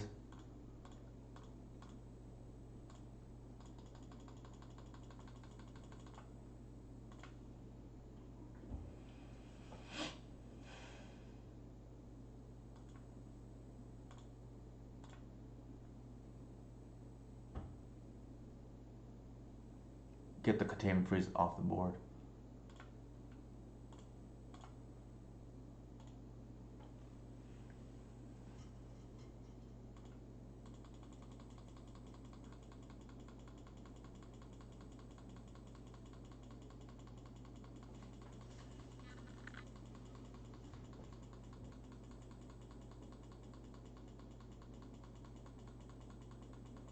So they loamed. Interesting. Can't really draw a card either.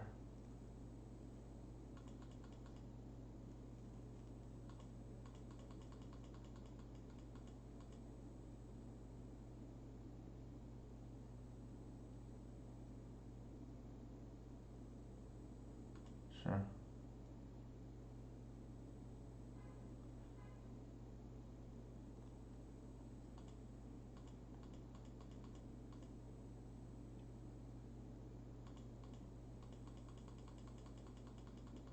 If we have a cradle here, it's just a game.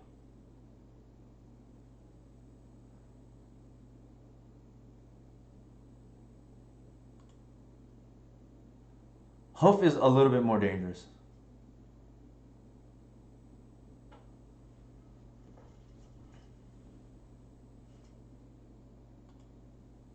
Okay, so there was dress down that they had.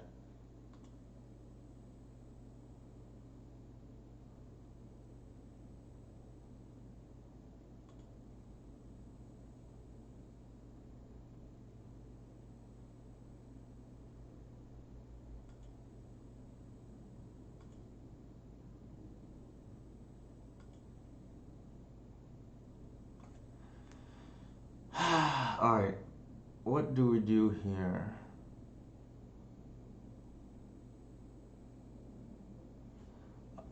We bash first.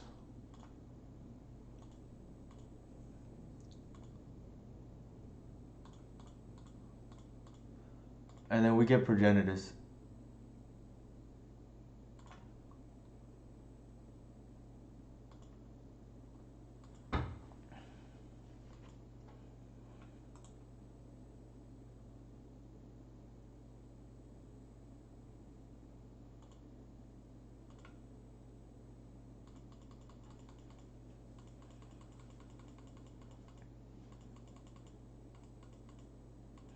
Let's see, they're just dead, right? They don't have two cards.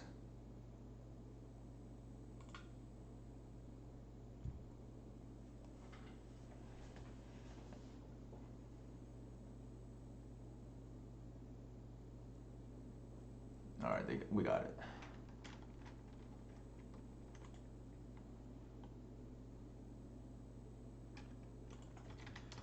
Alright, harder than it needed to be, but we pulled it out. I'm gonna take a quick break. I'm gonna bring up the deck list again, and then I'll be back in a minute to use the restroom. Or after using the restroom, I should say.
I just remembered if John Casari is still there, I'll just go ahead and give you mod access. So that third game there was actually super close, and I think we only won because we drew Bog. Um, no problem. I don't think it can be understated that if you can keep Uro off the board, you probably win. So thinking it again, this Caracas, I typically don't feel like we need it against these control decks, but it can be a lifesaver against these Uro decks. Because there are some board states where like you get in this racing situation where they're drawing one card a turn, or one extra card I should say a turn, and you're drawing one extra card or so a turn because of Waterwood Symbiote. And if they break up your draw engine, but you can't answer theirs, you probably lose. And we probably win that game because we just happen to top deck the Bog at the exact right time to lock out their Uro. It was way closer than it, excuse me, it needed to be though.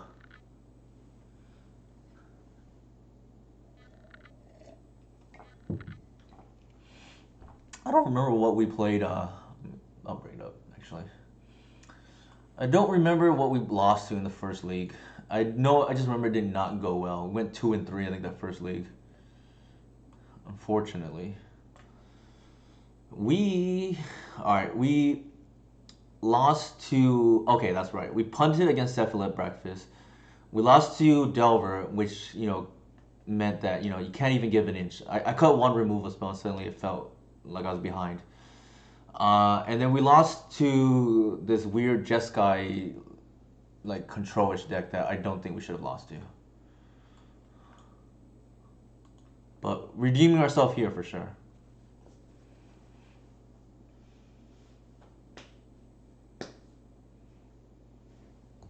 Actually, while that is queuing up, I am curious right now how our Twitter poll is going.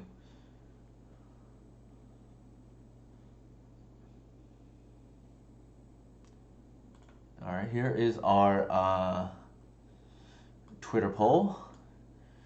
Looks like, well, a very nice number here thinks that is untouchable, and then a 30% or 31% thinks it's not untouchable. So roughly 2-1 or so.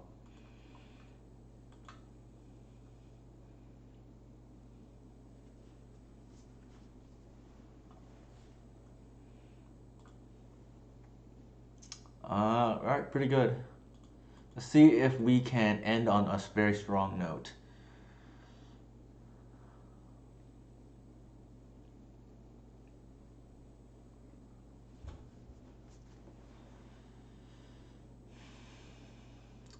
We're playing against Jeb Doi. Actually, that was a mistake. I should not have played that Bayou first. Didn't matter. It gave our opponent free information, but we end up still doing the same thing. Bad habits forming today for me for some reasons. Bad habits.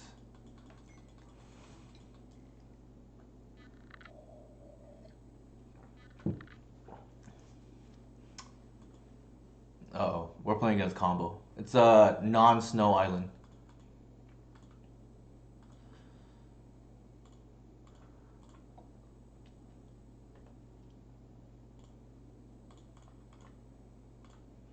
I better do that in case it matters.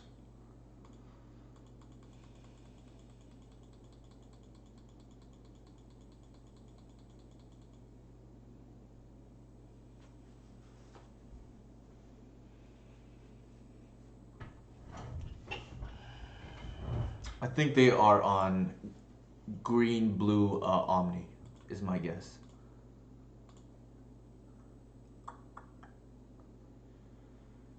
Ooh. We could just make mana and then one. So we can green sun for. Man. We can green sun for Heritage Druid and then Once Upon a Time, but that seems kind of iffy. I'm assuming they're on combo because of this. Visionary here to hit a land drop is not bad. Actually, that's once for a land. I like that.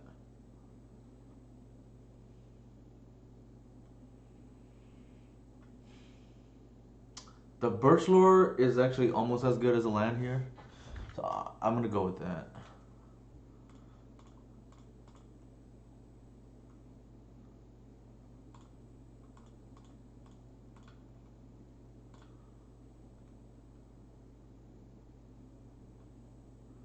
Attack first, and then I'm going to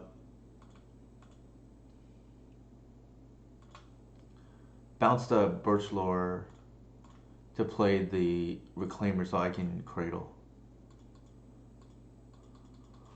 What this does is it leaves me the option to Green Sun later.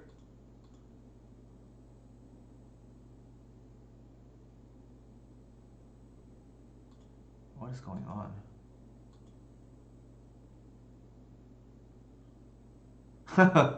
Yeah, there are a lot of collector ooze and okay, that is pretty good.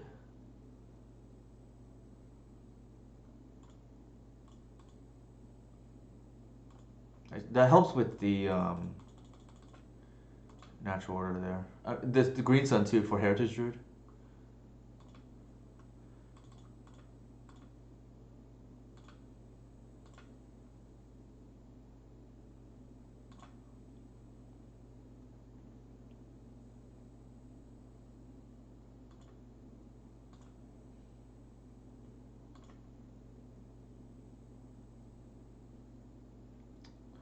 Alright, in case it matters. They already conceded. The correct thing to do is, in case it matters, you don't send in the creature, right? In case that dies somehow, or gets fogged or whatnot, and then you bounce the Shepherd to untap the Reclaimer. I think is the correct line. It can matter like randomly. Our opponent went 3 turns and didn't do anything. I'm pretty sure this is like show and tell.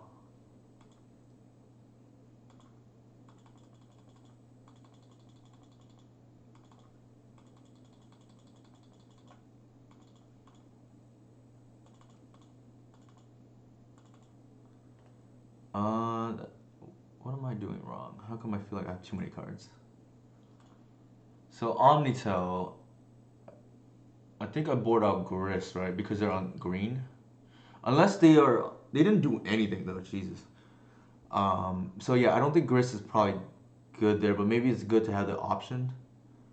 Looking at my boarding strategy, like these come out.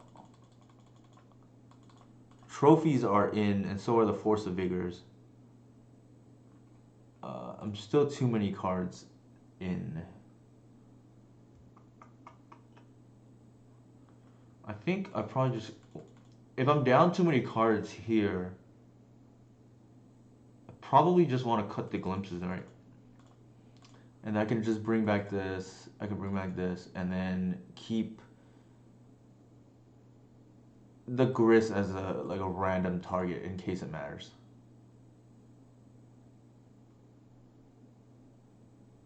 Yeah, I like this. Because our opponent just did not do anything for like 3 turns. I'm pretty sure they're on Omni.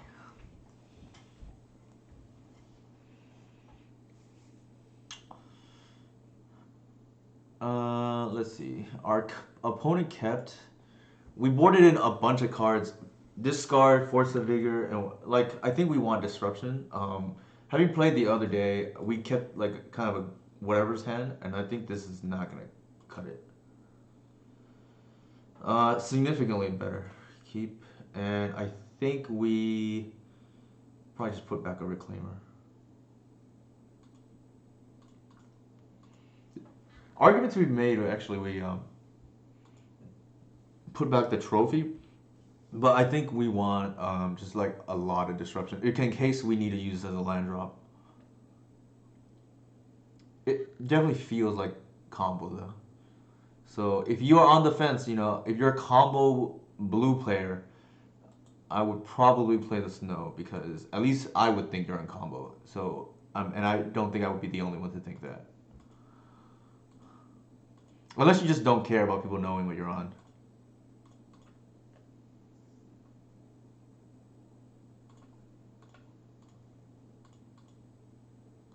Let's see if we can break up your combo.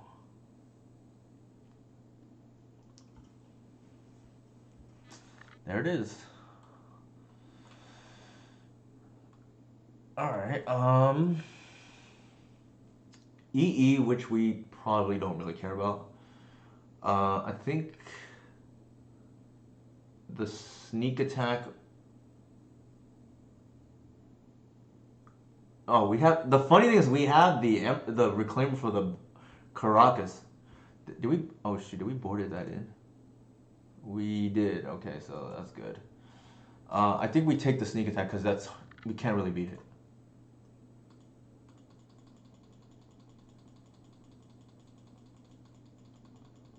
The Caracas randomly doing work here, right? Or the reclaimer for the Caracas.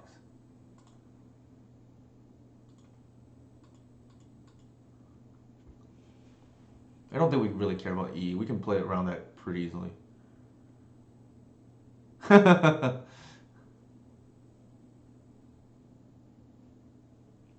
This is the scariest card from them, in my opinion.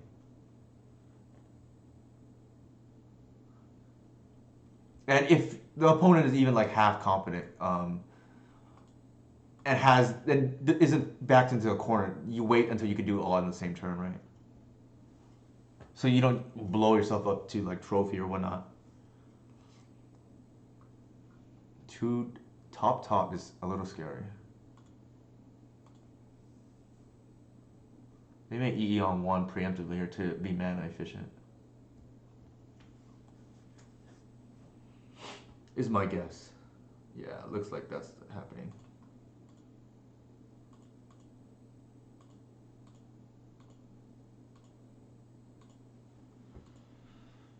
So I think we do it anyways.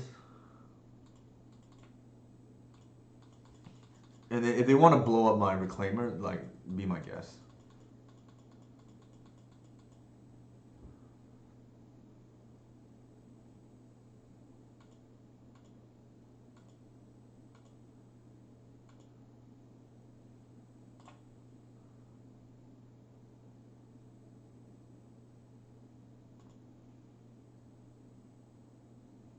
Hey Romario, thanks for the raid. I was about to raid you actually. This is our last match of the night. But mucho appreciation.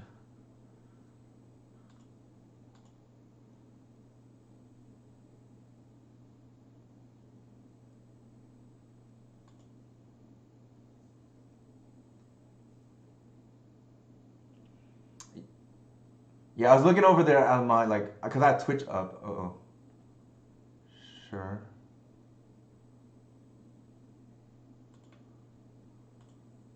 Oh, this is gonna be sweet.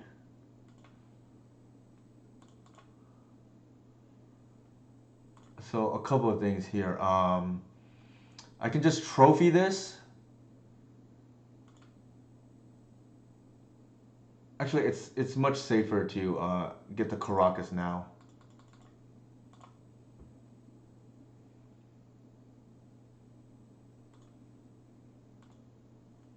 Sure.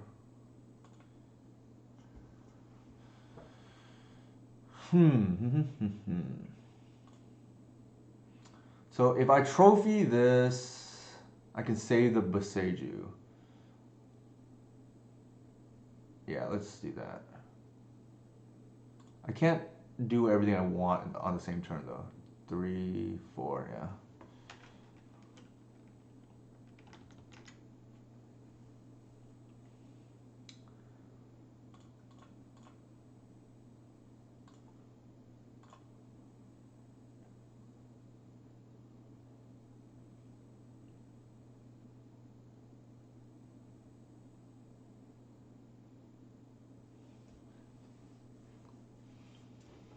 I probably should have bashed. Although it doesn't really matter, I guess. They can the nice thing about this is they can just force this, and what that does is then I can just Boseiju them, right? And they go down to like no cards.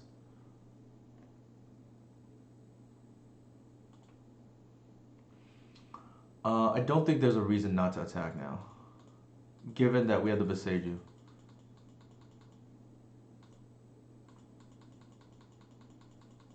And we keep the Caracas up.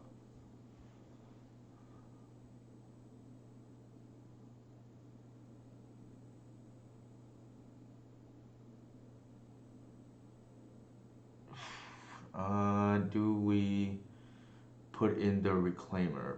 Probably.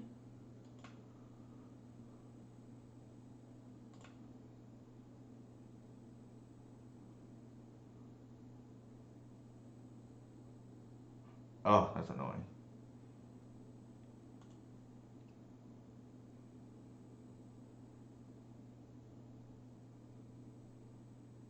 Actually, let's do it now.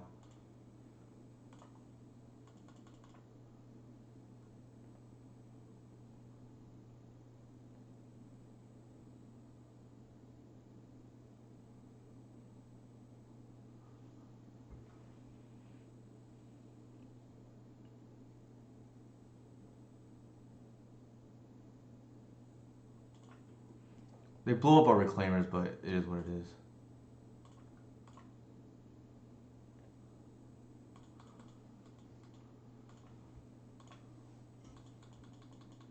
Feels bad.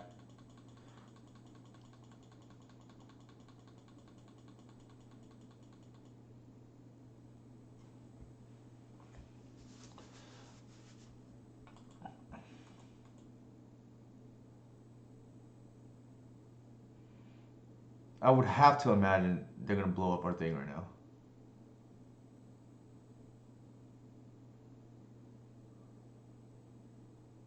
Yeah. The ideal.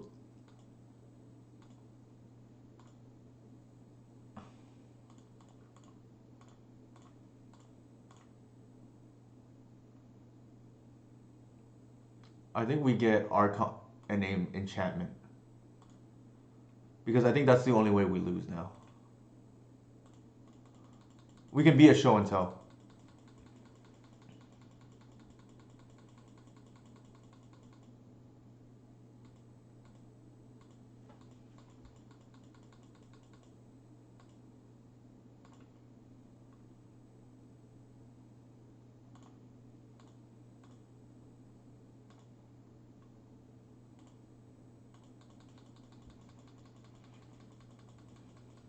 Dang, the Karak is doing work. I am impressed.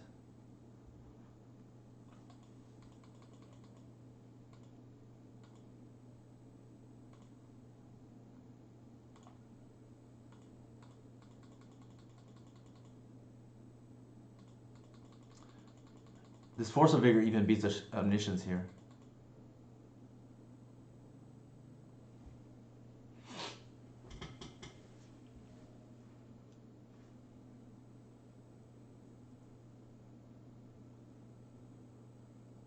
Color me impressed for sure.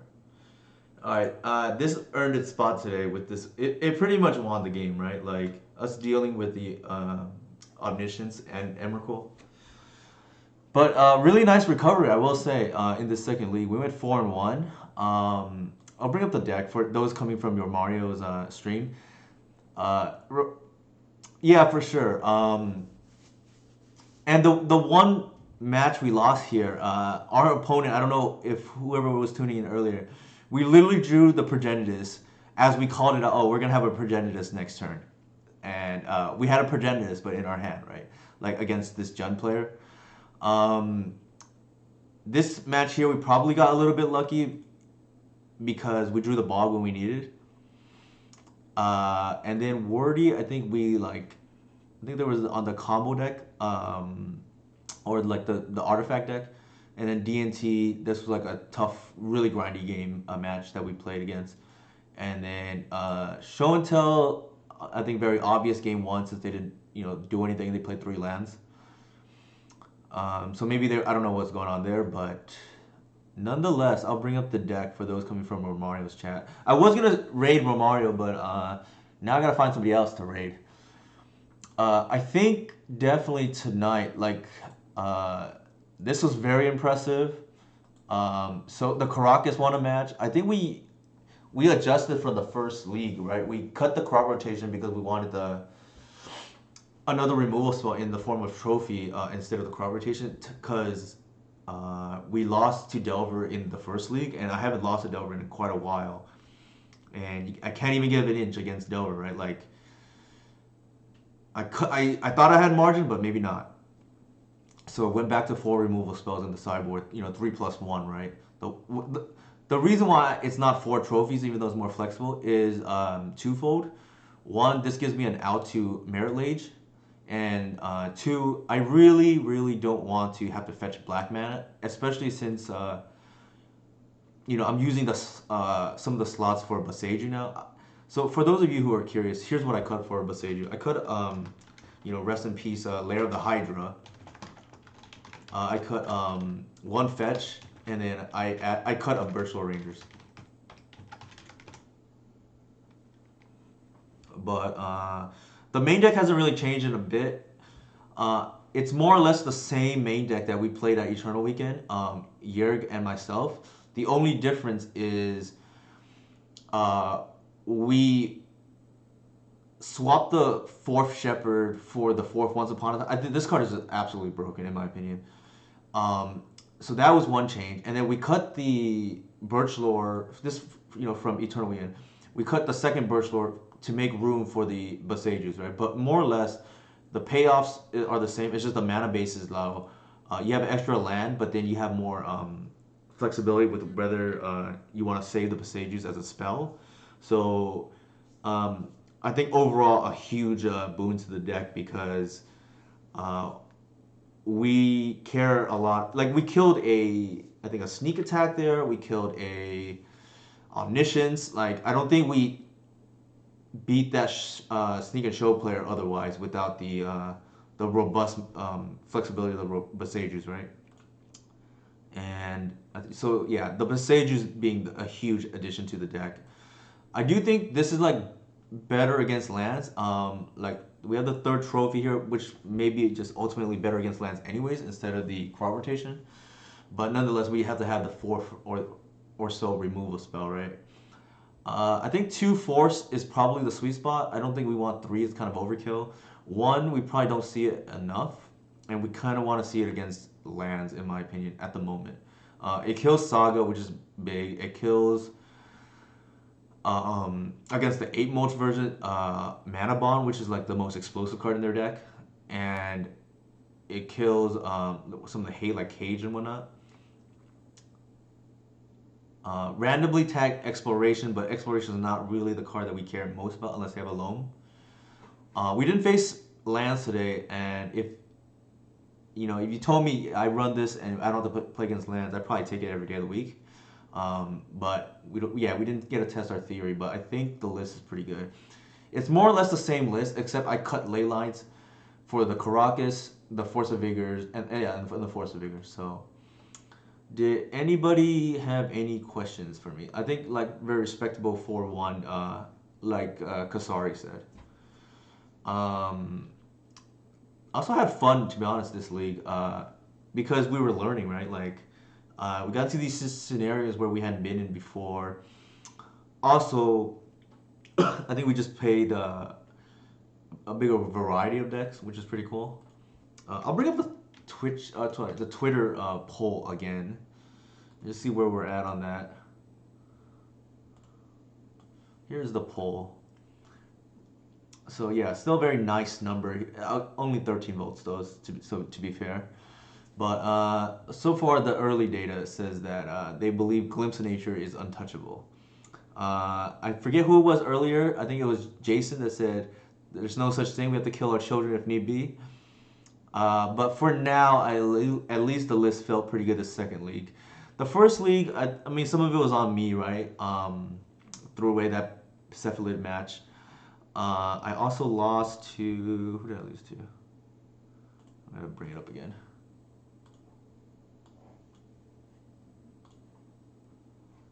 I also lost to who now on the you're right, the Jeskai build that I just didn't really know what was going on there.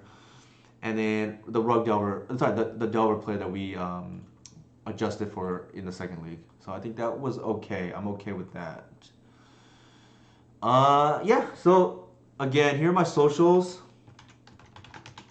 If you like my content, what you can do to support me is, if you have a free Amazon Prime subscription, please sub to me, and then that's one of the things I'm trying to work on to get closer to partner one day.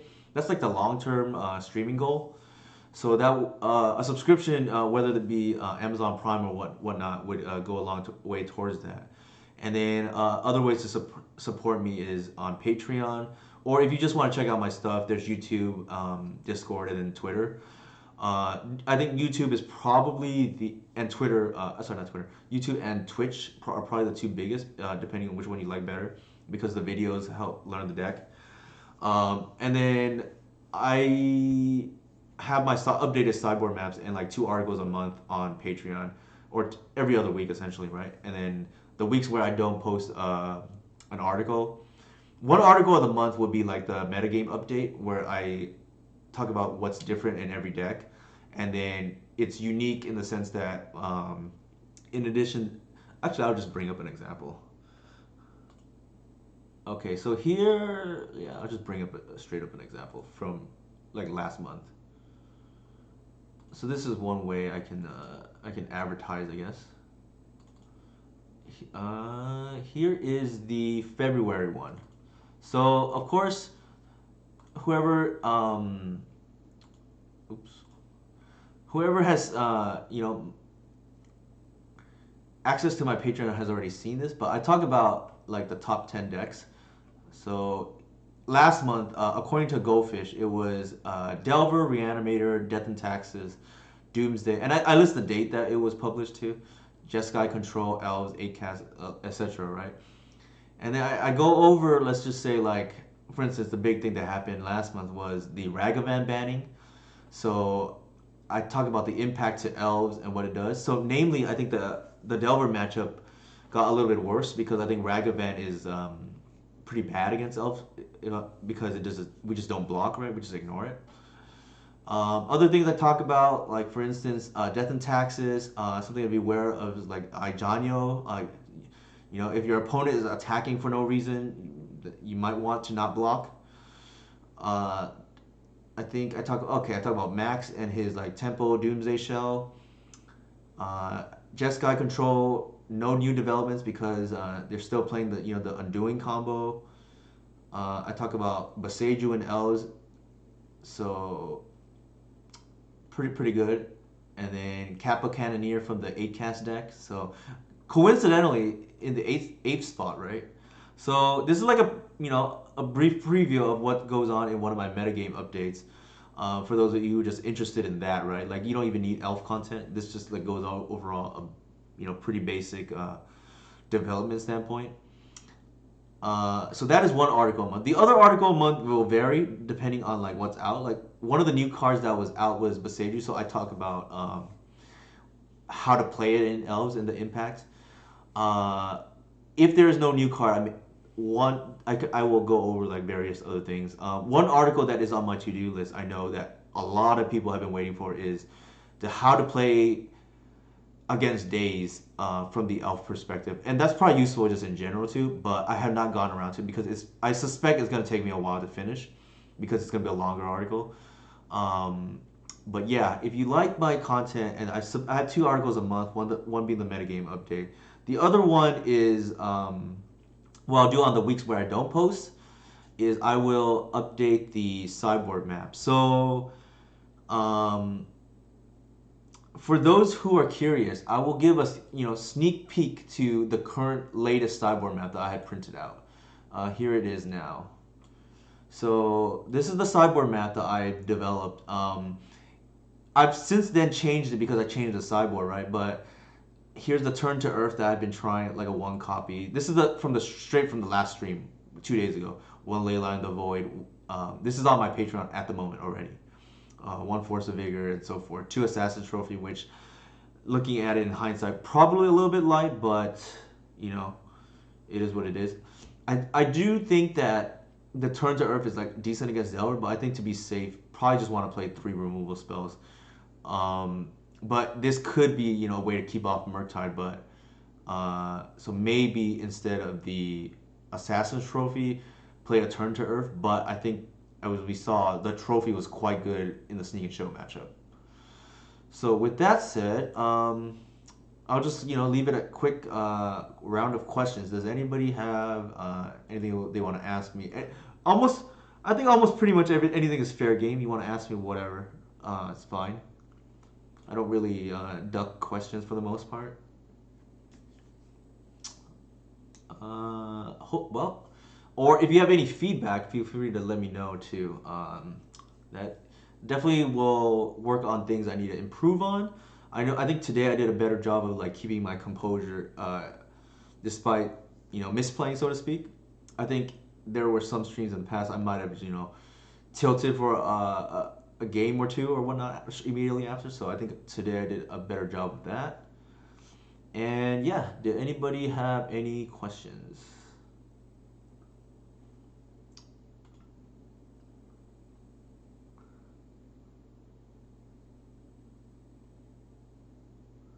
All right.